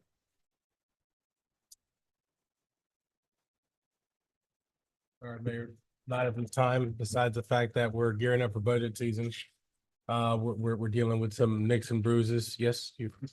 When you've done Sorry. in the budget. Dealing with some nicks and bruises as far as staff's concerned. We got some folks that are trying to recover. Just kind of get ourselves back on our feet, ready for this next stretch. Thank you, Mr. Garcia. Sorry, can I make a comment? Oh, go ahead. Okay. About the budget workshops. So in the agenda, there's a flyer for what the original proposed budget workshop dates were. But we have a council member who will be traveling for training on the 8th. And I was gonna ask if it was okay with the council if at the next meeting we can adjust that workshop date to either the 7th, and we do Monday, Tuesday, Wednesday of that week, or we add another day at the second week, whatever is better. What day for is the y'all. 8th? What day? The 8th is a Thursday. Thursday. We normally do Monday, Monday, Tuesday, Tuesday, Thursday. Thursday, And yes, so you're ma'am. saying Monday, Tuesday, Wednesday, or Monday, add that. to have Yeah. to add it on the second week on those two, after those two, So we have 4 total possible scheduled, dates. So it's always 5. 5. We have 3 solid dates, 2 possible dates. Gotcha. Usually the 3 solid dates are the Monday, Tuesday, Thursday, with a possible Monday, Tuesday of the following week. Yeah. Because we have a member that's not going to be available on that Thursday, we can either do Monday, Tuesday, Wednesday to keep 3 in the first week, or we could do 2 the first week and 3 the second week. I don't know how. Yeah, let's wanna think let about the that? council, yeah, we are aware of it. Let's let the council decide, next agenda. Thank you for that. Hello, Mayor and Council. This is Christine Turner. Can y'all hear me? Yes, ma'am, we can hear you. Hi, I wanted to just actually give y'all an update with the audit. Okay, go ahead. Okay, the audit was actually completed the first week of July. So, we do have a draft of the comprehensive annual audit for FY 23. My staff is now entering all the adjusting entries that needed to be made. I spoke to Mike Brooks with Brooks Watson. We're trying to schedule a day for him to come in and present. So if it's not going to be next council meeting, it will be the following one in August. Yes, ma'am. So those preparations are happening. Thank you. Thank you, Ms. Turner. I have 2 quick questions. Go One ahead. for the city manager, one for Ms. Turner. Go ahead, go ahead. Okay. Mhm. What was my question then? What did you talk about on your report? I already meant, I would tested it. Which Right now, you made a comment on, I Good talked of the about order. the economic, oh, no, I was saying about the budget meetings, the fact that we're doing some healing right now, and our budget, and Kara picked it up kind of where I left off, the fact that we're gearing up for budget season and we have a slight oh, change see to the there, calendar. I already, but Ms. Turner, just for this, my question to you is, you're going to be providing us the monthly financials as well, but what was that at the second meeting of each month or the first My meeting? goal was the second meeting of each month. Okay, that's Yes. what I thought. I Yeah, may have fallen behind this time because of budget. yeah. But if I can't get it done, I definitely will assign one of my staff to handle it.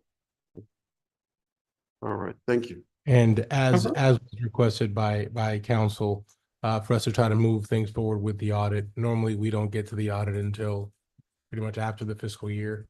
We're at the point of wrapping it up now, so you'll be able to have it before we go into budget season, which is not something that we've done before. One other thing to Ms. requested Turner by- and the city manager, just by history, and Keith was, the mayor was here, Kyle was here. It's so important to do these assessments now, these damage, since we're under this federal declaration. And the city needs to maximize the income that's going to be generated, the reimbursement income that will be generated was something I had urged the previous financial director and had kind of mentored her in that as we got more. So, and I want to say this to all the departments, Mayor, certainly you've encouraged us. We're here to lend our background and our skills and our talents on a volunteer basis to help this city. And I know your staff is overwhelmed, but we are here. I know Councilmember James Brooks, Councilmember Yancey, and certainly Mr. Lowry too. We're all here available, and the mayor in any way that we can help this city and to help you guys. Thank you very much. Very good. We now move on to item 9. Requests and announcements. Requests by mayor, council members, items to be placed on future city council agendas, announcements on city events, community interests, Texas Government Code 551-415, items of community interest, includes expressions of thanks, congratulations, and condolence, information regarding holiday schedules and honorary salutary recognition of a public official, public employee, or other citizen, except that a discussion regarding a change of status of a person's public office, public employment is not an honorary or salutary recognition for the purposes of this subdivision. A reminder about an upcoming event organized or sponsored by the governing body, information regarding a social ceremony or community event organized or sponsored by an entity other than the government body that was attended or is scheduled to be attended by a member of the governing body or official employee of the municipality or county, announcements involving an imminent threat to public health, safety of people in the municipality or county that has arisen after posting of the agenda. Mr. Councilmember Lowry. I just want to give another shout out to the EMS team and everything, and the medics and the firefighters and the police officers that were out there working. Everybody did a fantastic job. Mr. Garcia, everybody, Mr. Kyle, everybody did a jam up job. And let's just look at where we can better ourselves and better the community and move forward.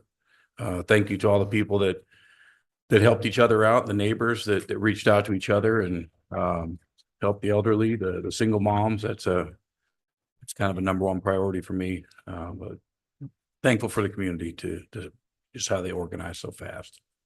And that's about it. Thank you, Councilmember. Councilmember Ross. I want to give a shout out to Miss Jackie and Linda. Y'all helped out tremendously with meals the last 2 days. Much appreciated, especially last night. I thought we were gonna lose our mind back there. Dear Lord. To the police and firemen and public works and everybody. I can't remember the guy's name who was calling me Arm and Hammer on Saturday because that was so funny. That was some good stuff. It was a lot of people going through those lines, getting fed, getting water, getting ice, coming up here, getting MREs, whatever we could give them.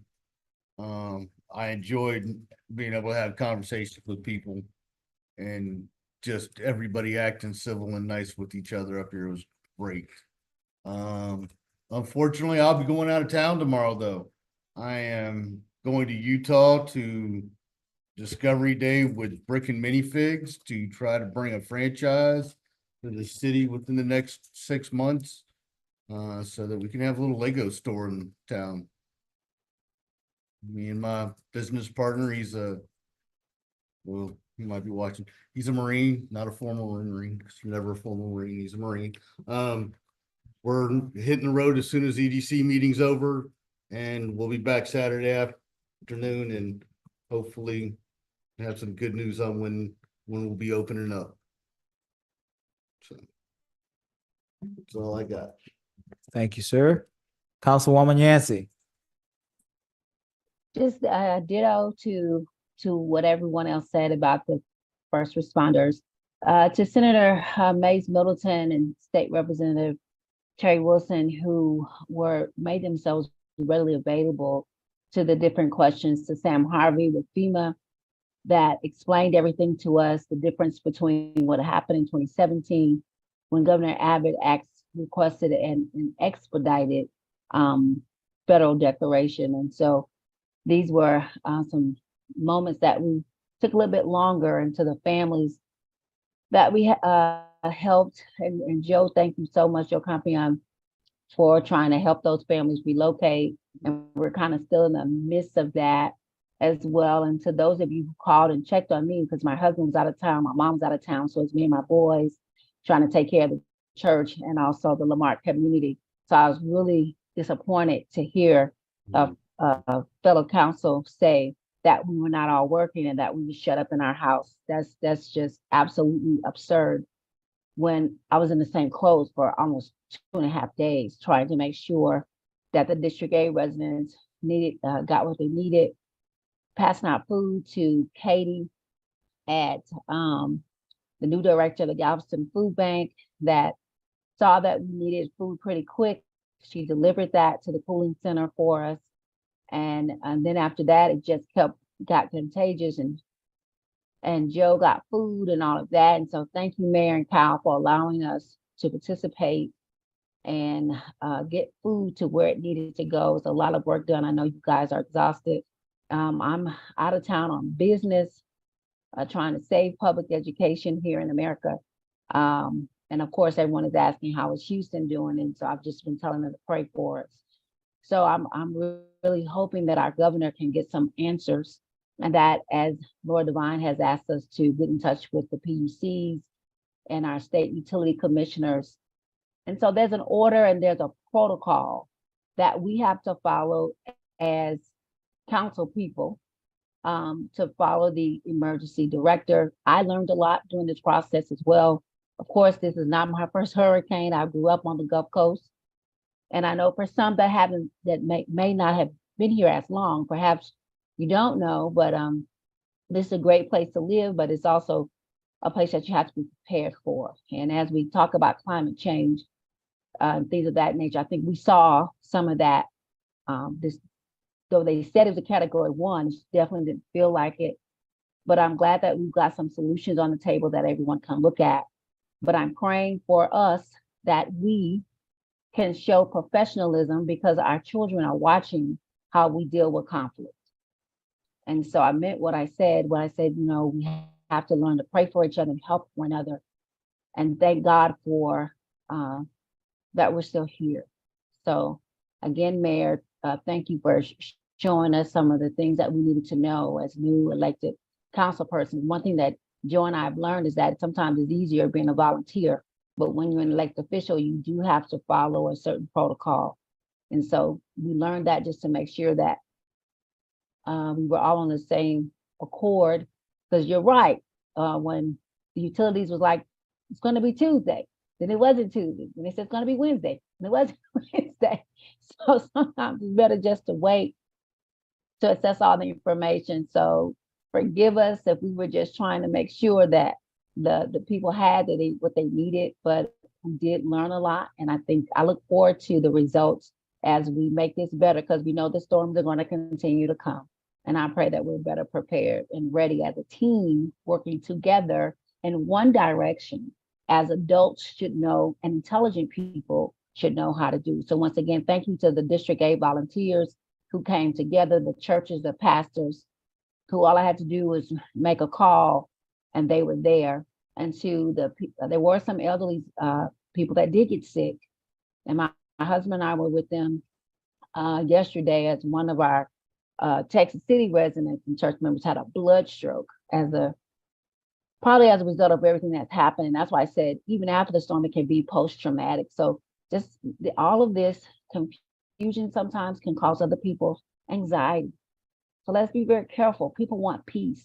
And I think we need to always try to work on that and illustrate that. So thanks again. And to my council members, I tell you again, and to the staff, I love you, and love always wins. Thank you, Mayor. Thank you, Ms. Yancey. Mayor Pro Tem? Yes, appreciate it. First and foremost, I want to say my heartfelt thanks to all my council members. We communicated with each other all during the storm. We continue to do that. We've helped each other, and we've given each other hopes. We've laughed too, and all those things are important here. And take it from someone who, at one time, I've slowed down now, but I was responsible for governmental ops from the Louisiana border to the South Texas border, and I've worked through many of these events. And I definitely would rate our effort A minus.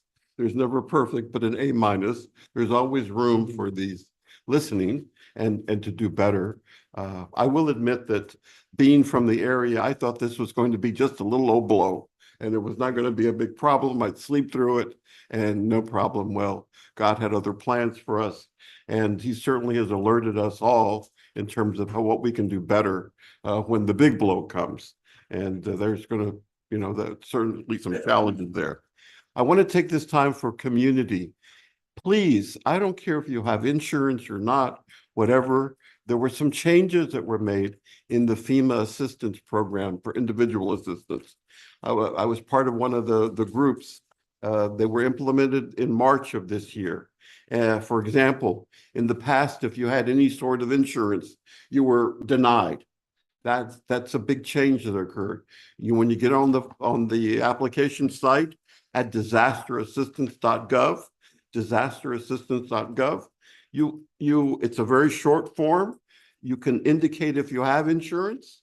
It's not going to disqualify you. We understood that there were problems after the Harvey, that insurance companies were not wanting to reimburse claims as quickly as they could. So under the new guidelines, if you're having problems along those lines, assistance will be rendered. But if and when you get your assistance from the insurance company, you have an obligation to pay back that money as well too, okay? The amount for damage assistance individual has now increased to $47,000 if you had a complete destruction of your home. Unfortunately, at least the reports I got, Mayor, we didn't have any sort of situation like that. So, those are some changes for the better that were made in the FEMA application process. Applications are taken in many languages, not just Spanish and English, but if you have a particular need or a disability as well, there's assistance available. While Mayor was here and we were distributing some hot meals, we ran across some individuals that didn't have or didn't know how to use their computers or have computers. I will be here tomorrow afternoon with all 3 of my computers, laptops, and I will be assisting people if they wish to apply for the FEMA assistance, disaster assistance. All you need is bring the details of your property, your social security number, any member of your family, as long as they're a legal citizen or a legal resident, are eligible for the application. And so don't let these things dissuade you on that side. The other thing is, I don't know, thank you so much to I call it our feeding team with our lead, Councilmember James Ross over here, our feeding lead, organizing. He had some spectacular ideas when the only thing that we had on the first day, I think, was carrots and potatoes. And he said, I have an idea to turn this into a certain type of potato hash. Yeah. And it was all delicious. Let's not waste any of the food that God has given to us.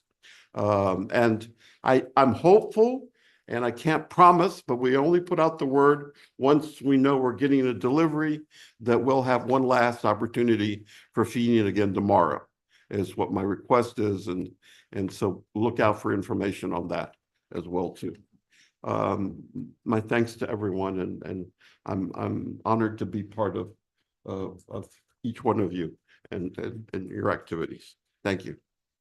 Thank you, Mayor Pro Tem. Again, along with the rest of my colleagues, I want to thank all those persons who volunteered their time and their energy to help their neighbors in our great city through this terrible, terrible ordeal.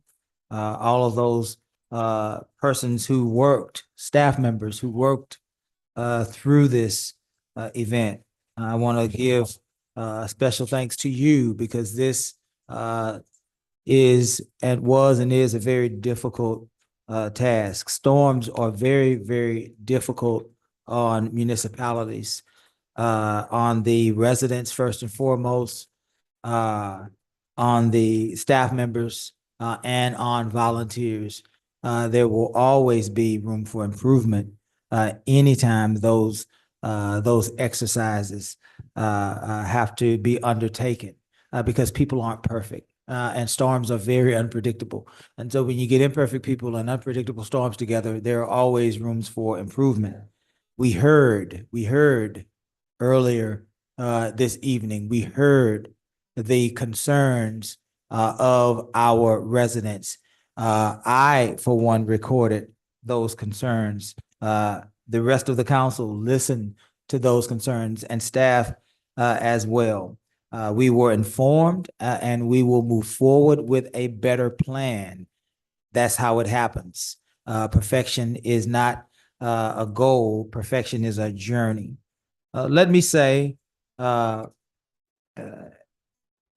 this is what I've learned.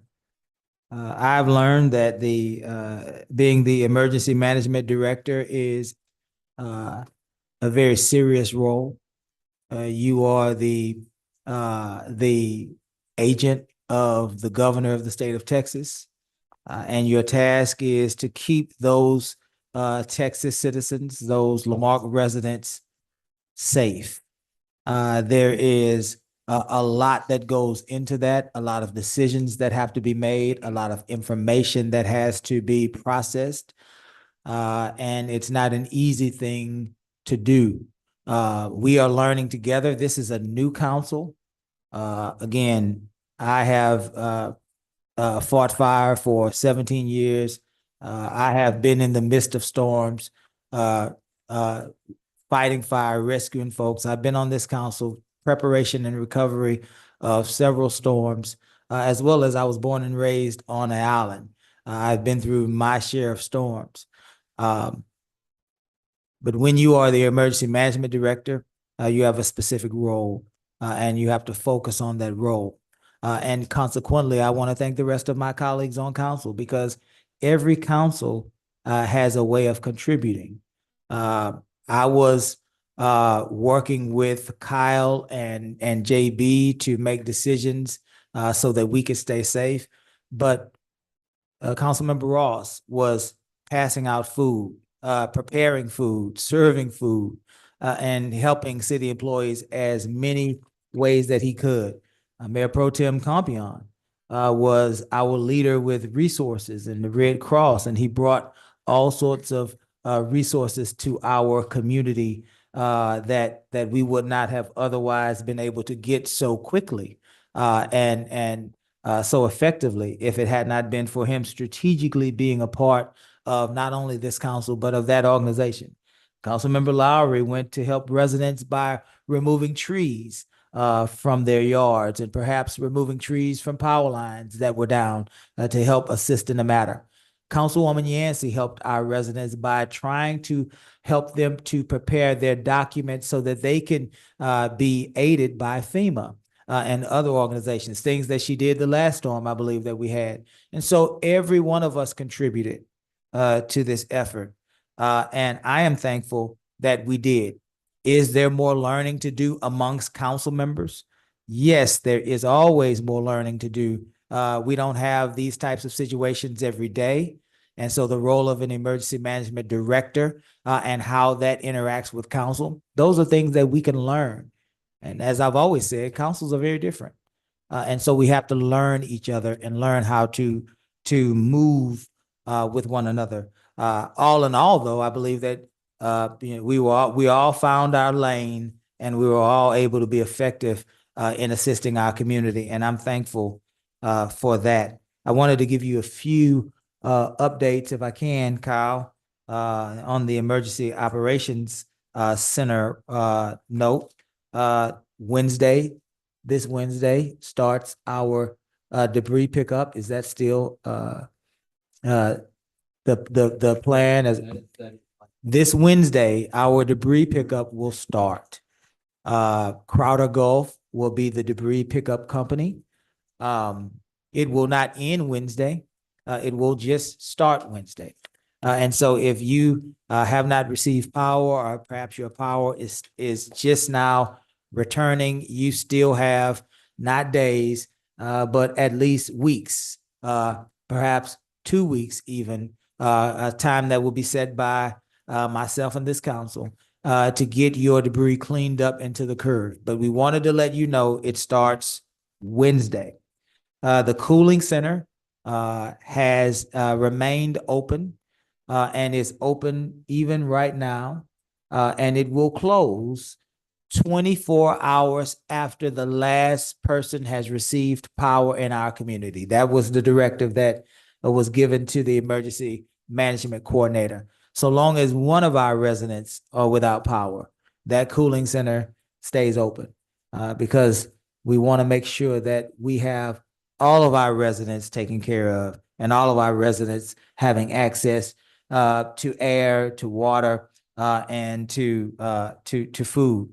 Along that note, there is still water and food in the form of MREs available at our cooling center. If you do not have water, or if you do not have meals, Mayor Pro Tem has coordinated hot meals. But if you've missed the hot meals, we still have meals to keep you alive in the form of our MREs. 1109 B Bayou Road, again, will be open for the rest of this evening. You can come and receive nourishment for you and for your families. The last thing I want to say as the mayor of this city is that everything changed on Saturday. Saturday, well, it's all over the news now. Saturday, one of our presidential candidates had an attempt on his life, and that changed everything. Whether we agree or disagree with policies and with campaign platforms, one thing that I believe I know is true, that young man did not know Mr. Trump, didn't know him personally. Perhaps he might have been privy to some of the policies or some of the votes, some of the platform issues that Mr. Trump believes in, but he didn't know him. He heard a lot of the rhetoric that's being pumped through to all of us, whatever side you fall on, about another side.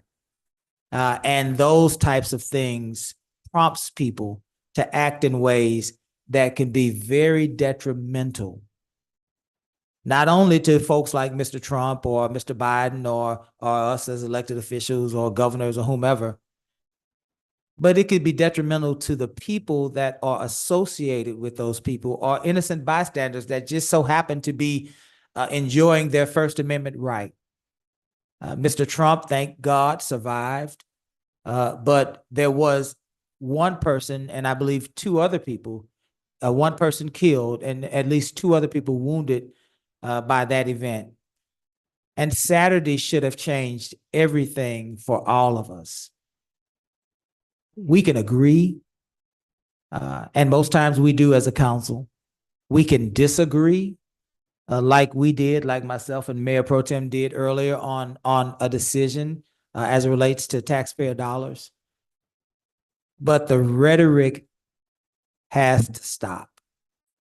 And I'm saying this from the presidential commentaries on the presidential race that we have before us, down to what's happening in our Girl Scout groups, down to what's happening on our school boards, on our library committees. The rhetoric that causes people to get angry and hateful toward other people has to stop. And it has to stop with those of us that are leaders. We can all work together. We don't always agree on everything. But the one thing that we need to change right now is the way we go about disagreeing with one another. We can simply say, I disagree. I will vote against it. We can believe and say that we believe that people have issues wrong, and we believe that our position is the right position. We can do that. That's what democracy is. But when those types of discussions move beyond simple disagreements and votes, and when they move into areas that instigate and initiate and cause people to want to act out against other people violently, we have gone too far. No matter what you think about the Republican nominee or the Democratic nominee or any person in any elected or appointed office all across this country and beyond, they don't deserve to be harmed. Nobody deserves to be harmed. And the one thing that I'm learning about all of this is most times the people that actually do those acts that harm other people aren't the actual people that are spewing the rhetoric, but they are being inspired by people that are spewing that rhetoric. And that has no place in American politics. That has no place in any of our discourse. We can work together. We can disagree. We can respect one another, and we can support one another in that endeavor. And it is my prayer for those of us in this city that we would set the pace, that we would change the tone, and that we would lead from a positive direction. Again, we don't always have to agree. We simply say that we disagree, take votes, and then move this city forward. If we can do it in this city, then perhaps every city might take that upon themselves, that they might be able to do that as well. And we might be able to bring these tensions down in hopes that we would allow civility to flourish, hopes that we might be able to do some things to put our country in a better position than we are now. Council, thank you for listening. Certainly, we are now moving past this point to our next point, which is executive session. And let me read this, and then we will have a discussion about one of the items in executive session. Executive session number 10, the City Council for the City of Lamarque, Texas reserves the right to adjourn into executive session at any time during this meeting to discuss any of the listed, any matters listed above as authorized by the Texas Government Code, section 551.071, consultation with attorney, 551.072, deliberations about real property, 551.073, deliberations about gifts and donations, 551.074, personnel matters, 551.076, deliberations about security devices, 551.087, economic development. There are two items in executive session for us to consider. The first item, section 551.074, personnel matter, for the purpose of hearing a complaint or charge against an officer or employee. Councilmember Joseph Lowry. Let's lay the groundwork for this. There have been in my time here two other issues that we've had to have conversations about with council members. And according to our city clerk, they both originated in executive session. That does not mean that they have to stay in executive session. That just means this is where they arrive on our agenda. Now, whether we were in executive session or not, we would still have to come out and have a discussion and take possible action. Every member, whether it be council members or appointed members, every member has a right for any complaint heard against them to have that be done in open session. And so it is my understanding, according to Ms. Nance and Mr. Knable, that Councilmember Lowry has decided to have his complaint be heard in public. Is that correct? Yeah, we're gonna do it in executive session. You want to do it in executive session? Okay. Very good. We will now then adjourn to executive session at very good. Section 2, thank you for that, Kara. Section 2, 10-2, section 551.074, personnel matter. The appointment, employment, evaluation, reassignment, duties, discipline, or dismissal of employees. And this will be for the city manager. Now, 11:05. 11:05. We will recess. Is that right, Mayor Pro Tem?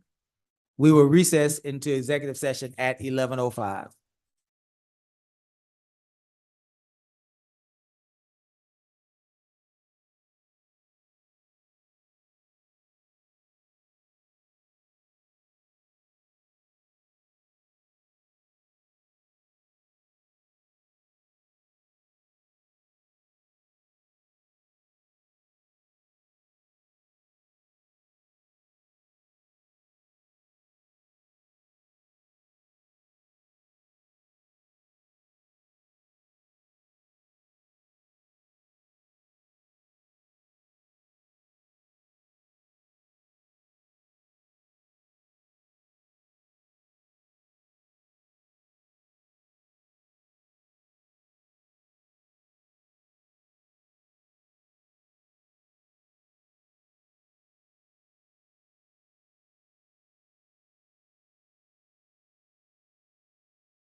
We are back in our special called meeting at 12:23, 12:23. What time did we go in? 11:05. 11:05. Item 11, actions to be taken from executive session. 11:1, section 551.074, personnel matter for the purpose of hearing a complaint or charge against an officer or employee. Councilmember Joseph Lowry. Council, do we have a motion? Mayor, just move that no action be taken at this time.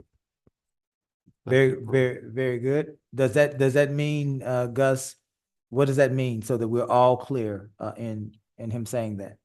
Just means that council's taking no action one way or the other. Okay. Point of information. At this time, At this time. council is not disposing of it, of the complaint. Council at this time is taking tonight or this morning, as it were, is taking no action. But to Councilwoman Yancey's question, it is not disposed of. It is not disposed of. Very good. Mayor Pro Tem, is that the motion you intended to make? Yes. Is there a second? Second. Any further discussion? Hearing none, we'll call for a vote. All those in favor? Aye. Any opposed? Aye. Is that aye in favor? Yes, that's an aye. Very good. 11:2, section 551.074, personnel matter, appointment, employment, evaluation, reassignment, duties, discipline, or dismissal of employees. The city manager, I will entertain a motion. Mayor, ask for, to be recognized. May I be recognized? Yes. I'm sorry, Jim. I'm sorry. I'm losing my voice now. I just, Mayor, we have, I'm bringing to council an amendment to the employment agreement with the city, between the city of Lamarque and Cesar Garcia. This amendment covers absences or corrections or lack of items that were not included in the original contract. And it does not indicate, it's not a pay raise or anything else like that. But it's to say that Mr. Garcia is still, in terms of his evaluation, he's working with all of council and the community as well as part of this. But I have moved that we approve the amendment to the employment agreement between the city of Lamarque and Cesar Garcia, effective upon approval, if it so moved. Is there a second? Second. Let's outline, Joe, highlight the changes for the public. Sure, certainly, not a problem. The basis of the original employment agreement was actually the template from the previous city manager's agreement, or I should say, Mr. Tink Jackson's agreement. And mind you, there was a lot of hurried drafting and last minute drafting that occurred at that time. And I'll just clarify the amendments that were clarifying the section with regard to retirement benefits. Traditionally, the city pays a portion of the contributions made to the Texas Municipal League, and the city also contributes to employees' salary an amount equal to employees' contributions to that pension fund. That's just one item, and the understanding that he is a separate contract as opposed to separate from other city employees. And then we're also clarifying the language of the city's contribution to also up to 7.5% of his salary. The city is also reimbursing an employee for contribution to the 457B plan contribution. So that's that one. Mr. Garcia had originally agreed, and we didn't include this in the contract. He did not want the $1,000 city car allowance. Mr. Garcia has he's a family man, lives here in Lamarque, and wanted instead the assistance or the use of the $1,000 monthly car allowance to be directed to pay the health insurance benefits for his dependents. And and the employee is not, he's permitted to utilize the city vehicle for city business only and not for personal use. Employee is not entitled to reimbursement for mileage for the use of his personal vehicle for city business. The clarification on the vacation, sick leave, and other leave.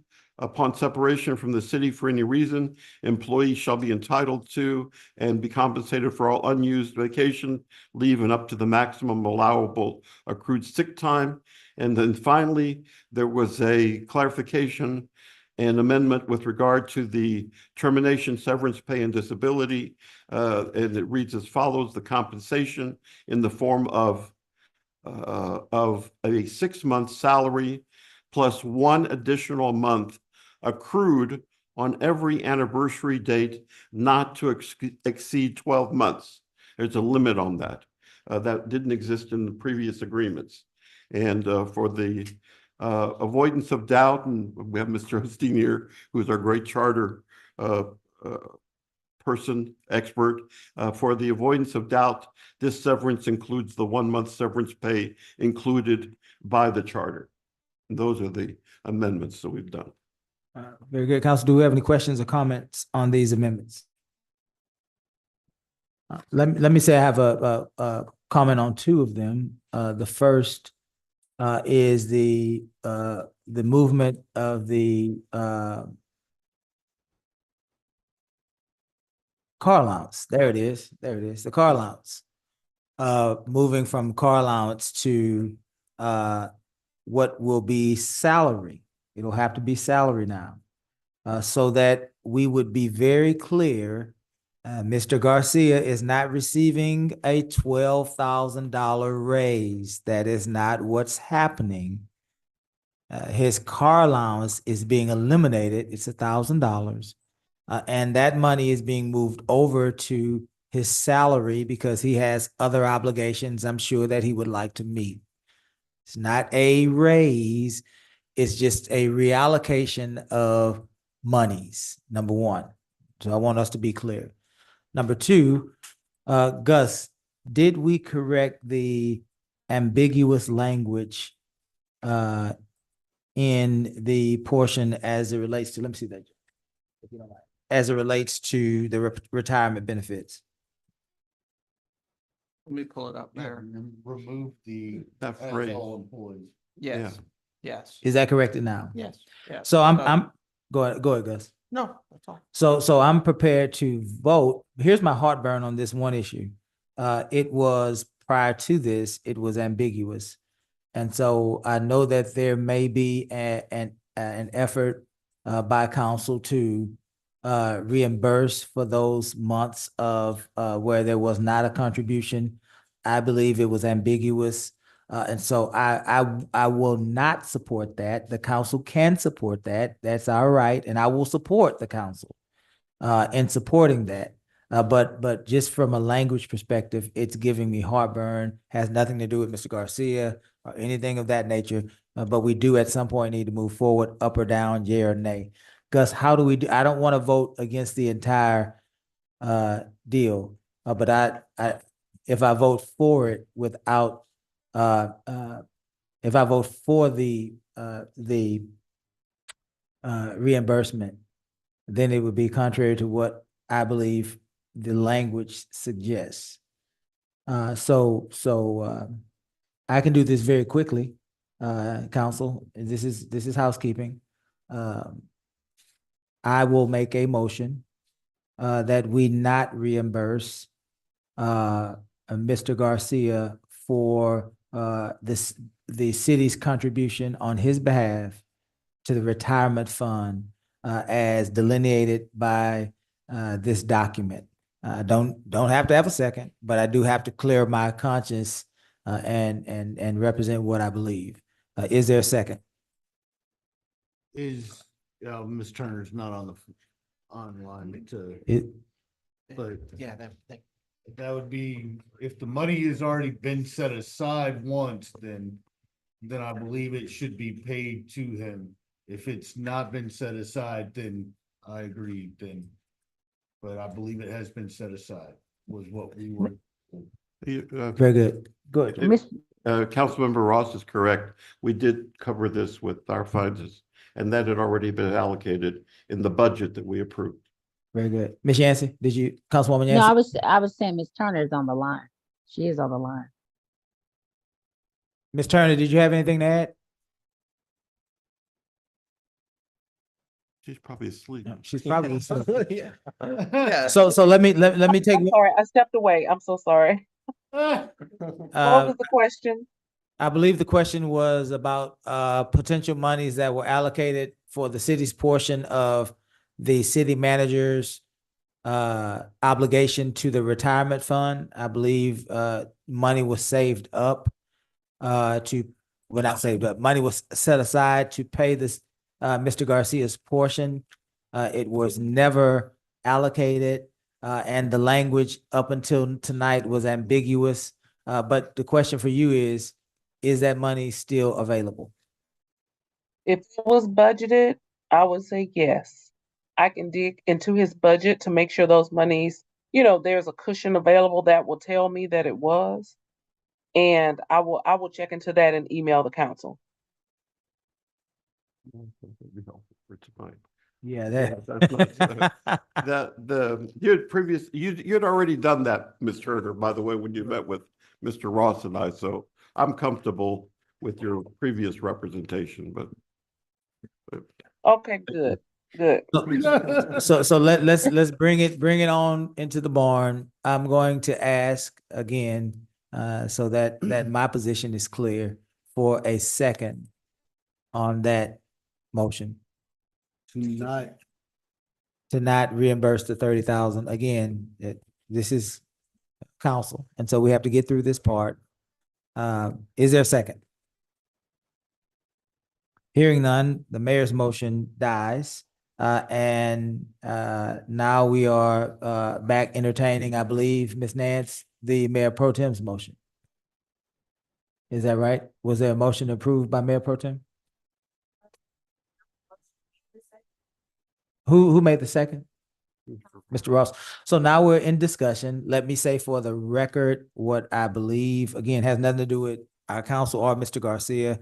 I would love for him to be able to benefit from this, and the council, if they choose to provide this, is doing what they believe is in our best interest. So it has nothing to do with any of those sorts of things. But I just wanted to be on record that I am having heartburn. Can we have that for the record with this portion? Because I don't believe the contract calls for it previously. Any other discussion? And I'm going to support my colleagues and support Mr. Garcia when we come to a vote so that we can move forward together. Hearing none, we will call for the vote. All those in favor say aye. Aye. Any opposed? This passes 4-0. I believe now we have come to. With one abstention or one. With one, he's gone. He's no longer, Yeah, he didn't participate. Yeah. Sorry. I believe we're at item 12, and that's adjournment. It is 12:36. We have been here for 6 hours and 36 minutes. So I believe it's time for us to get some sleep. And so I will entertain a motion to adjourn. So moved. Is that a second? A second, yeah. All in favor, say aye. Aye. We stand adjourned. Amen.